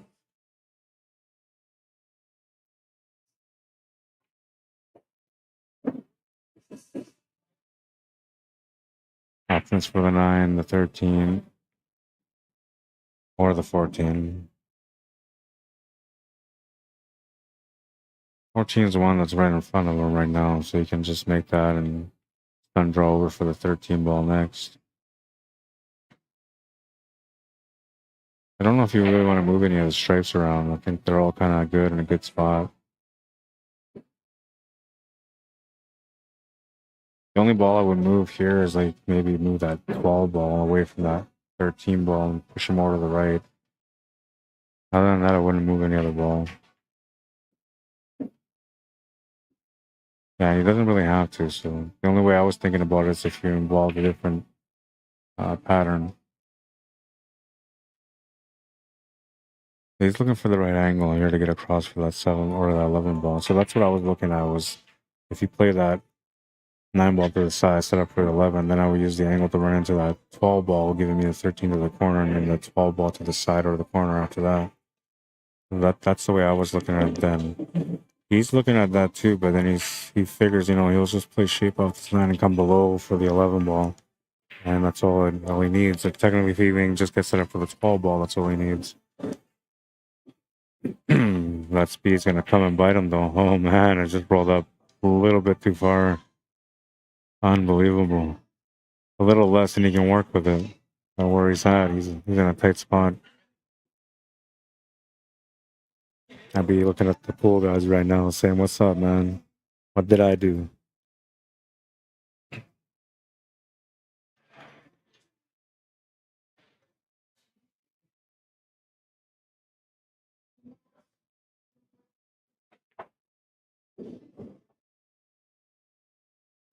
Turn the lights back on. Oh, that's funny from earlier. Yeah, I don't know. That was weird too, right? Because no camera. You just see everything in the background, but nothing at the same time.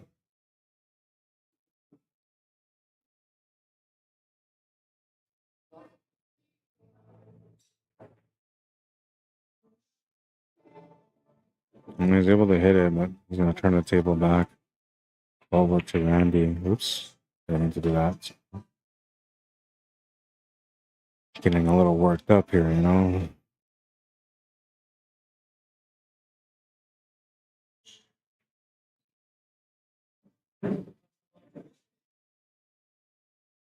Seven minutes into this rack so far. Looked like it was going to be a pretty easy table at the beginning of it, but here we are and we're still in the battle. Supposed to show you the importance of the racks as you move forward into the rounds. Start fighting for every rack, man. And when you're fighting for every rack, you know you're going to get yourself into a good battle.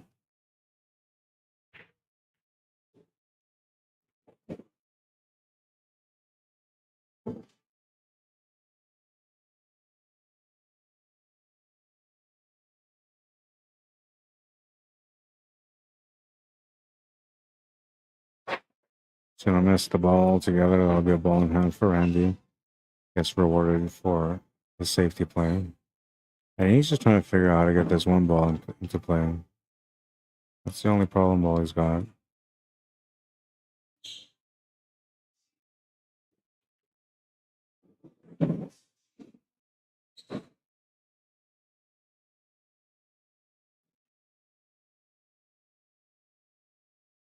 By the way, if you guys are enjoying the stream and the matches so far, you guys can always support by liking the stream.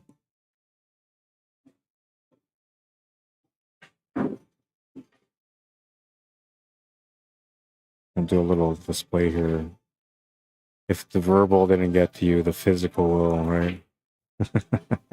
Yeah, you can like and share the stream if you want to support for sure.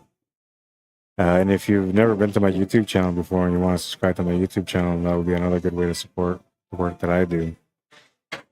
There's always different things on my YouTube channel. It's not just pool, but you'll be able to find me on the Arriagada/CSL Manitoba. So it sounds like it's all pool.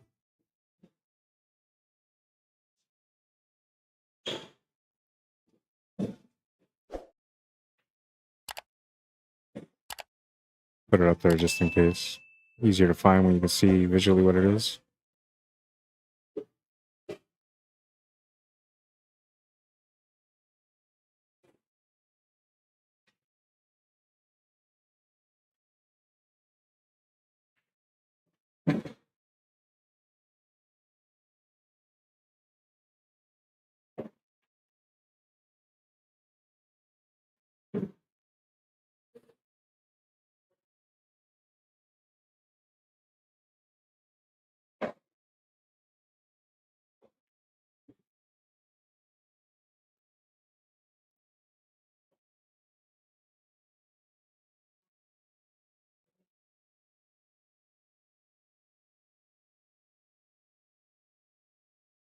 Yes, he's trying to figure out how to get up from the top rail back into that 11 ball. He's gonna have to settle for that 8 ball into the, or that 1 ball in the bottom left corner.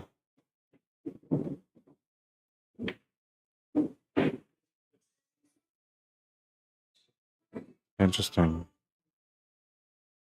Set up for the bank side.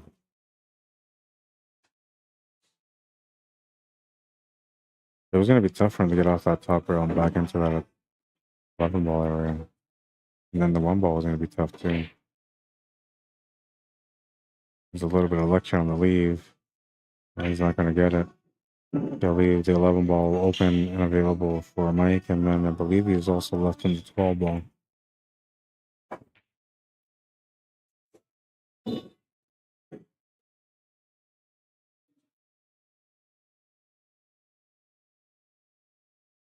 Lucky break for Mike on the first rack after a long 11.5 to 12-minute battle.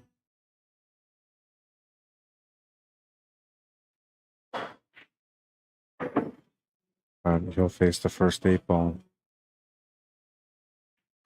And he'll make it to take the lead. 1-0. Randy back at the break next. He's got to warm up into this match. So first TV table matchup for him today. It's already been on the TV already. He's comfortable on it. Randy usually is too. I don't think he's got like TV jitters. He's not that kind of guy. It's just one of those things. But I don't know, man. I don't know. The table was kind of doomed. It wasn't. The pattern wasn't available for him to get that finish that I think he was looking for. And I don't know if he was really setting up for that bank set. Maybe he was trying to play it to get below that one ball.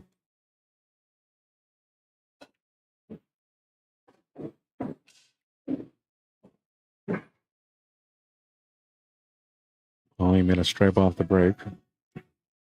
That means he's gonna have to shoot stripes.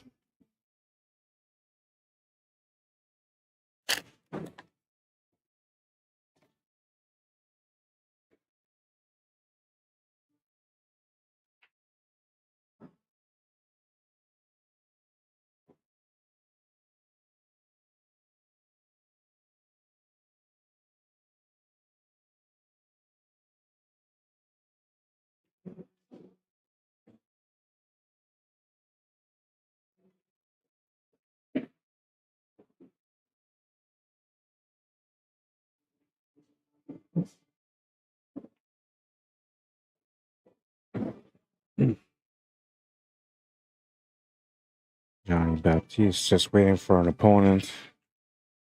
And let's see where they're at in their match.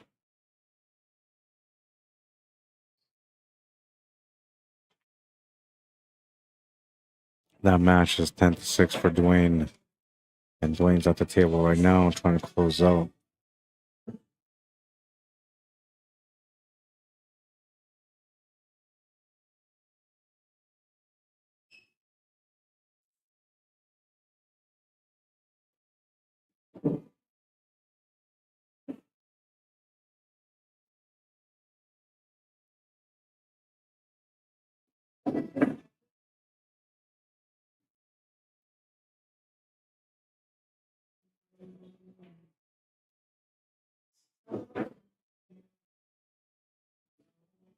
Chance to open up that 12 ball here. Oh, sorry, that's a 14. And looks like he bumped it out just enough. If he's got it, doesn't have to worry about breaking it out no more. He can just come over from the 13 ball and set up for it there. Needs to get a good angle to follow up for that 10 ball afterwards.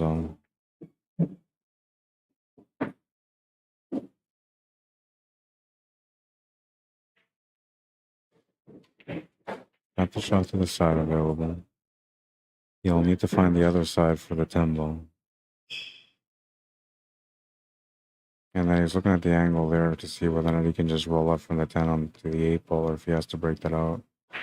That's going to decide where he puts the 2 ball after making this 14 ball.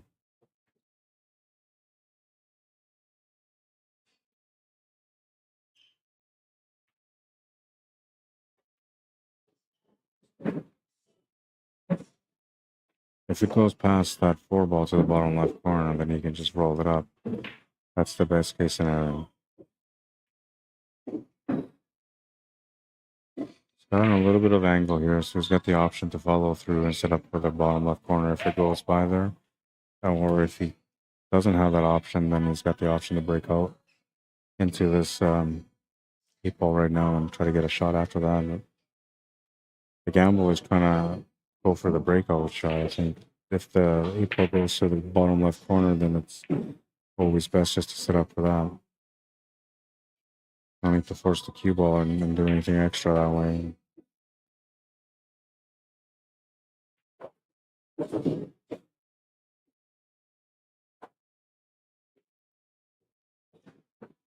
And get interfered with a little bit there, so he's going to do a little walk around for a reset.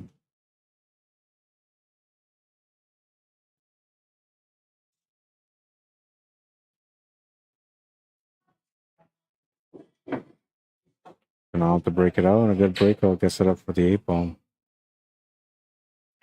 And Randy will strike back on the next rack, keeping it at 1. And Randy, we trust.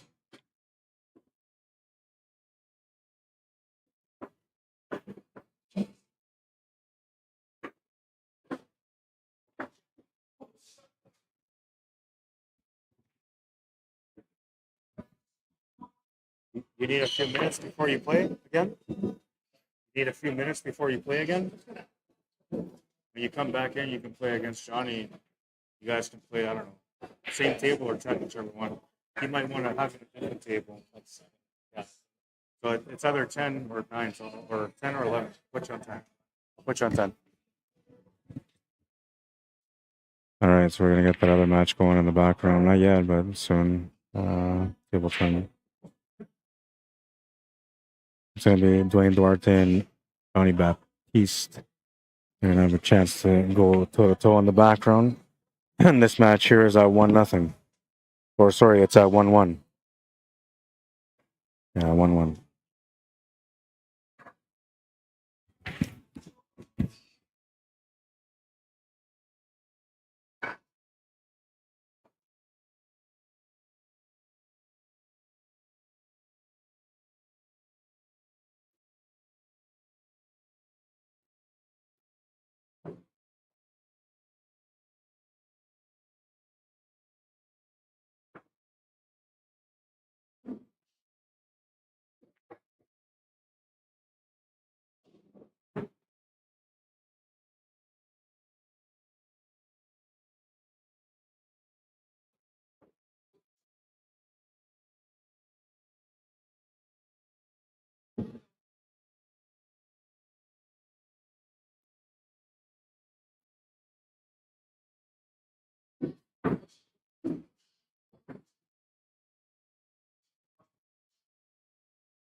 So now with Larry Hunter out of the picture, there's like a 95% chance that there's no split in this tournament. Mike doesn't care to split. He just wants to win. And it doesn't matter to him. $1,000 is not going to change his life. And Johnny would likely just go for the win because he's one of the top seeds. And he's won it 4 times. So he's in a comfortable position here when it comes to experience and comfortability. And then we have Dwayne Duarte, which I think he would play it out too. Seems like the kind of player that would play it out. And then Randy Baggett, who I'm pretty sure would play it out as well. But I think if it was like Randy and Dwayne for a final, they might split because they're friends. That's the only split percentage right there, or possibility. That's why I said 95%, because there's a 5% chance that those 2 players will meet in a championship match, because right now they're 2 of the final 4. And they're both in opposite brackets too, so. And now, like, everybody remaining is 700 and up. I think Dwayne might be the lowest one. Dwayne's a 673, so he's just barely under 700. He's playing against a 746 and Johnny Baptiste, so 70-point difference almost between them. And then Mike Delgado and Randy Baggett are both 700, so they're playing even up.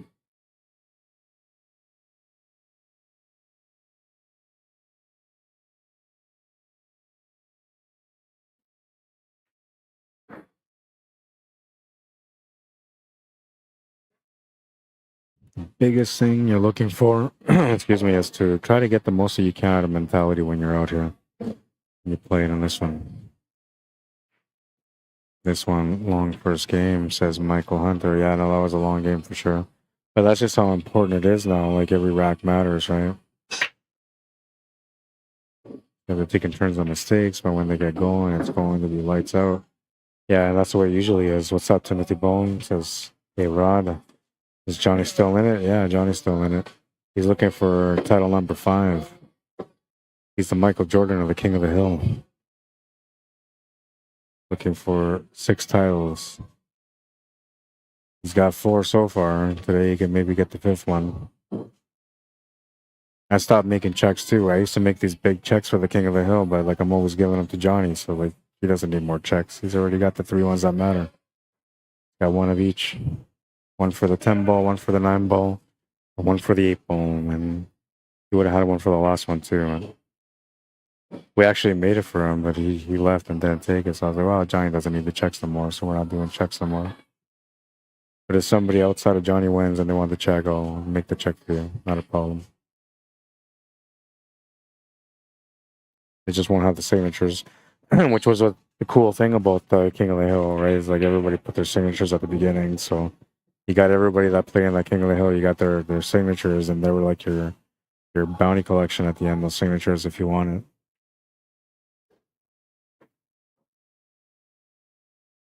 And it's memories. You never know when one of those players ends up becoming a pro or a really famous pro. And you can say, oh, yeah, I got his signature here when I beat him back in 2024 in the King of the Hill.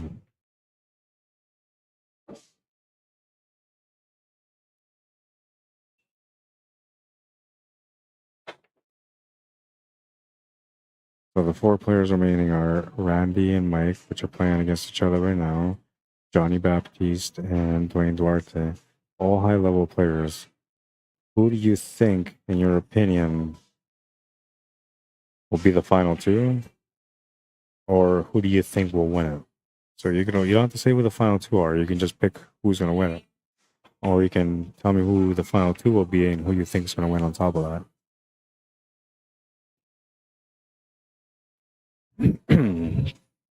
And as we go into that, let me go into what I said I was going to talk about when I came back. And that is performances. Let's see where we're at today.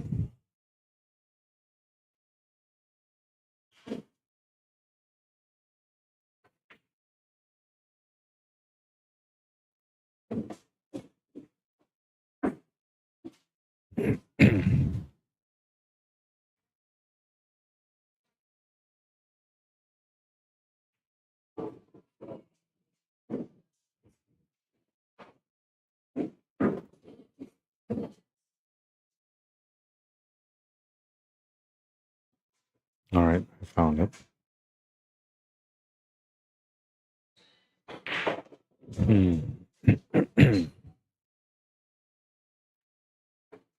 Interesting.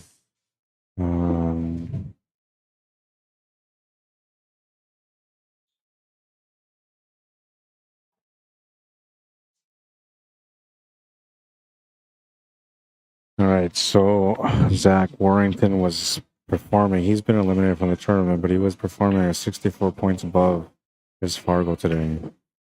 Sam Campbell was also playing above his level. He was playing at 70 points above his Fargo right today. And he's been eliminated also. Randy Baggett, who's been having a pretty good performance so far, is actually underperforming. He's not playing as good as he should be, playing 34 points below his Fargo.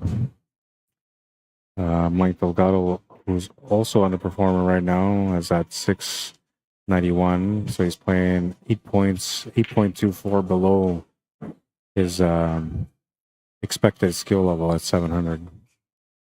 Marty James Bray was playing at 160 points above his Fargo, playing like a 632 today, and he's a 472. So he had a really impressive performance, but he ended up losing. Larry Hunter was underperforming, and he was having a rough day. You can see it. He ended up playing almost 100 points under his His average, he was playing as a 597, it says here. Kendall John Soria, who was overperforming the last time he played, he was overperforming this one also with a 116. So let's just keep it here on the 4 guys. So on the 4 guys that are remaining, we have Randy, who's playing under by 34 points. Johnny, who is playing under by 42 points. So Johnny's playing like a 700 right now. Dwayne is playing 3 points below his average. No, sorry, 37 points below his average. He's playing as a 635. And there's Mike.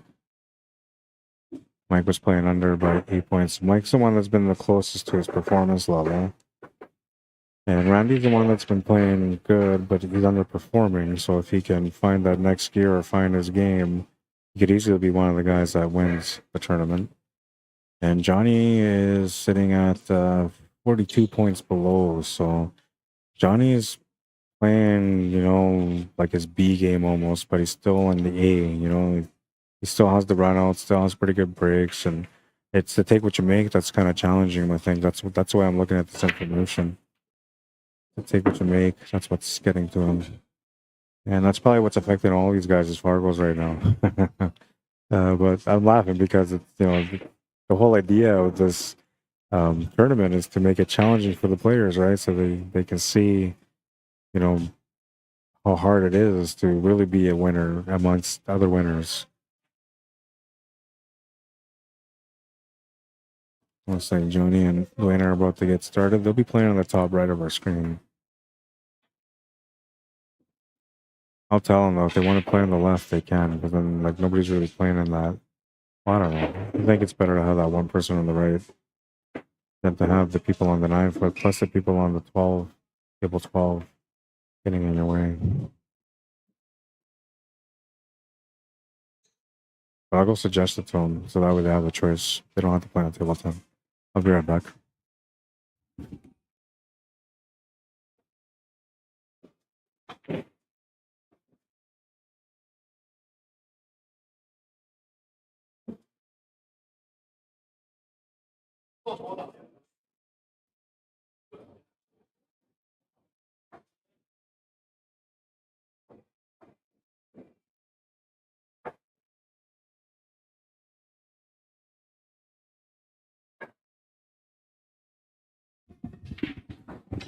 Yeah, they're good with that table. They're going to roll it.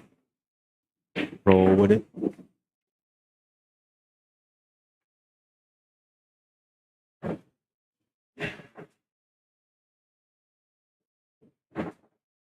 So say that's playing on the table on the right side, just off the screen almost.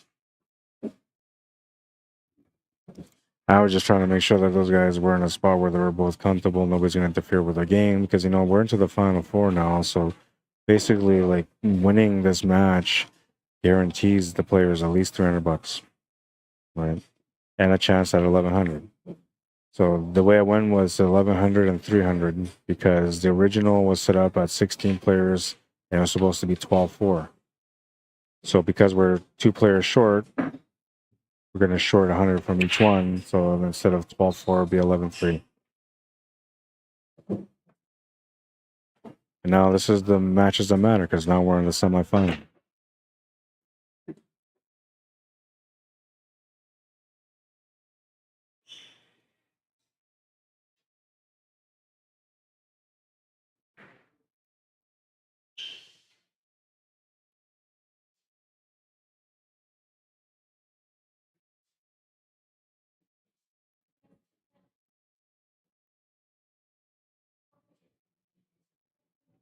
Make it official up there in the semifinals.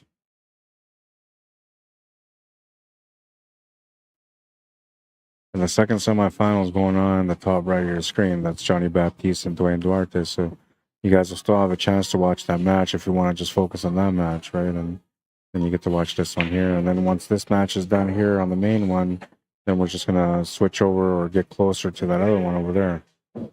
Or maybe, you know, well, I don't know. Let me look at something.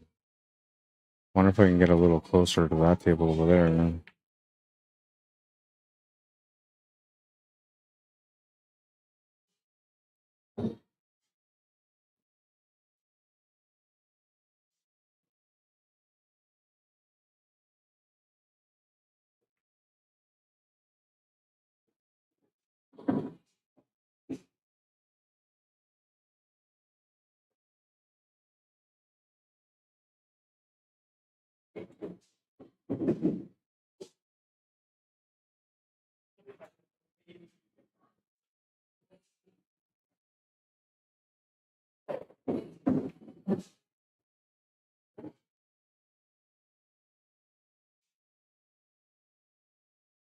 I have to play that 3-1 combo. And that April's gonna get pushed towards that 13 ball a little bit, so I'm not sure that's gonna be a good thing. All depends on how much pace he puts on it. Because to make this combo, you would have to push that 3 almost into that 8 ball. So he's not gonna hit that 8 ball, but he's gonna run into it from the side, which will still push it towards that 13 ball. Oh, and he almost made the 8 ball, man. Oof. Danger. That was danger right there, man.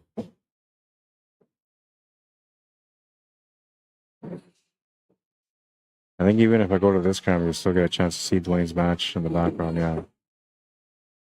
No matter what, you'll still have a chance to keep up with what's going on the other table. Actually, kind of looks like this is okay. I don't mind looking at it like this, but it actually almost looks better like this. Like you can almost see both tables a bit clearer.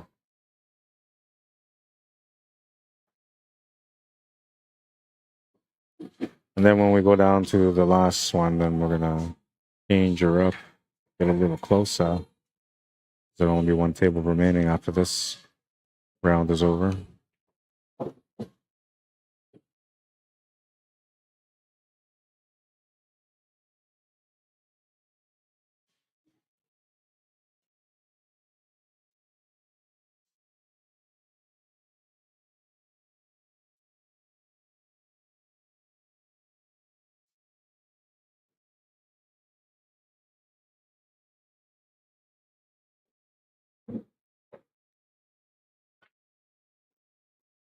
Made the shot. Didn't get the breakout that he wanted though.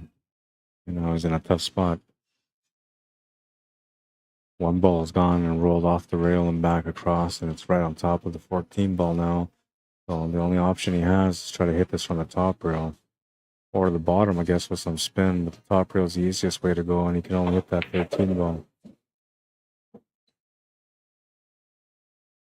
Now that's more than likely going to end up leaving his opponent a shot, especially because he's going to have to hit a rail too. So maybe the best option I would do here is try to do an intentional kick on the 13 ball to try to run it down table and tie it up to that 4.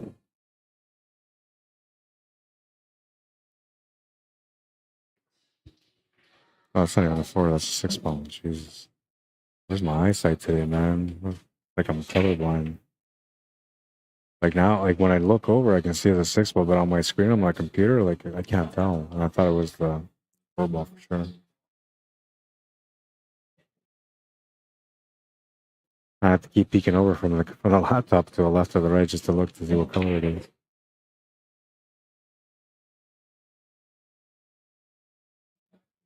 I wonder if I can make this monitor a little bit bigger.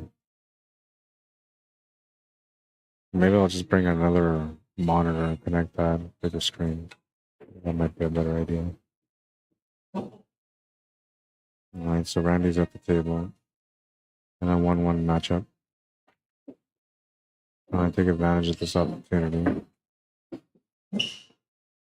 It's a real opportunity because he was rewarded with a chance after almost knocking in that 8 ball. Him up in the pocket instead, and now he gets a chance after that, so he's been rewarded twice so far on this rack. That tells me that the momentum is currently on his side.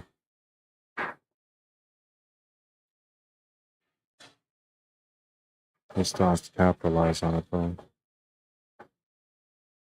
Bank corner might be the best option, but might sell out the table if you go for it.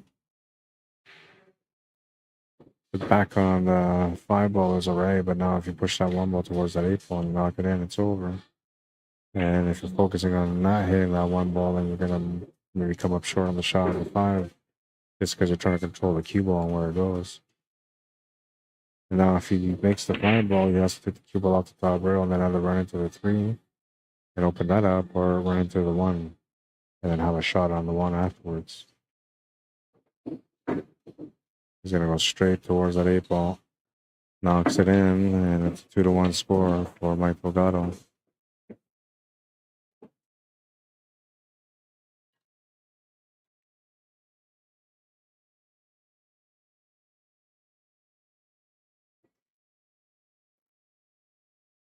So on 0-0 between Johnny Baptiste and Dwayne Duarte.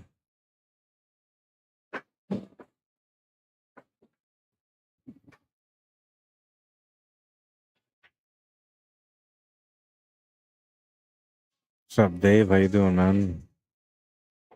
Patricia Sanchez, welcome to the stream. Linda's Jonah's Fruit Staff, welcome to the stream. Where are you guys from? Vince Valdez, what's happening, man? 2-1 now? Yeah, 2-1 now. Frank Berg, what's happening, man? How you doing? Jose Manuel Garcia Alonso, bienvenido. Welcome. And Nguyen Van Thing, welcome to the stream. Yeah, I'm tongue twisted on that one. Sam Jane, Baby Che, welcome. Baby Che, I love you, man. Hope I'll see you when I get home. If you're still up, then. Jeff Clare, welcome to the stream. Was playing the tournament a little bit earlier. Rod Ashby. Thinking 3-1 for Mike now? Okay, you might be right. I kind of lose track of things sometimes when I'm talking outside of the game. Excuse me. Let me see. Oh, that's fine.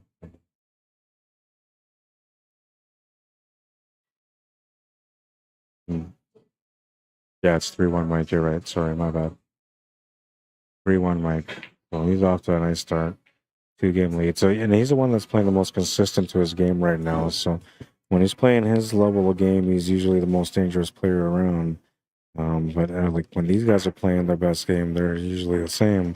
When they're underperforming, they still put up some pretty good fights and they still find ways to win. So, underperformance doesn't really mean a whole lot. That's only so far throughout today. But the reality is, you know, if Randy wins his match or Mike wins his match, and if Johnny or Dwayne win their match, that can change your performance and increase it or make it lower depending on how they were playing, right? And it could be going lower still while they're still winning. So performance doesn't really tell me much. Fogger rate says a little bit.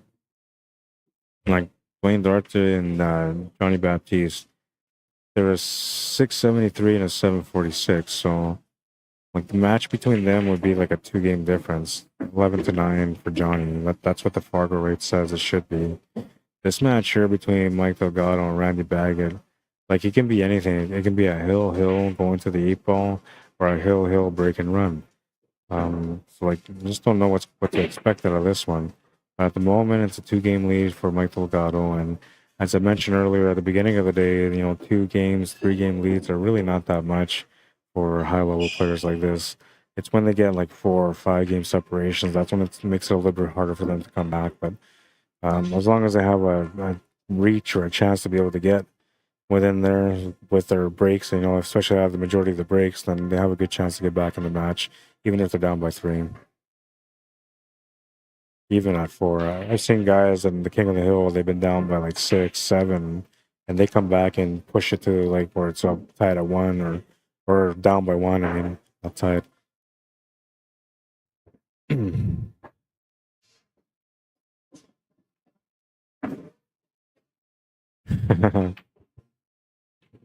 People are in food, and the server's looking for the people that are looking for their food. I can't find them. I'm looking at her like, just drop it off here. I'll eat it. You know, It looked good, man. It was Greek salad with a sandwich of some sort. All right, so 1-0 for Johnny in that match, and Dwayne's breaking next. And then 3-1 on this one. And we're caught up. Who won that last game? It says James Rockwell. So that was Mike Delgado that won that last game. And we got Randy at the table.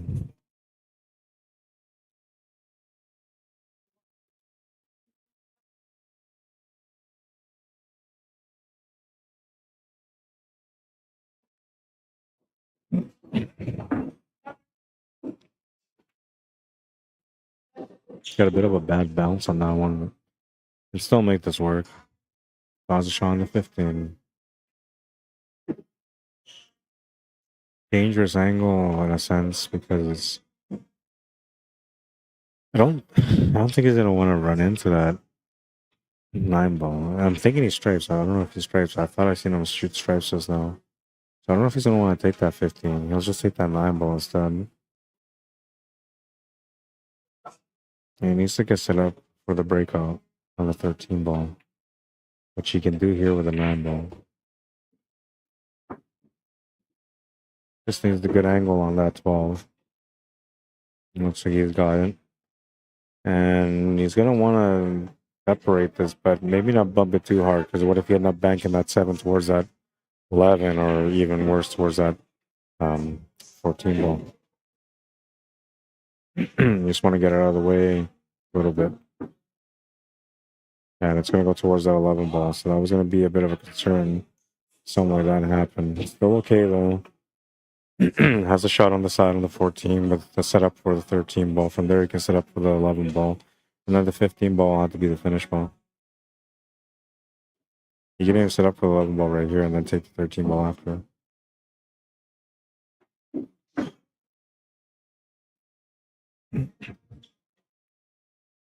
Pretty good on that 11 ball. He's not bad on that 13 ball, but he won't be able to hold the angle straight if he draws on that one. So he's going to have to take the 11 ball.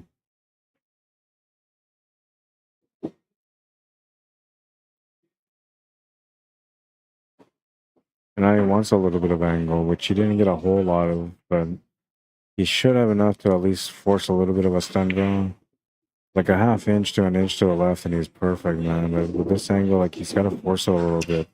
And I think, like, the only way he's going to be able to do this is with stun, but more draw. So it's going to be like a longer shot with a bit of a back cut.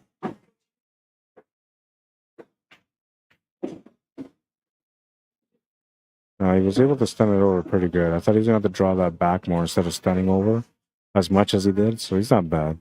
He does have a bit of a back cut, but this is okay. It's complementary angle for the shape on the 8. Needs the pace, though. And he'll get there.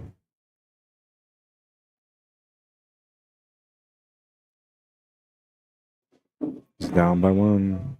This is not going to be an easy battle for either one of these players. You can already see the action, man. And see, he put the ball down there. He's going to shuffle him up and then bring him back up. He gets 2 moves. 1 move to make sure that the 8 ball's in the middle where it should be, and 1 move to make sure there's a stripe and solid at the end. That's it.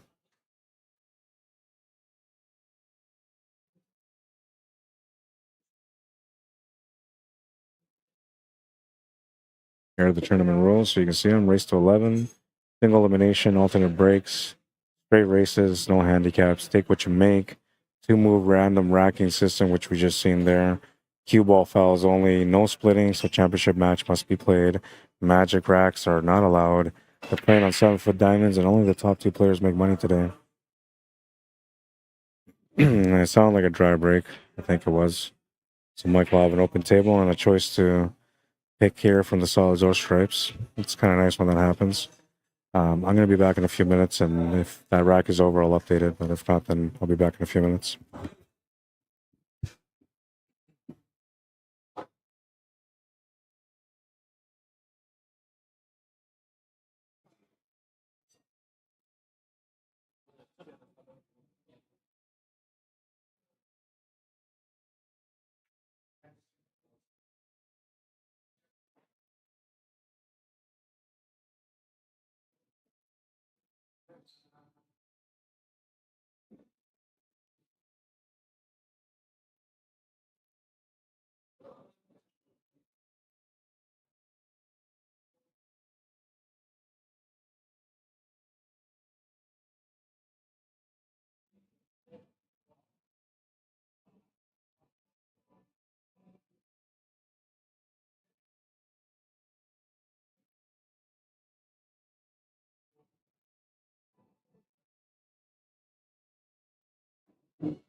Well, the true with my Barclay, I think it's 550, 555.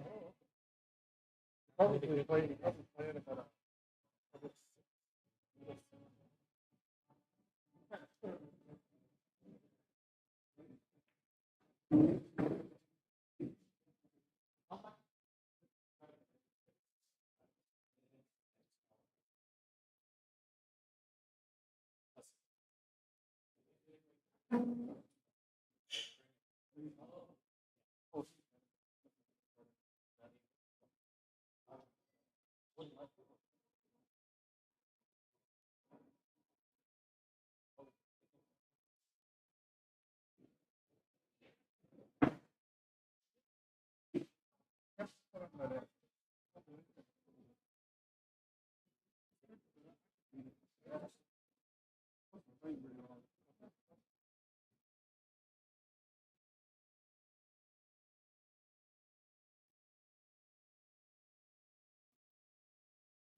3-2 on this one. Is it still 3-2 or these guys stop updating? Because it shows here on the digital pool bracket that it's 3-2.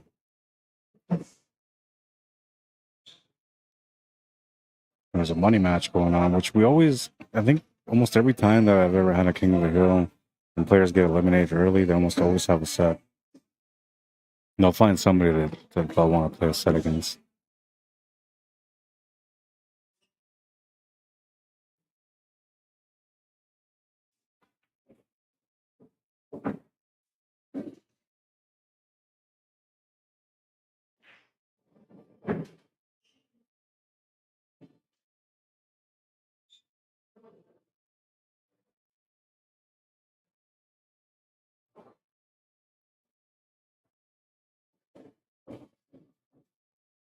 It's going to end up pretty tight on this one. It's going to have to work the cue here a bit. Work the cue and work the cue ball, because either you're spinning towards this or you're playing up and down. Bottom rail, top rail, back down.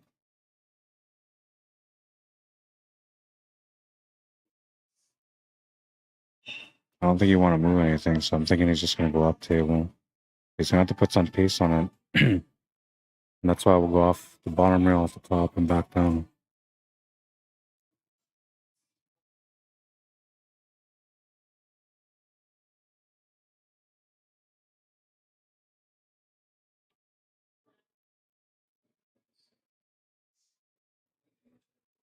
Can't really slow roll this, and medium pace would be no good. Might not get to the pocket either. See? That's why you have to go up and down and then back up.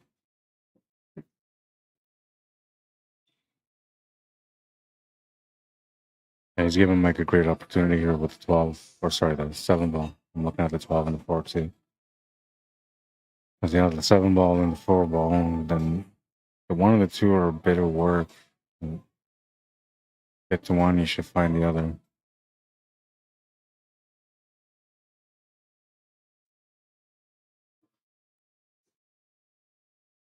He might want to take the approach to go straight down from the 7, deal with that 1 and 2, then leave the 4 as an escape, but the 4's on the bad spot. So to me, like, I naturally would take the 7 then the 4. I'm thinking that's what he's going to do too.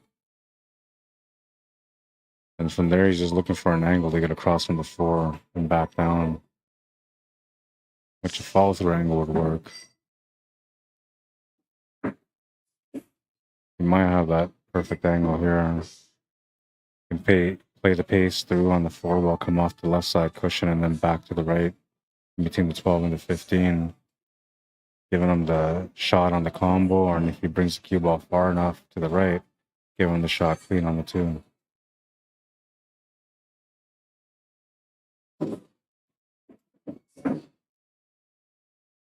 Yeah, there you go. And he played that good too, because he gives himself a nice little natural angle. So now he's going to try to find the window between this 12, or sorry, the 10 and the 15, which is going to be tougher. It's going to be a lot tougher, and he's likely going to end up running into that 10 ball. That's what he's going to try to avoid. This is all spin and stroke. It should look like slow, but with lots of pace through the spin.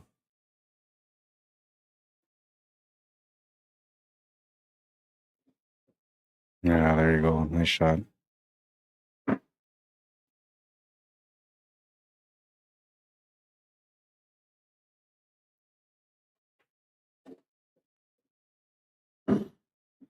Shape on the 8 is good. Okay, man. We'll see you again soon. Yeah. I think it was good. You get a chance to measure yourself to see where you're at, you know? You think what? It probably will a little bit. We'll see.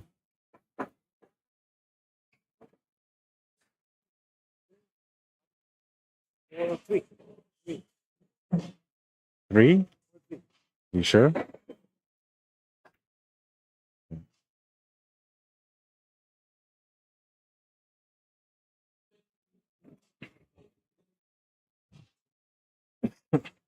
Mike says it's 4-3, so the bracket says that it's 3-2. I'll go with what he says. I thought it would be 4-2.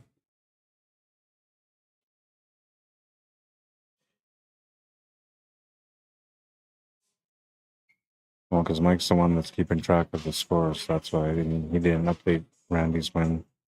So it is 4-3, and it's a legitimate score.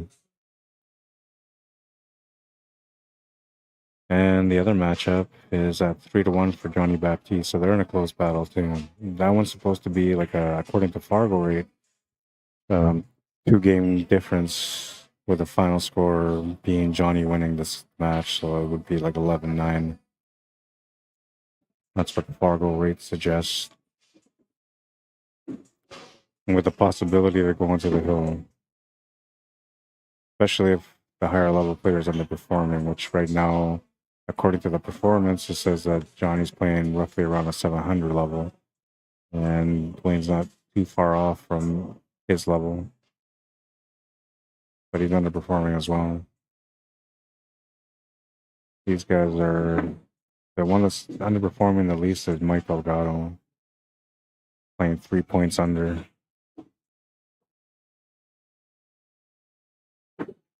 So statistically, based on how a player is playing on that day, you would say that Mike Delgado could maybe make it to the next round, and he could maybe even win that one if he gets going in that championship round. But I don't know, man. Whatever you're doing when you get to that final match, everything changes. Your mindset just changes. That's when the moment is real. That's when you realize, okay, well, I'm done beating everybody. Every opponent that I had so far has been just a table, but now it's me and an opponent. Like, we're both playing for first. Right? So then, like, I don't know, it just changes the player, man. But the more you do it, the less you let that affect you. And these guys are quite experienced when it comes to getting into that top 2 spot in a tournament. I'm thinking they'll be all right.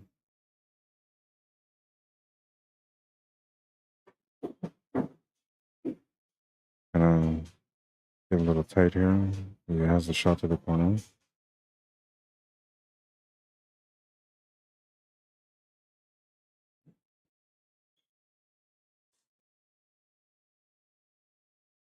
There's chance on what's happening, man. Deb's cost us, yep. 4-3. Thank you, Deb. Mike O'Neill, welcome. Leanne Wadenfeller, welcome to the stream. Oh, you wanted to open up that 8-ball, and he's gonna miss the shot because of it. The ball's turned over to Mike. Chance to take a 2-game lead now. Reese Lewis says those guys make it look so easy. Hey, stop. They do make it look easy, though. You're right.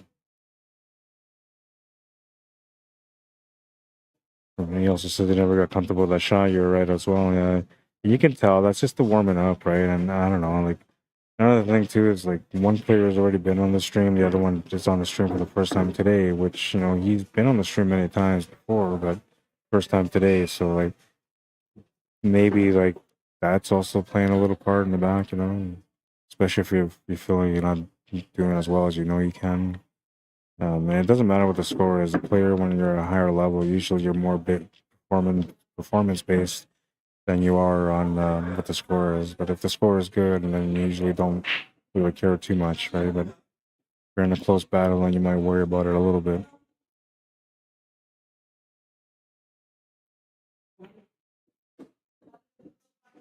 All positional play here.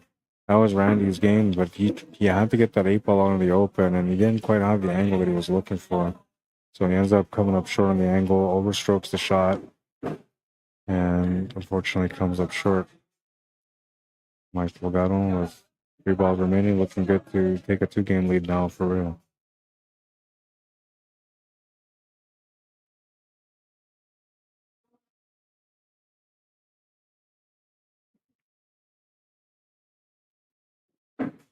If that 11-ball goes, I guess this would be the time to take it.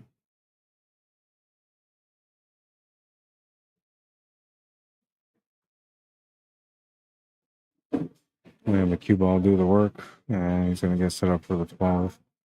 A little bit short on the pace, though, so you'll have to go back and forth. Cushion to cushion.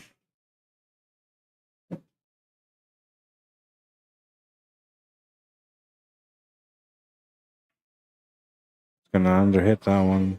Too much pace too. He would have had a shot on the 8-ball, but he was way short on it. He'll turn the table over to Randy. Can't believe that he came up short on that one. Randy with a bit of a lucky break here. He's about to be down 2 games, but the pool gods are looking out for him. Give him another chance.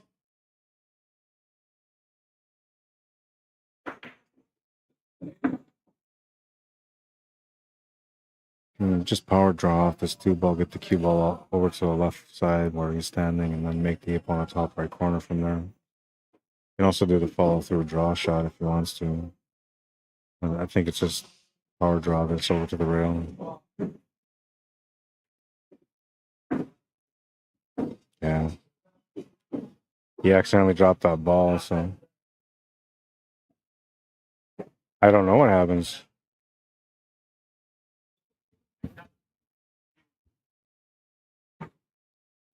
I don't think, because the cue ball never would have hit it, so I'm guessing it just gets spotted. That's what I'm thinking. And the ball didn't jump off the table, which is where it would be a foul, right? But it was just spotted. I think that's all. And I think Mike gets a choice either put it back or leave it out. Yeah.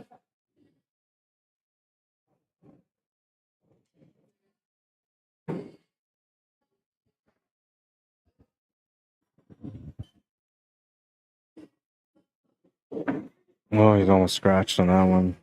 It's 4-4. Yeah, I'm not sure. Like, I'm pretty sure. Like, if the ball jumps off the table, we'll see you, man.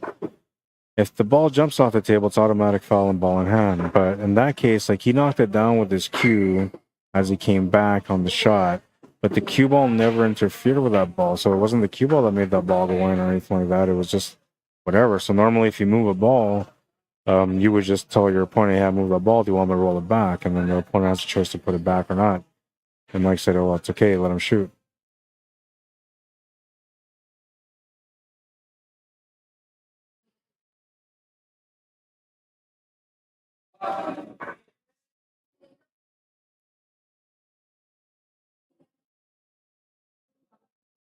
Isn't it Cuba only to? I'm not sure what you meant there, Luis.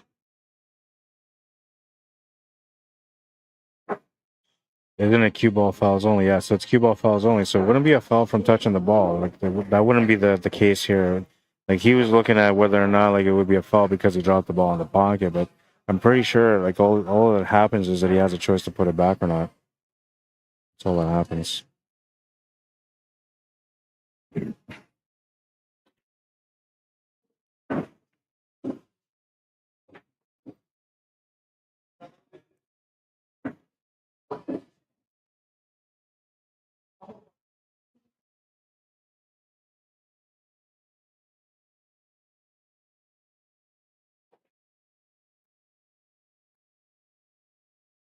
So we're tied at 4 in this one, and the battle continues. Randy at the table.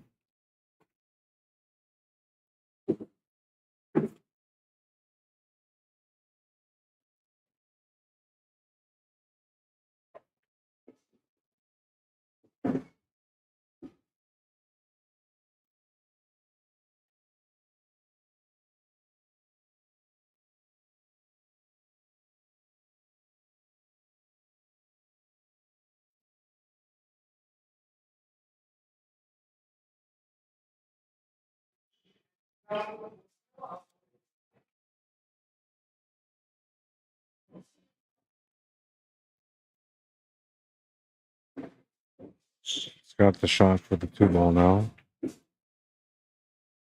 Take the 5-ball too, though, if you wanted to. It's kind of a problem ball. And you could easily draw back for the 2-ball from there if you wanted to. Might get tempted to take that 5-ball on. Not that big of a deal if you leave the 5-ball there, though. You could always do something for shape after you make the 1-ball.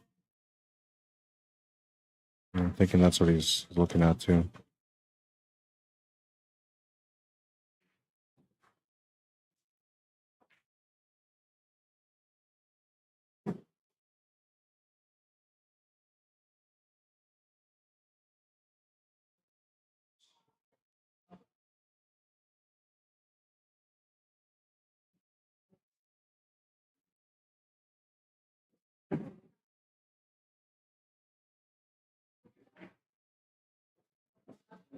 Yeah, he's got that downward angle now off that 7 ball, so you can go down towards that 5 ball if you wanted to.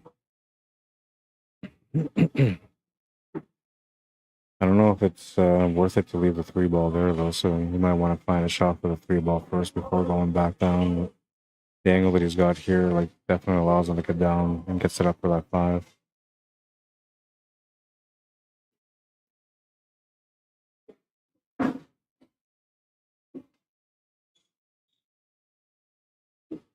And now he can do whatever he wants. You can go towards that 1 and get on it, or you can go back up towards that 3 and then finish out with the 1 ball. Which will make it easier for the 8 ball, because then you just kind of do a stop shot and you have the 8 ball into the side or the corner if you want to follow through a little bit. Small window though, and it's more or less closer towards a 13 ball. And either that or you got to get straight onto the rim. So I was thinking about taking this ball instead. Yeah, that's a better choice, because now, like, that simplifies the table a whole lot. You have to do one bigger shot, you know, one draw shot to be able to get back on, but it makes it a lot simpler for the finish, and you know, making the choice for when you decide to go for something different is it's usually because it's supposed to lead to a reward, and he's been rewarded here with the shape on the 5 to get onto the 1 ball also. And now he could even bump into that stripe if he wants to, but I think he's going to try to miss it altogether. And you can also just settle for making the 1 ball in the top right corner because it's off the rail enough. Take the longer shot, obviously. We'll see what he decides to do. Yeah, that's what he was looking for, just to make it to the corner. Now he's going to have the shot, but he's a little bit closer to the 1 ball with a different angle that he wanted, so makes it a little bit tougher. You have to play with some pace. And you have to put a little bit of spin on it too.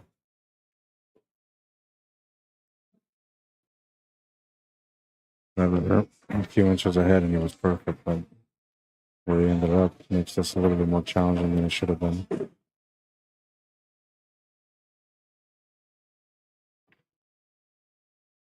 And he's going to come up short on it. And it's going to be somewhat okay. I think he's left him a shot here to the side pocket on the 12 level, so Mike will have a chance to get going for sure. Table isn't too bad, so yeah, maybe we might see another turn on this table for this rack.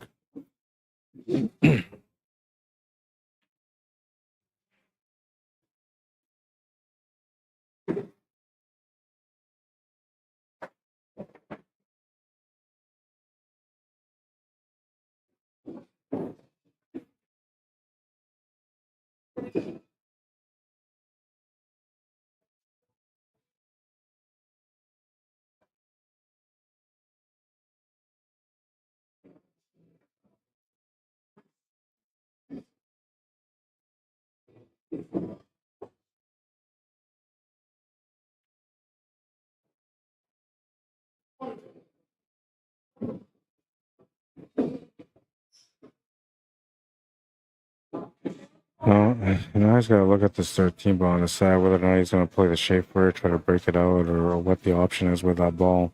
Because that's the other threat, and he has an angle that works to get onto it or to break it out if he feels like he needs to bump it out of the way a bit.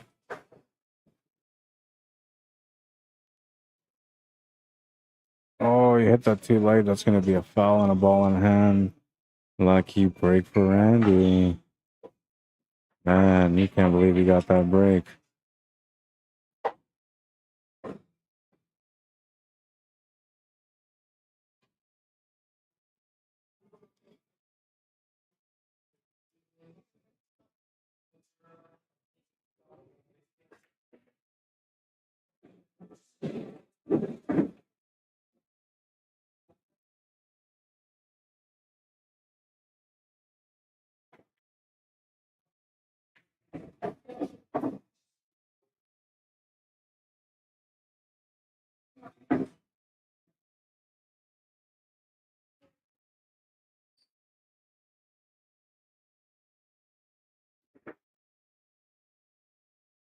Lucky break for Randy. He takes the lead because of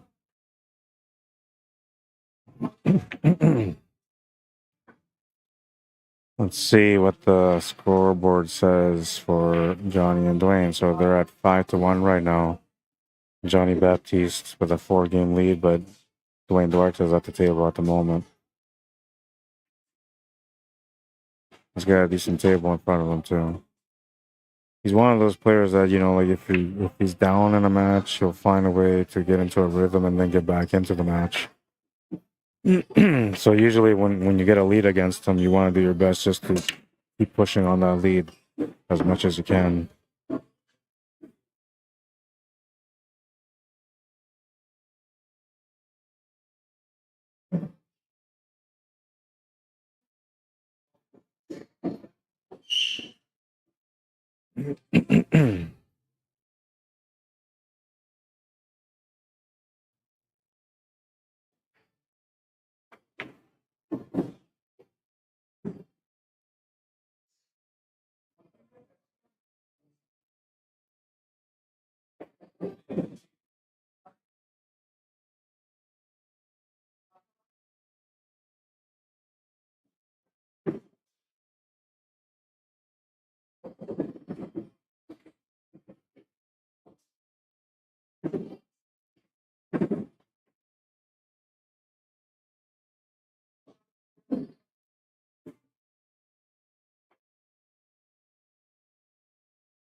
So Vince.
He's put himself in a bad spot here.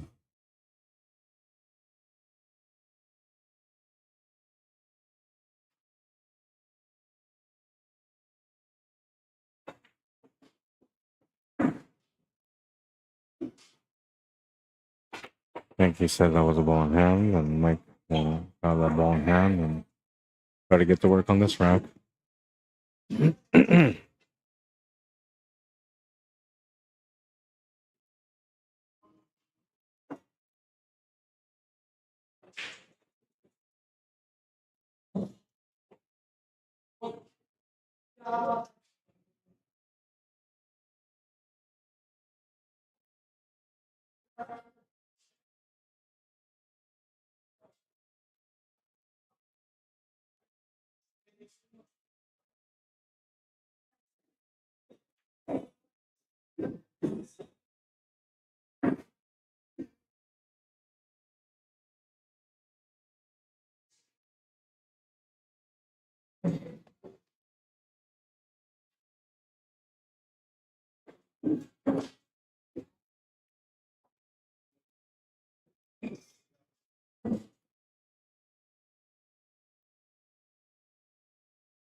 Sorry, I'm just excuse me, counting the money, make sure that everything is here for the payouts. And at the same time, trying not to mix up my money.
All right. Let me. Where I'm back. I was here, but I was trying to figure out this money. 6-2 between Johnny and Dwayne right now. 5-4 for Randy in this one.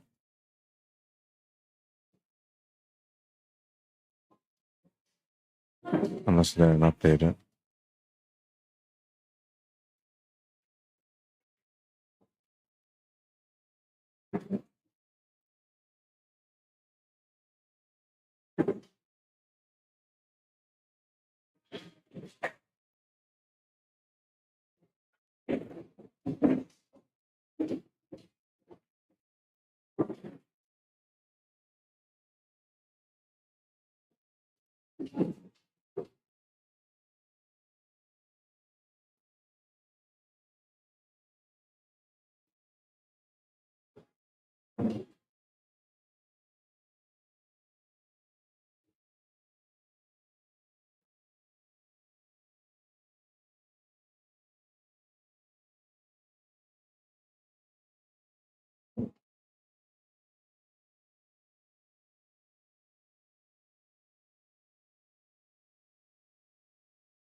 Yeah.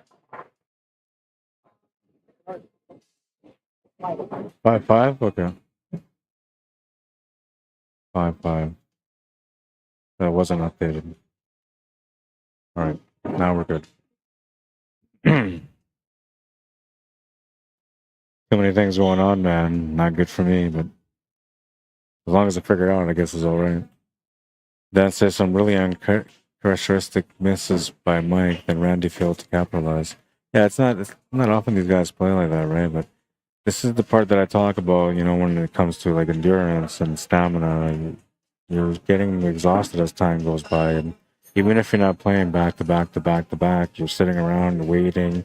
That's the worst part, man, is when you're sitting around waiting, because then you're starting to relax, your muscles relax, your mind starts going different places, right? And you're not as focused anymore, right? And you try to get right back to being focused when you play the next one, and that works the first couple of times, but eventually, as it gets later in the day, it becomes a little bit hard to do.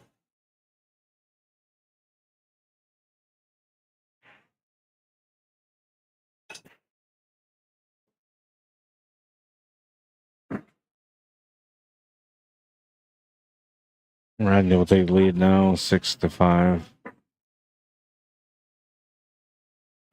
Randy said, or Mike says, I don't know what's going on. Because what's happening to me? I told him, I says, that's when the mic was muted. I said, well, if you want, you can take a break, man. Take a little breather, you know?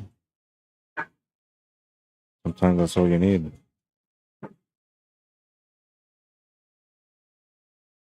And the other table's taking a breather right now. 7-2 is the score between Johnny Baptiste and Plain Duarte. And Johnny seems to be picking up his performance so far. It's not an easy match to play against Dwayne. The fact that it's 7-2 right now says that Johnny's been playing some pretty good racks, or that Dwayne's been running into some troubles. They're 9 games in. This one here is going into rack number 11, so we're right behind each other.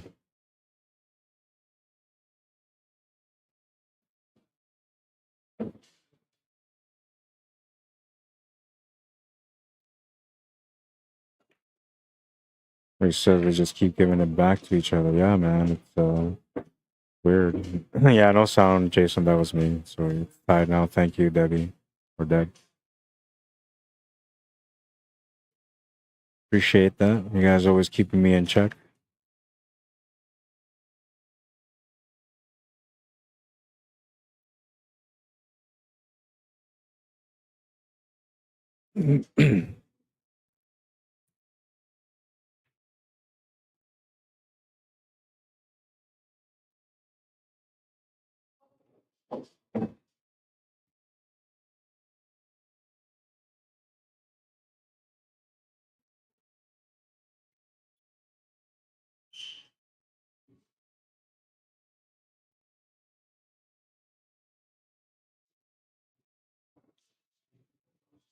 Well, he's got the lead, and he's got a chance to take a 2-game lead now.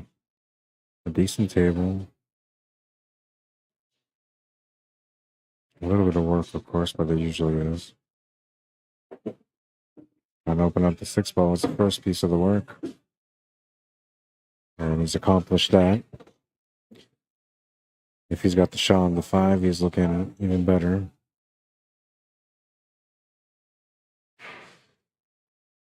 If not, then you're kind of hoping you have a shot on the 4 ball, which we can probably see from this other camera.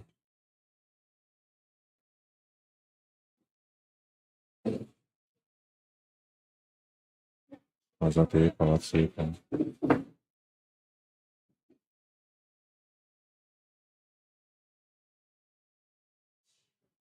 I need glasses, man? I don't think glasses is the issue. Actually, it's colors, so I can't see colors.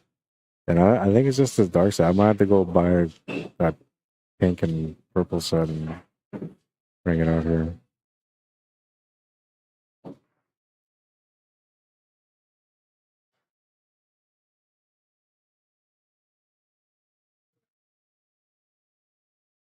That was the second part of the work, was trying to get onto that 2 and 3 ball. So he's got it on there, but looks like he might have to take the 3 ball instead of the 2 ball.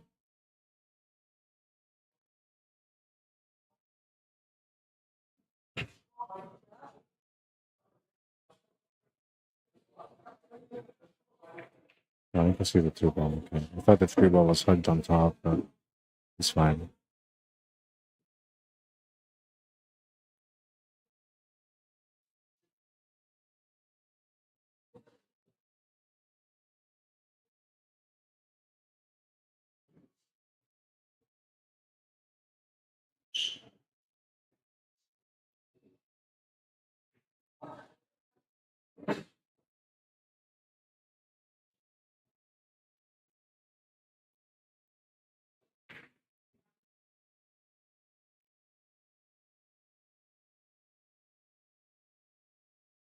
He's going to try to get around this stripe nice and clean. Spin his way around it. I was going to run into it instead. Well, I guess that sets him up for the side pocket, so that's the way he was looking at it.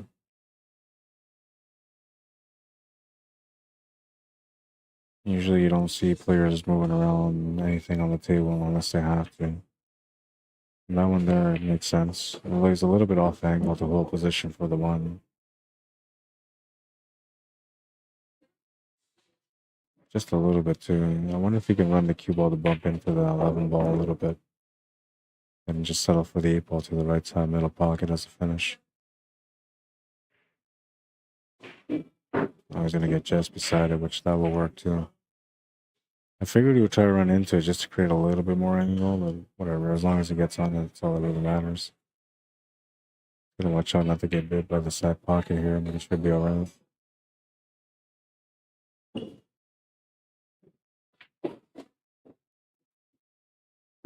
And he's gonna hit it perfectly just below the side. Easy 8 to the side, takes a 2-game lead. Take what you make, 8 ball, that's what we're playing today. It's the king of the hill. Winner take most. Take what you make is interesting because, well, the most interesting part of it is that it counts off the break even if you scratch. So let's say you do a power break, scratch the cue ball off the table, and you made 2 stripes and a solid. Well, you're still stripes. So if your opponent is all tied up with the solids, they get a ball in hand behind the line, but they still got to figure out this puzzle. And a tough one at that, usually. So that makes it interesting for them. And then on top of that, we put the random rack, which keeps all the racks random. That changes everything because a lot of players like to play 8 ball and they rack the one way, right? And they always rack it the same way no matter what. And so usually they have an understanding of what the table is going to look like because of that. So when you do that, take what you make, that wipes that out because now they gotta go for whatever's open, and for whatever they make. Then on top of that, they gotta try to deal with the patterns. That each pattern is going to be different every table, so they're not gonna always have a nice and easy journey throughout every match. There's going to be some big challenges along the way, and I think that's what's kind of creating this underperformance from these players so far today. Although I think that as we progress, it won't be like that. combo like take what you make? Well, if okay, so like let's say if you were solids, you couldn't combo a stripe into a solid because you're solids. Yeah, so it's open right now. Like when I So if it's open, then you can combo. combo or into the stripe. Yeah, yeah. Or even the 8 ball into another ball.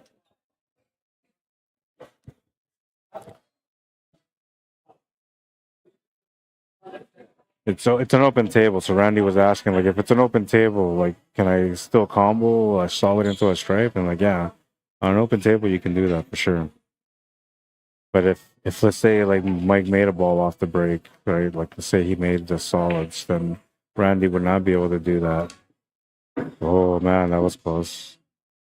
Just caught the speed on that one because like he almost tied that table up really bad for himself. But he's got himself a shot. It's not a great one, but he's got himself one. And he's got an easier one that doesn't really help him for. I think it's 11 ball sitting on the bottom cushion.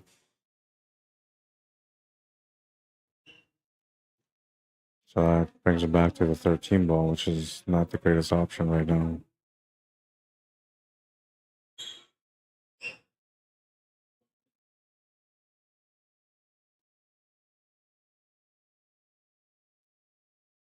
The match in the background is now resumed. And Dwayne Duarte's at the table.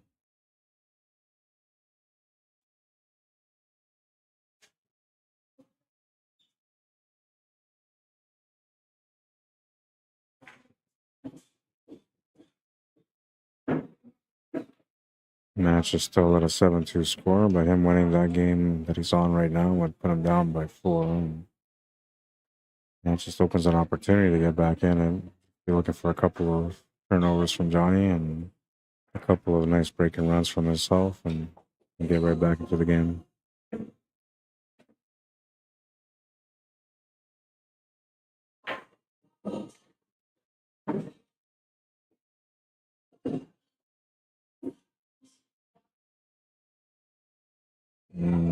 Almost had like a nice angle here where he could have set up for the breakout on this back cut. But I think he's going to be stuck doing the back cut. He's going to be playing towards that 14 ball on the top right corner. Or I think you'd take the 11 ball here. That's what I would take, actually. It's easier, I think, in the back cut on that third ball.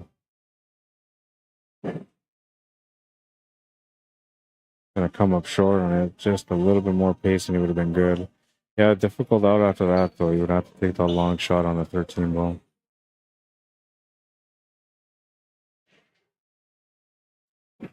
Kind of okay the way it ended up where it is. You know, it's gonna give him another chance because the 1 ball doesn't have a pocket and 7 ball is limited to the bottom right corner now unless you try to get it out. Or if you get kind of straight on it, then you can maybe do that follow through draw shot on it. Because of the way that ball's set up, like I don't think the follow through draw would be easy to accomplish. I wonder if there's enough room to get by it. Oh no, that ball's right in the pocket. Mike's gonna call it safety. See there, that 14 ball is close to the 8.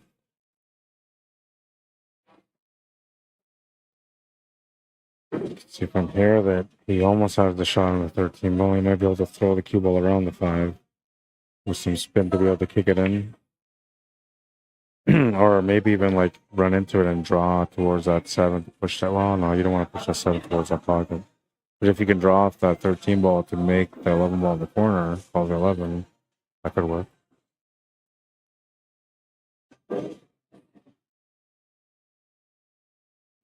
Not bad. He's giving him a shot on the 2 ball, and he's on the 1 ball, which he can't really make, I don't think, past that side pocket. But if he had a chance to be able to make it, this would be the time to take it on. You're not going to get any better than that for that one.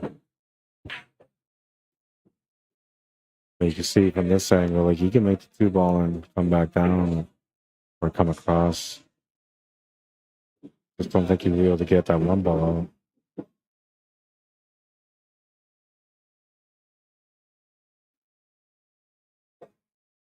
out. Makes a good cut on the one ball though.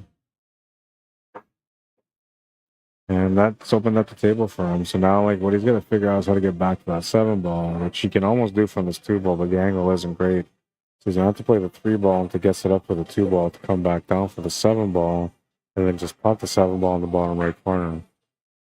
Unless, actually, well, yeah, no. I don't think the 4 ball will help him. You could take that 3 ball with a big draw shot, but I don't know, it's too risky.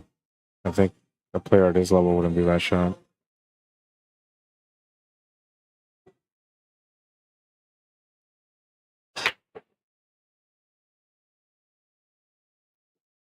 Like, yeah, so you could take the 1 ball, set up for the 4 ball, and then just set up for the angle off the 5 ball to come down for the 7.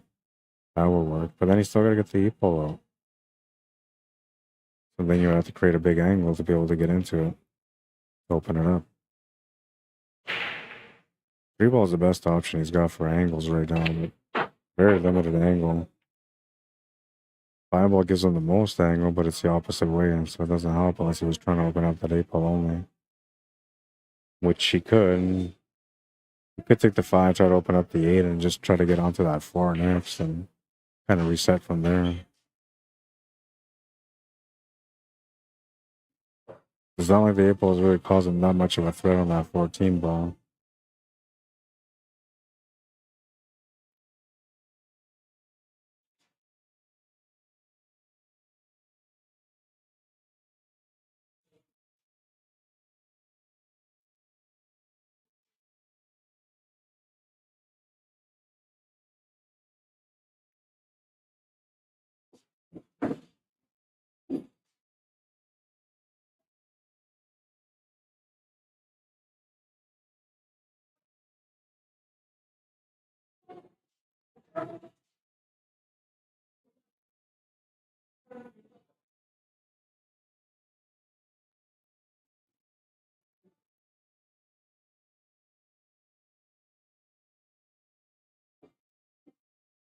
Honestly, he's gonna have to go for the follow through and draw shot. And like the way he's thinking about here, maybe is if it doesn't go through, he can at the very least block the pocket. But you're all in on the shot almost. You're still gonna leave him a shot on the 9 balls. Oh, he's gonna make it though. Good shot. Gets onto the 7, has position on the 5 if he wants to open up the 8 ball, but then he wouldn't have much on the 3 ball after.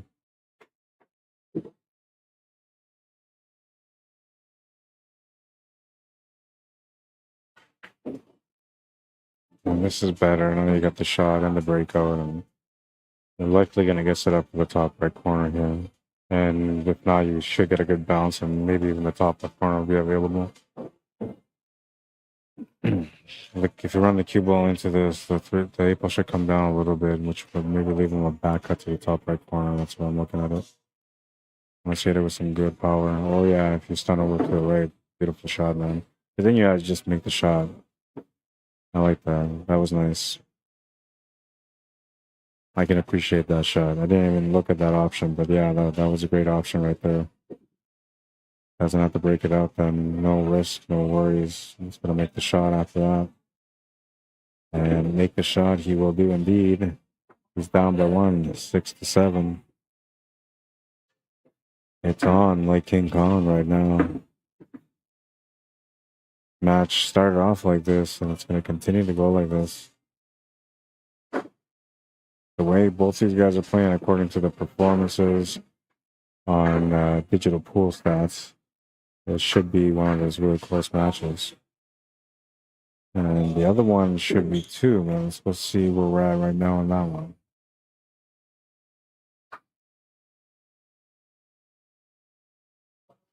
Looks like Johnny won another game on that one, so he's at 8. And he needs 3 more games to win the match, and he's at the table right now with a chance to get one of those 3 games out of the way. Moving into rack number 14 of this matchup. Randy Baggett to break. Having that 2-game cushion is definitely something that helps to be able to keep your mentality focused on the game itself only. And even though he's only up by 1 right now, he has a chance to get that 2 back if he can just figure out this table and if he can make a ball. Which should sound like something that had gone in, but I don't think anything went in. 1, 2, 3, 4, 5, 6, 7. Yeah, no, it was a dry break, so Mike Delgado gets a chance to tap the game down. And that's just the pool gods, you know, doing what pool gods do, making this match become the match. The one that we get really excited over to see who's going to win it. Usually these kind of matches have a little bit of luck, some lucky rolls for each player. There'll be some really fancy shots. There'll be some incredible safety battles and some really nice runouts. It usually has a little bit of everything. We'll see. Right now, it looks like the pool guys are trying to make sure this one stretches out to the last rack.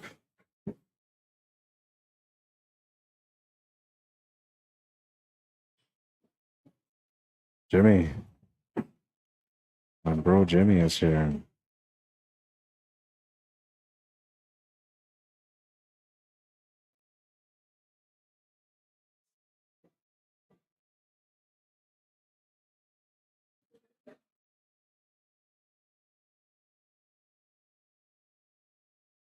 Open table, and the stripes look better than the solids. Okay. I'm okay.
Sorry, I was being talked to here on the side.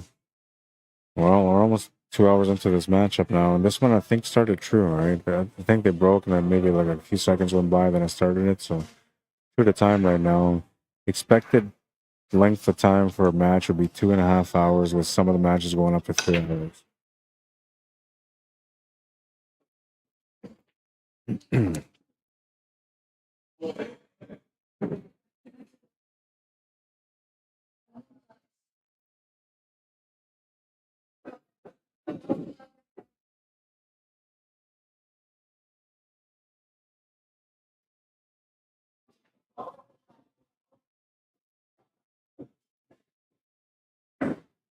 Oh, I got somebody else coming to say hi. I got muted again.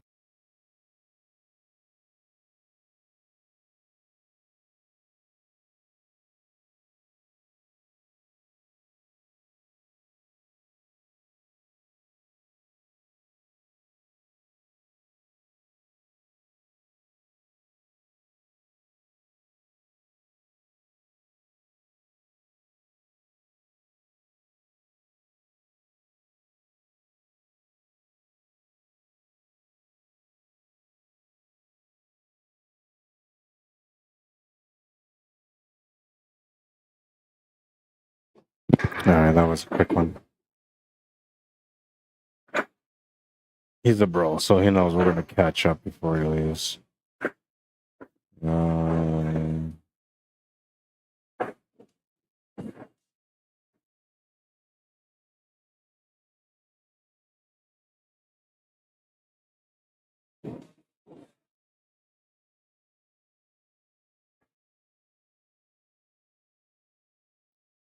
All right, so I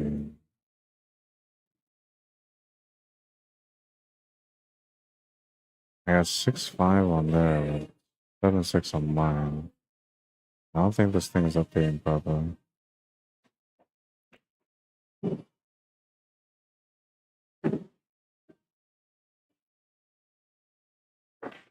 What do you guys have for a score? Because I have 7-6. And I think that's 7-7 now, right?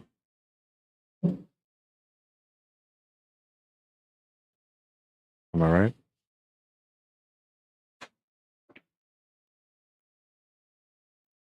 Deb says, nice, really enjoying this match. Yeah, no, it's a nice match. I kind of figured it would be. Where's my backup? Stan Anderson, Harold, Matty Boy, where are you at, man? You have one job, Matty Boy, one job. Supposed to be my backup on YouTube, man.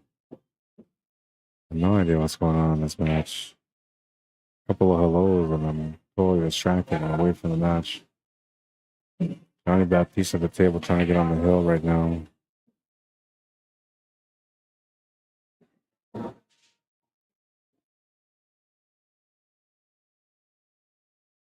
Seven seven says Beb, okay. That's what I thought it was, okay. But I guess they're not updating it on the digital pool bracket. Looks like he was trying to play safe, or maybe he was trying to hold position, or maybe it was both. I'm gonna ask Mike. Mike. You're not updating on the phone? You're not updating the score on the phone? It is 7-7?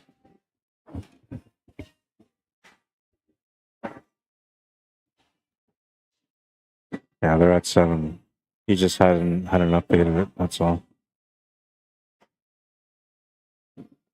And like I want them to update it because like I lost the score, and even though like I thought it was 7-7, I didn't want to just assume it was, right? So then having them keeping track of their score and me being able to see it on the digital pool bracket, it kind of ensures that we're all on the same page and when it comes to the score and there's no mistakes, right? And you have to try to go by my score only, and then let's say, you know, I stepped away and then they happen to finish a rack and then I didn't update it and then it slips, you know, and next thing you know, like they're arguing because one player thinks that they won. And I'm like, well, I don't know. This is my score, right? And so that's why it's better to have the players keeping track of their match as well.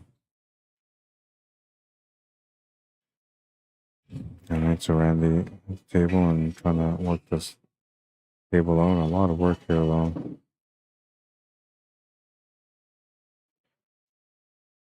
I think he was more or less making that one ball because this made more sense than doing anything else at the table at that moment, but he didn't really have much to shoot at after, and combination at best, bank side if he can make that. Had he gone a bit further to the right there, then he would have had the shot on the two ball, and that would have been different. Then from there, he could have played a different positional shot. And where he's at here, he's very limited on what he can do. One thing though is that the 11 ball's tied up to the 6 above the 8 ball, and that's gonna give him a small chance no matter what he does here. I'm thinking maybe he could even play a safety from here, just come to the 5 and hold shape up against that 4 ball. He's gonna play the combo. Now the dangerous thing about playing the combo is that you're also gonna send that 4 ball towards the 11 ball, which is gonna open it up a little bit. Oh, it's not that bad. It wasn't that bad. I thought he was gonna hit it with way more power, which would have made that 4 ball spin over, but he hit it gently, so no big deal. 11 ball still tied up, and that's gonna be something that's gonna come in handy, I think.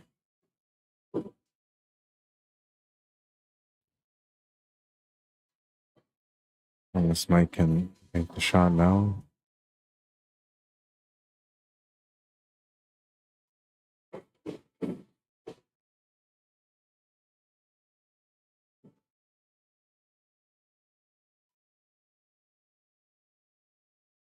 What he did there is that he went to go look to see whether or not he had the shot on the 11 ball, and then he looked at the options with the stripes at the bottom left corner to see if there was any way he can get back up there.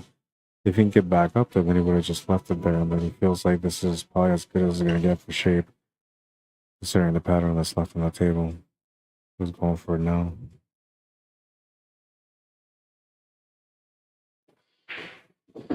And now this could have been a bit better. I think he still has a 9 ball, so if he's got the 9 ball, he's all right because they can play shape with that 13 ball.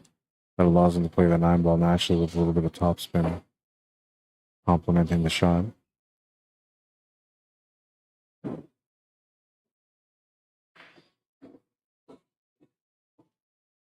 And he's got a nice little stun line angle here on this 13 ball now. Play stun draw over to get onto that 12 ball and make it in the side pocket or in the top left corner. Or he can make it to the side pocket. That simplifies the finish now. He's just got to figure out the angle to get set up for the 8 ball from that 10 ball. Any angle will really do. It doesn't have to be too picky. He just needs to get around the solid.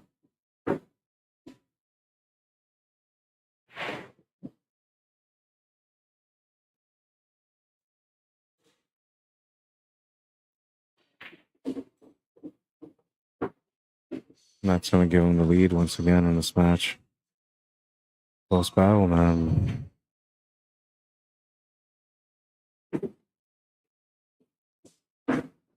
Eight to 7, Mike Delgado. 2-hour mark has rolled through, and we're moving into the 2.5-hour mark now.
Moving into rack number 16 of this matchup, and Randy Baggett is going to be breaking on this one. Take what you make, 8 ball, so he's looking for a good break on this one. Sounded good. He made a ball, and looks like he's going to have an opening opportunity here. Whether he made a solid or stripe, I'm not quite sure on that, but take a look right away and I'll see what it's all about. All right, so he's got 1, 2, 3. Looks like he made a stripe. 2, 3, 4, 5, 7. Yeah, so he's got to play stripes, and the stripes worked out kind of decent for him.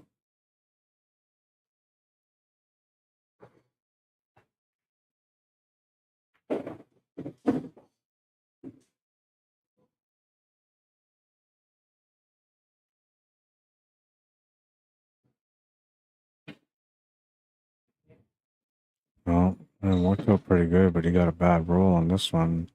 I don't know if he's got enough of 13 ball to be able to make it.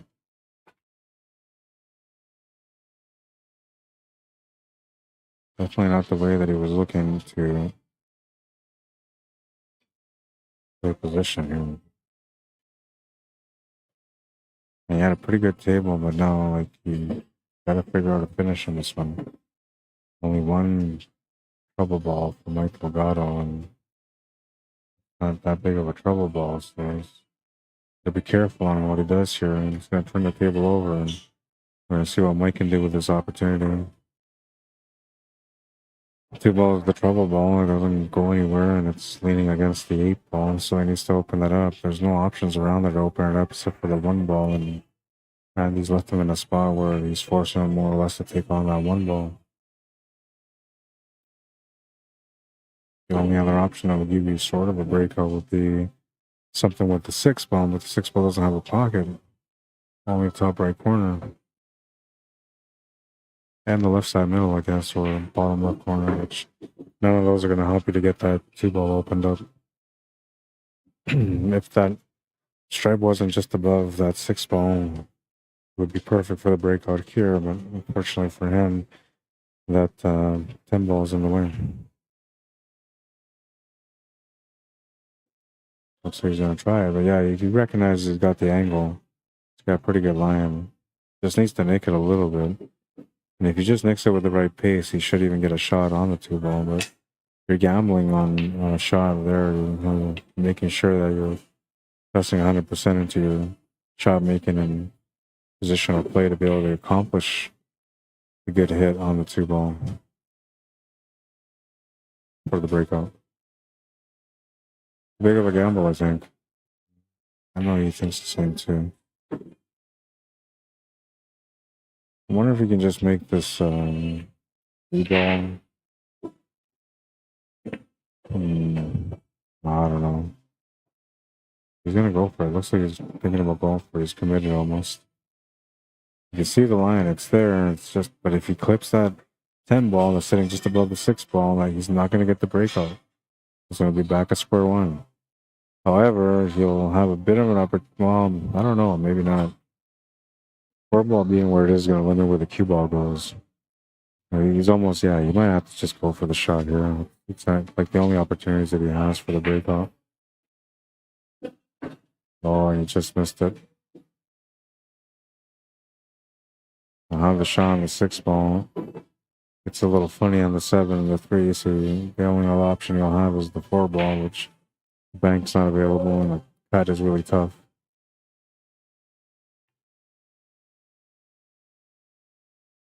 Can he follow this through with some nice follow through stroke? Find that perfect window between the 9 and the 13 ball for the breakout on the 2.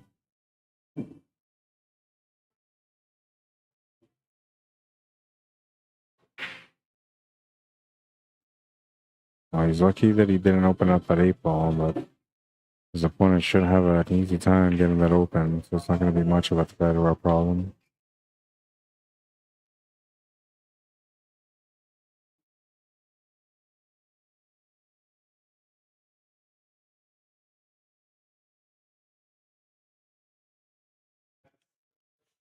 Looks like Johnny finished his match, I think.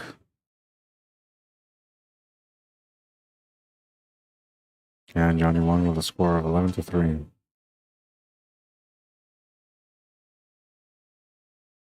Tough anytime that you get Johnny as your opponent. It's not too often that a player will have a good chance to be able to. Why am I not able to manage this?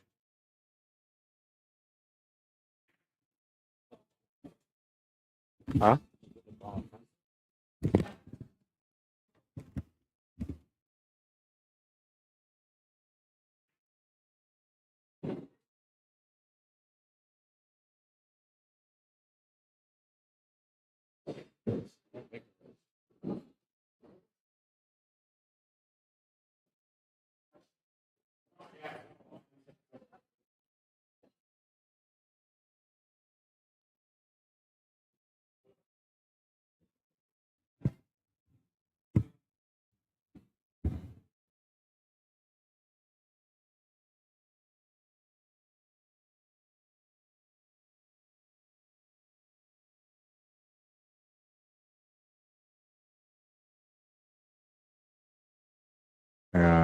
Re-log into digital pool because it's not letting me approve the match. But Johnny won this match, so Johnny plays the winner of this match up next.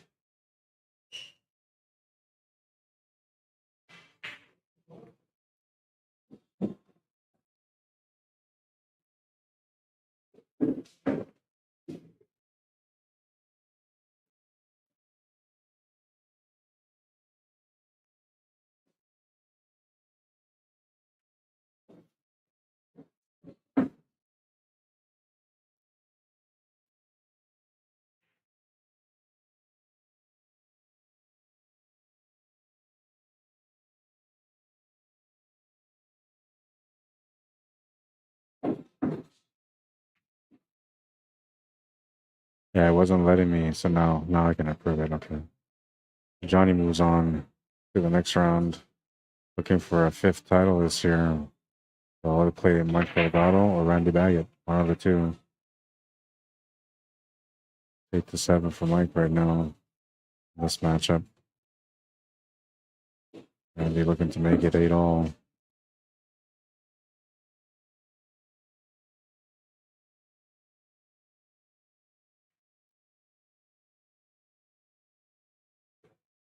Eight, race to 3.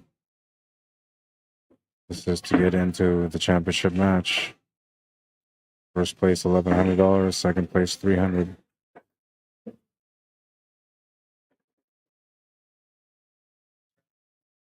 Yeah, man, you're welcome.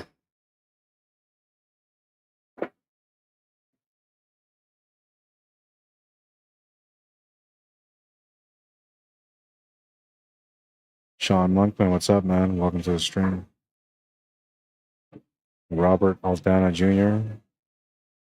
Jose Cuervo, what's up, man? Welcome to the stream. Johnny playing other semifinals, says Jason, yeah. And he won that one. So he'll be playing in the championship match now.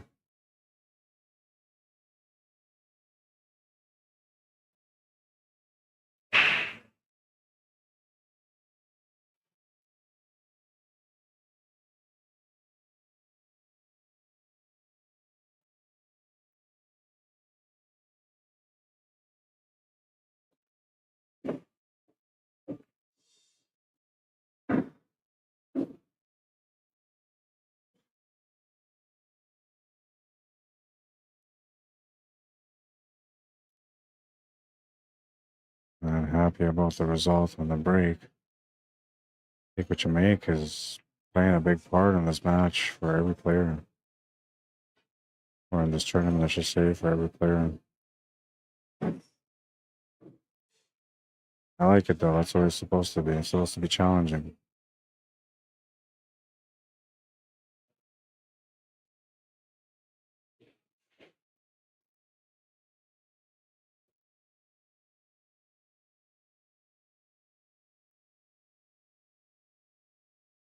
So here we are so far in the tournament. Semifinals is where we're at, and Johnny Baptiste just won his seat into the championship round. And he's waiting for the winner of this match, which Hard to tell who's going to be.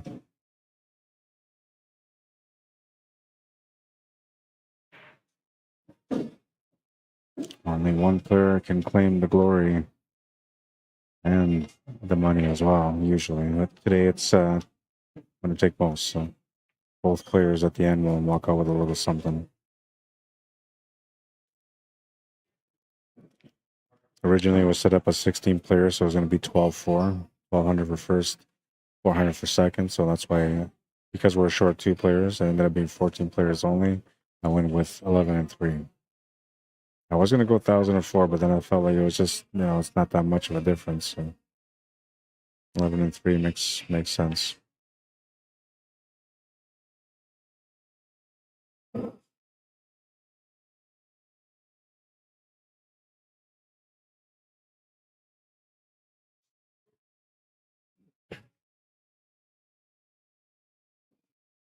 And I take what you make, man. I'm telling you, it can be a real pain in the butt if you don't get it rolling your way when it comes to the breaks.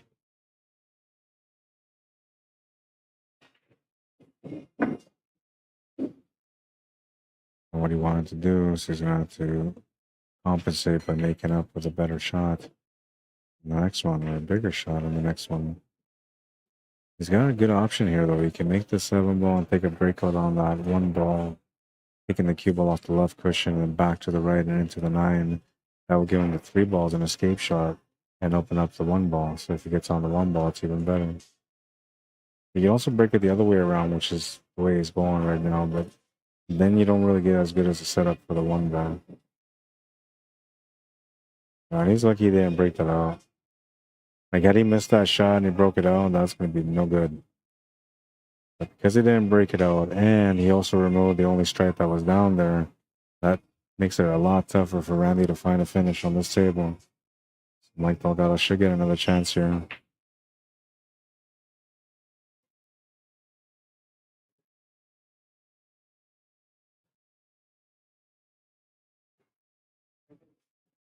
Does Johnny ever lose, says Reese Lewis. Yeah, I've seen him come up short a couple of times. It's not too often, though, and he usually doesn't underperform. Let's see. Take a little look. Talk about the performances when we come back with the next stream, which will be the championship round, because after this match, we're going to stop the stream and come back with another one. Only just to keep the championship match separated, because sometimes, we have some really big classic matches for the King of the Hill when it comes to the finals. And I mean, we've seen some monstrous ones where a player gets up by like 6 games, and then that other player comes back and wins like 5 or 6. And that's the kind of pool that we usually get when it comes to the King of the Hill championship match. That's going to be a good one, man. I just know it.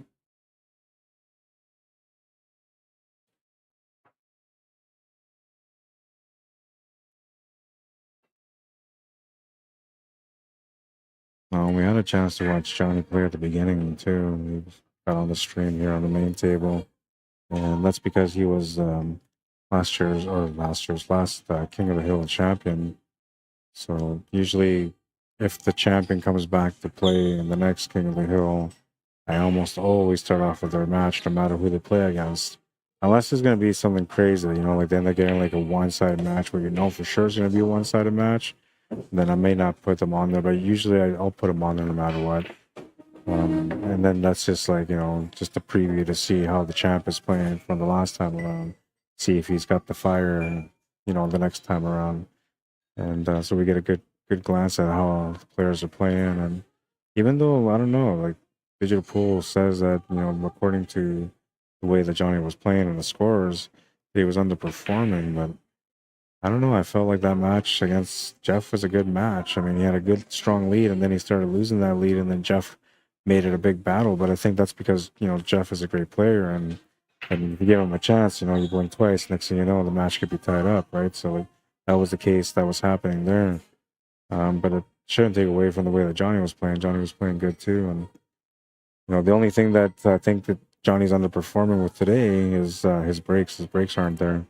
And that's usually like the bread and butter for his game, is having those nice monster breaks and then running out. But I think what a part of it is why he's not doing that big Johnny break is because like if you scratch, you still are whatever you make, and it's take what you make. So like you got to be a little bit more careful about how you choose to break the table. And I don't know, it's worked out for some of the players that have gone for the big breaks. They still get a couple of balls in, and tables are usually not as difficult. But I don't know. Sometimes the player decides to just underplay it, underpower it, just so they can have more control. So that way, if one ball goes in, then they'll still have an opportunity to be able to work from there.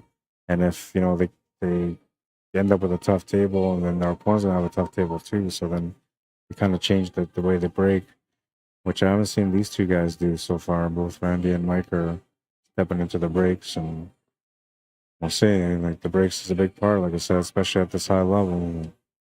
See how they play in that championship round, whoever wins this one. And now that we're at a race to 3 and you see this table going the way it's going, who in your opinion do you think is going to win this match? It's going to be Mike or Randy?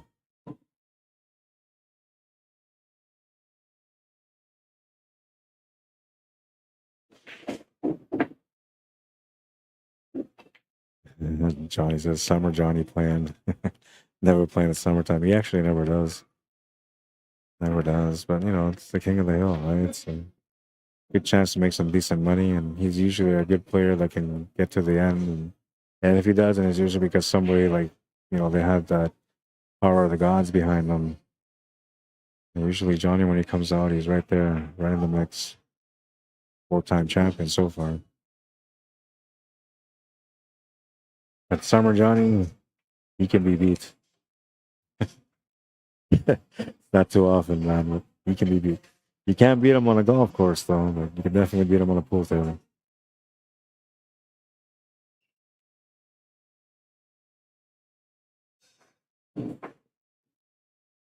Sam Donahoe, welcome to the stream.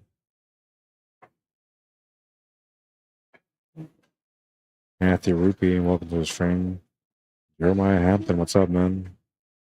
We're at the semifinals, and after this, we're going to have the championship match. Winner here plays against Johnny Baptiste next.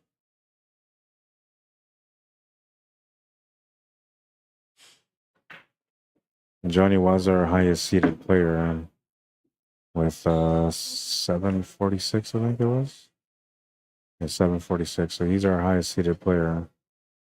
Second highest seeded player was Jeff Clare, I believe. Yeah, Jeff Clare with a 728. And Randy and Mike at 700. Larry just below a 697.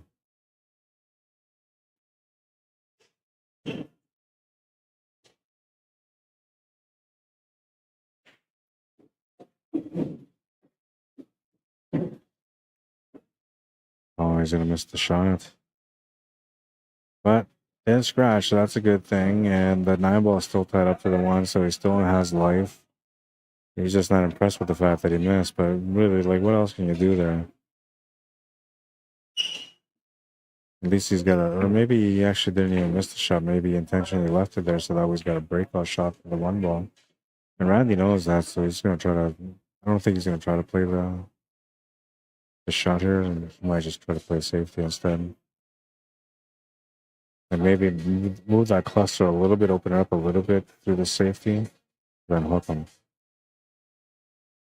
The ball in hand will help you open up that 9 ball. He's going to go for it. You can just play shape down for that. I think it's a 12 ball, sitting near the 9.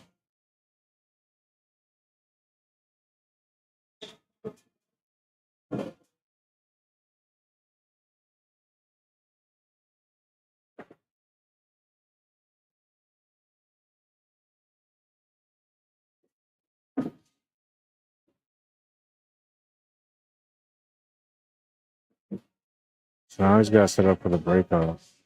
He could take a stab at trying to break it out from here, but I don't know. I don't like the angle.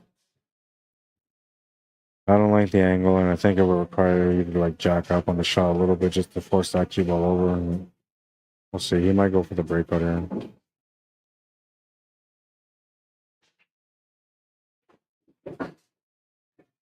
Oh yeah, that worked out nice. That worked out really nice. Has a shot to the corner. The 9-ball's in a good spot. That's what they call Yahtzee. Or what I call it when Moses splits the waters. This is Moses splitting the waters. Wow. What a shot.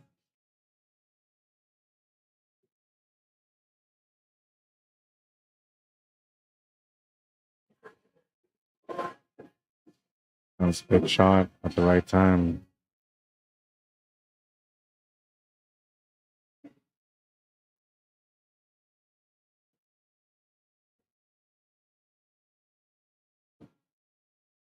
No. Did he get himself in trouble with his 8-ball? No, it looks like he still has the shot.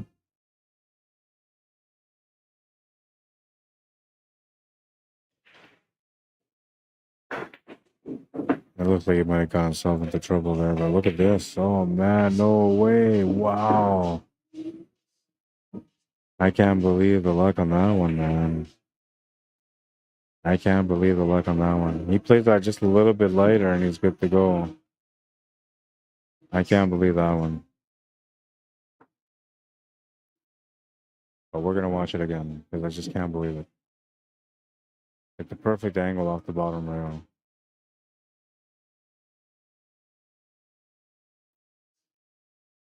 If he hits that horn any which way, he's good to go.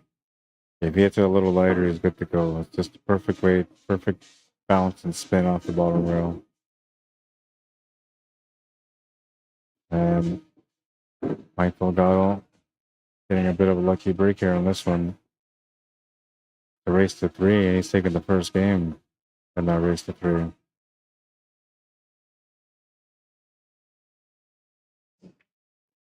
He'll make sure to make it 9-8. Now, at the beginning of the match, he came over. He's like, I don't know what's wrong with me, man. Like, in his mind, it was like not playing good and things were like weird and like having a little bit of bad luck or something like that. But all that really was is like momentum, right? And you don't see momentum too much at the high level, but when you do see momentum, like you can tell when momentum is there. And that's what was going on there. Like, I think it was just the pool guys being involved in the game. But right now we're at 9-8. He gets another little break there and takes the lead. And now Randy has to do his best to try to break this table open and try to have something to shoot at and then just finish that table to tie it up. Every rack becomes important now as we make our way through the semifinal. 2.5 hours into it almost, and we're moving into rack number 18. Smash and break from Randy. I only made a couple of balls. No, but it looks like one of those was the white ball. What did he make off the break? 1, 2, 3, 4, 5, 6. 1, 2, 3, 4, 5, 6, 7. He only made the white ball. Open table for Mike Delgado, and that's a rare thing on Take What You Make. Especially because we're doing Take What You Make, even if you scratch off the break. There's usually a few plots and twists in that one, but this one's going to work out nice, and Mike's just trying to work out the puzzle on his side. I think he's going to want to go low ball on this one, but see.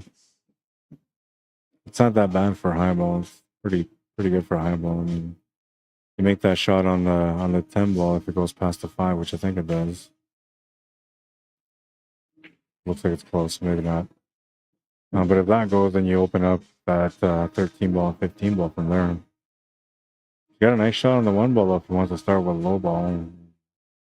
Low ball is basically one breakout with the 5 ball to get into that 3. And then it should be good from there.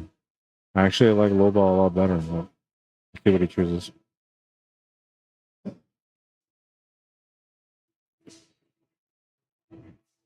You can take the 5 and go straight for the breakout right away. Then you have the 1 ball as an escape shot too. You'll have the 1 or the 7. And there's really nothing that you got to worry about like potting towards the top left corner except for the 8 ball. So if you run into that 3 ball, push that 15 and 13 ball over to the left side cushion, it won't really matter. Well, I guess it does because there's no pocket for that 5 ball. Oh, no, that's one he's going to take now. I mean, for the 8 ball. But yeah, he takes that 5 ball. The 8 ball's open.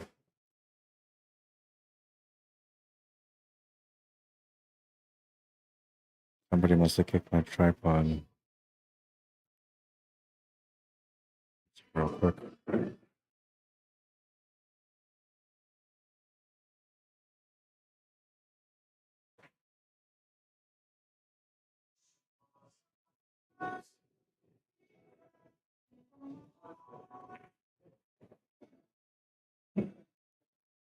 And so he's going for stripes, and that's not that bad. Like I said, it's the 13 and the 15 ball he's got to work out. It looks like the 10 ball goes past the 5. That could be the reason why he's taking this in the first place.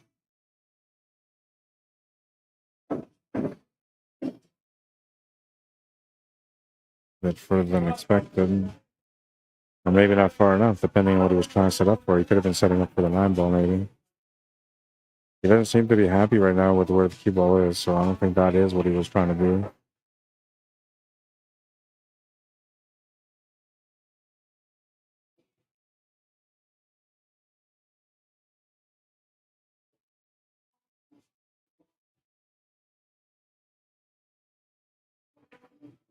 He's going to open up the 3 ball, but the 15 and the 13 ball are still slightly tied up.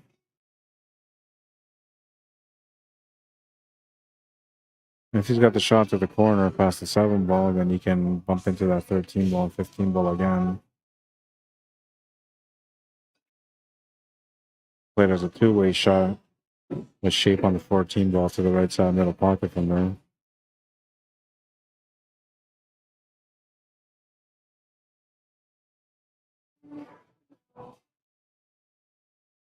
Oh wait, he's low ball, right?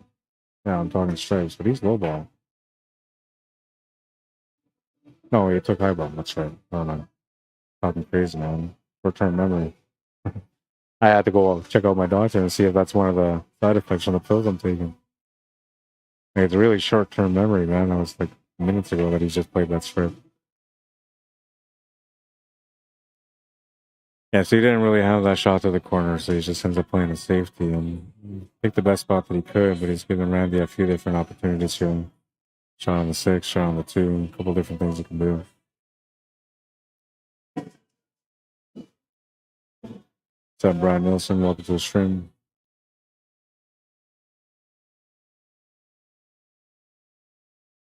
Bobby Wirt, Tony Miller, Patrick Crookeneck, welcome to the stream.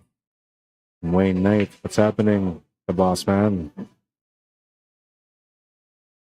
The boss man.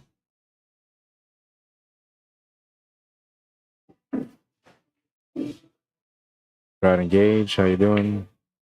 Welcome to the stream, man.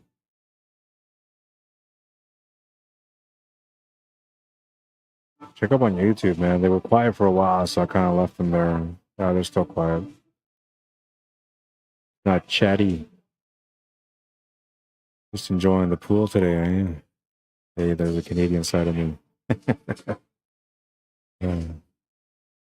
Hopefully my wife wasn't listening because she's like, hey, you're starting to do that. And I was like, what? Time to say, hey. I'm like, no, I'm not. Like, yeah, you are. I was like, no way, eh? I just have to say it again because she might be listening. I have to do it twice.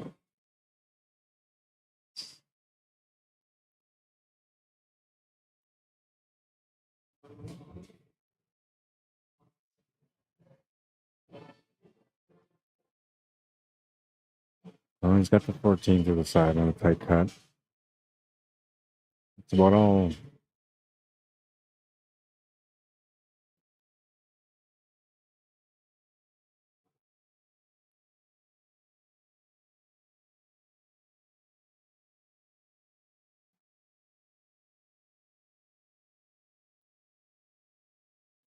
Trying for the breakout here.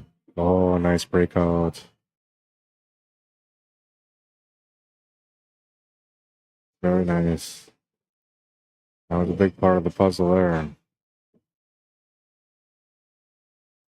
So a lot of the stuff when it comes to high level pool, when it comes to instant replays, it's either like a really nice jump a really, really nice kick or a really nice positional shot. And majority of the times, it's a really nice positional shot. That was a really nice one. I was impressed with that one.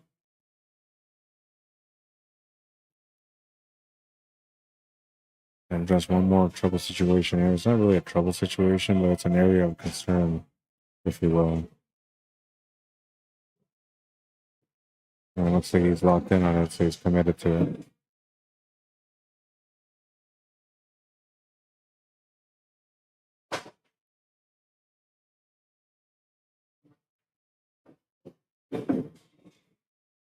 Interesting that he chose to play that cue ball all the way around to make sure that he had the 10 ball in the top right corner. Because he could have played that short and had it set up for the top left corner, no problem. Less stroke, less power. But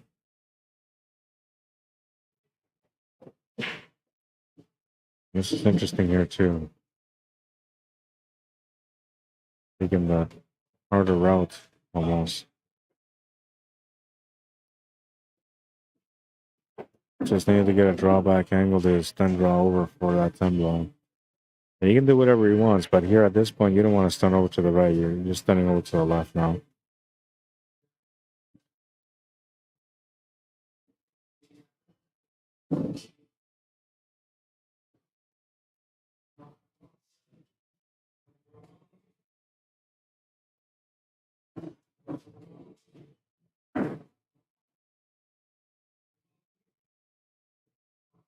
I don't like the shot that he has here on the 10 ball.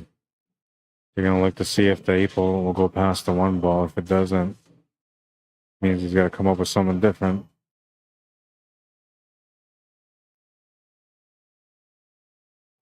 You just draw into the 8 ball, open it up again. If you don't make the contact, though, you're going to regret it. Oh, nice little shot on that one. Maneuvers a cue ball over, an extra spin. Put a little Filipino in that one. Watch his arm. I'll play the replay after this. Watch his arm. Twisted on this one. Some of that Efren Reyes stroke.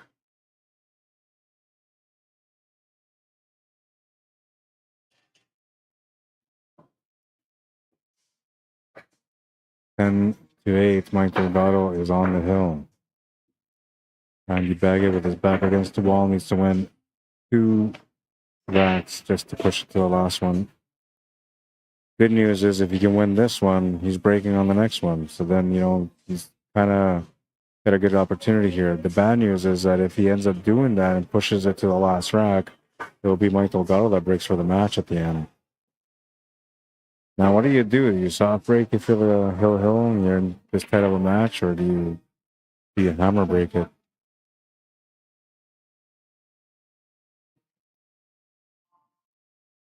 Wow, that's some great pool right there, says Reese. Yeah, man, that extra effort to make that ball spin, man, that's why his body twisted that way. Gonna make the 7 ball. Chance to close out the match. But if you watch the body movement, like there was a little bit of body movement on this because he needed to twist the body or twist the wrist to get that extra spin.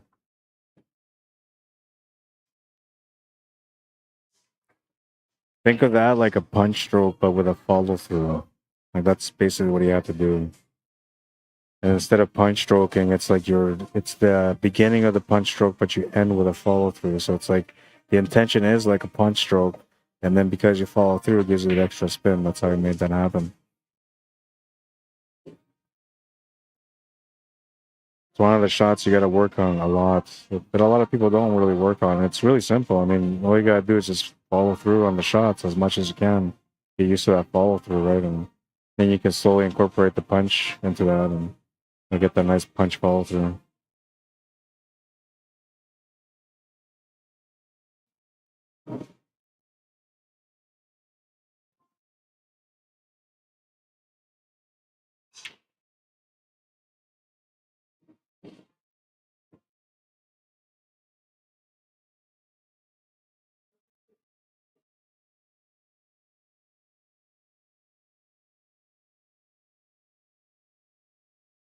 10 to 8. 700 versus 700.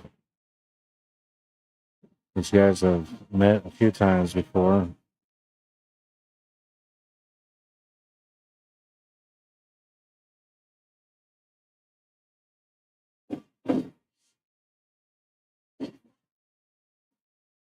Because he made the 7 ball and it's take what you make, he has no choice but to go for solids.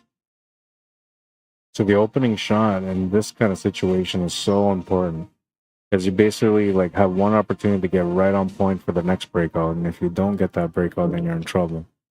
So that's what he's doing here. He's trying to get this all sorted out.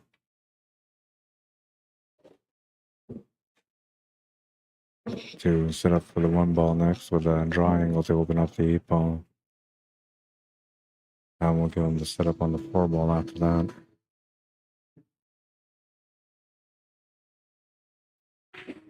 He's gonna go into it now. They didn't really open up the 8 ball much, so if he's got the shot on the 4, it's not that big of a deal because you can set up for the breakout angle there after with the 1 ball. 5 ball is still a tough shot, though it does go to the top left corner, so not in that bad right now on that 5 ball. I just don't know what he's gonna do here for the breakout on the 8 ball plus the shape on the 3, because that's what he's got to do. So a little bit of finesse required on this rack for him to be able to get the finish. And that's what he's doing right now. He's just calculating all that stuff, working it out in his head, looking at all the angles, trying to see what works best. And you got to do a couple of walkarounds just to make sure. You could try to open up that 3 ball here too if you wanted to.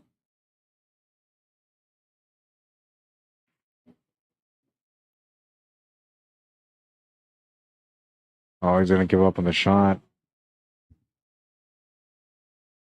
Huge break here for Randy, man. He didn't think he was going to get another opportunity there on that one.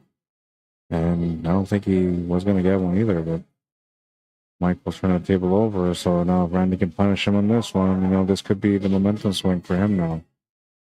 Because the momentum swing, if you want to be aware of it, is it's a moment when there's a rack that you don't think you're going to have a chance at, and then you get a chance at it. That's usually the momentum.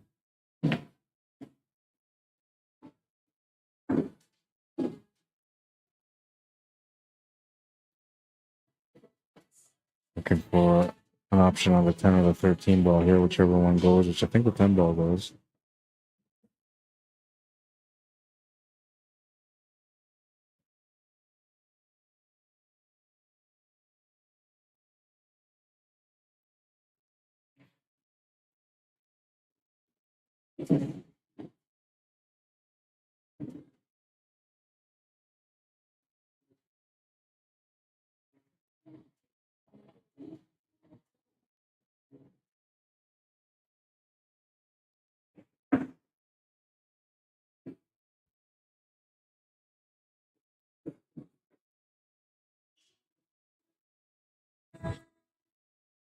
Quite a bit of work left on the table.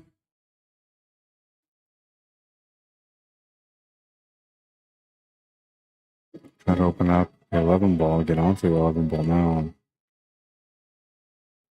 Backup plan will be the shot on the 13 ball.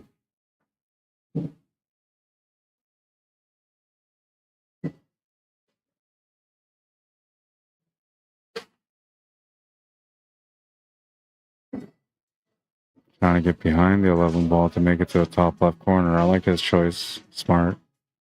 Keeps it simple. He's got a decent tangent line. Shouldn't have to worry about running the cue ball up to the top right corner, so he should be able to get back on for that 13 ball. But now what he's got to figure out is the weight. What kind of angle does he want on a 13 ball?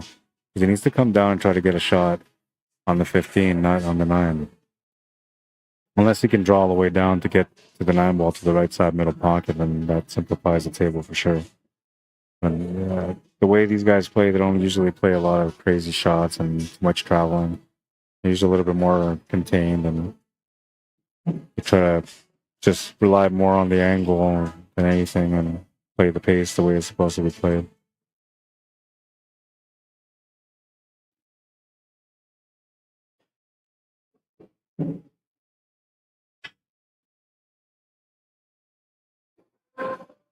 Oh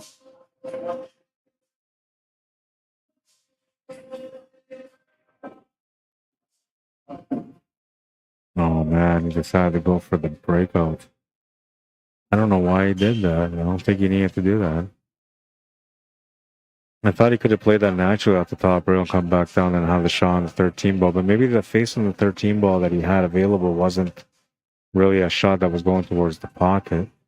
So he had no choice but to break it out at some point, and maybe he felt like that was the best option at that point. Either way, though, he's got himself in a really tough jam. He needs to make a big back cut if he wants to continue on this one. And he's at the mercy of the table because the cue ball's going to run towards that 8 ball and should come off the 8 ball right after.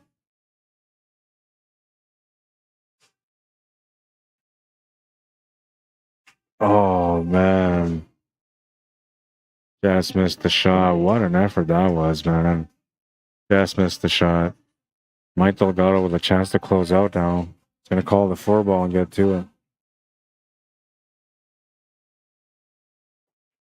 This was a nice effort for the back cut. I mean, this is a really tough shot to see, man.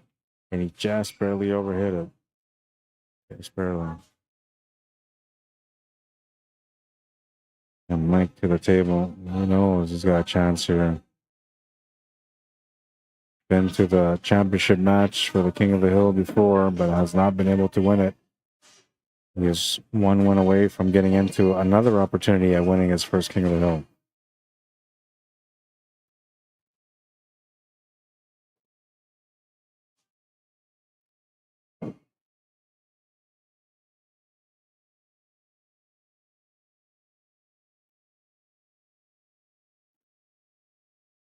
Uh-oh.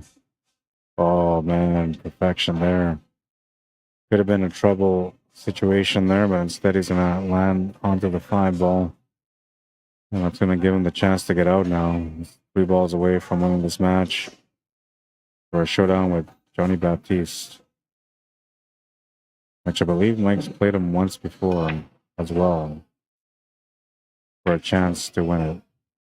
So this will be the second time that he'll face Johnny for a chance to win it. We're going to look at the 3 to see how deep it is in the pocket.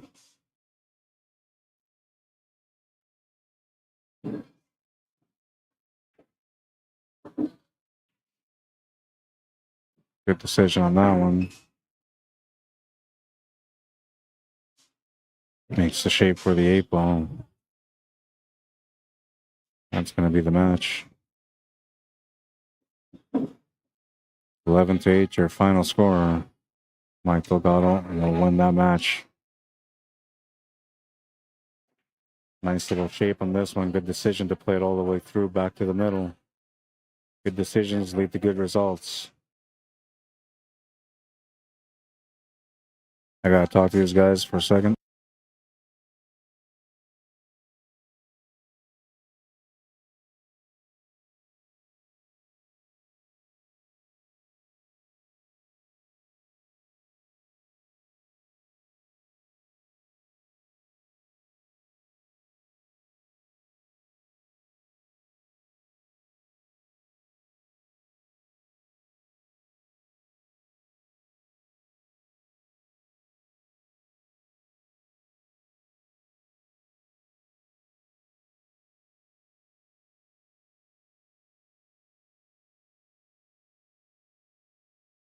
So both players agreed. We're gonna take a stop here, 10 minutes. That's gonna give me a chance to reset the stream, and then we're gonna come back with a championship match. I'm telling you right now, this is gonna be a great one. Oh man, I had no idea how good this is gonna be. 700 versus 746. Both have played each other many a times, and well, man, Mike looking for his first championship. Does he get it? And if he does get it, it's going to be a great accomplishment because he's doing it against a player that's already won it 4 times. He's looking for his 5th title. One player looking for his first, another one looking for his 5th. That's what we're coming back to on the next stream. 2 hours and 47 minutes for that match, so it was a nice little match. Close to the target range of 3 hours, which I usually expect for these kind of matches. All right, I'm going to make it quick, man. I'm going to go back there and get this all set up. So shout out to Yummy Owl. check them out here in Winnipeg. Vegetarian food, but you can get meat choices added to it. YummyOwl.com. Clutchshot Billiards, you can find them at clutchshot.company.site. JamUpApparel.com, you can message me at rod@jamupapparel.com if you're looking for anything from the Jam Up stuff. I'm going to try to have these other pictures loaded up for tomorrow so we can show you guys a new line of stuff that Jam Up has available. All right, that's it. So if you guys want to subscribe to the YouTube channel, find me, Arriagada/CSL Manitoba. And if you want to find me on Facebook, you got to look up Rod Arriagada, then Q Sports Live, one word, space Manitoba. Like this. Add me or follow me on Facebook. It's a new account. I know. If you're one of my regulars that's a friend of mine on my old account, and you're wondering why I've been, away or not posting anything, it's because I lost my account. It's been disabled for a while. So if you guys want to add me on there, that's how you find me. I'm going to be back with another stream shortly. It's going to be the championship match. Are you guys ready? Are you guys ready for the bout? I am. I think the crowd is too. The crowd is too. Yes, get in it, crowd. We'll be back with another stream shortly. Don't go too far. But, you got enough time for a smoke. I think that's about it. Maybe a sandwich? I'll be back. All right, crowd. Zip it. Man, they're loud. They just keep going. They just won't. They don't know when to stop. Last highlight. Nice 3-reel positional shot to get the finish. Pool wisdom, the more you sweat in practice, the less you bleed in battle. Get to those tables and become the champion within. The only way to get there is with effort, man. And of course, if you pay attention too, like if you watch the players play on some of the streams, especially the high level stuff, you're going to learn a lot about the game real quick. It's really interesting, some of the stuff these guys will do at times. And it really opens up your eyes, especially if you're a more advanced level player and you don't really have a lot to learn anymore, or you feel like you don't. You watch these guys play, there's always something new to learn, man. And that's kind of part of the recipe to success, is your efforts that you put on the table, what kind of efforts you put in on the table, and then the extra stuff when you're like watching other players and paying attention to the game so you can learn. Even if you're playing against them and you're losing by a big margin, you can learn so much from that match, more than you can think of. You can learn from the player that you're losing against, and you can learn from your own mentality on why you're losing. So there's lots of opportunities to learn. It's a matter of whether or not you want to get out of your comfort zone to go out there to become a better player, to become a better competitor, and so you can become the champion within. It's all on you, baby. You know it. We know it too. All right, so we're going to be back on another one right away. It's going to be the championship match. Want to message me at cslmanitoba@gmail.com if you want me to come out and cover your event. If you have an event you want to advertise, you can message me as well and send me the poster, the details. I'll put it up for you. And even if it's not pool related, we got a lot of pool players in all sorts of different industries. So trust me, whatever you got going on, even if it's surfing, there's a pool player out there that likes to surf. I guarantee it. And whether or not they watch CSL, I don't know, but I'm hoping they do, because then, it'll help you out more. All right, that's it. We'll bring that down. Donations and stuff like that too. If you guys want to do that via PayPal, e-transfer, you can do it that way. CSLmanitoba@gmail.com. I'll be back with another stream shortly. It won't be long, but it'll be about 5-10 minutes. I'll see you guys then. Cheers. Thanks for liking and sharing the stream. Thank you for taking the time to watch as well. And yes, I will be back with the championship match.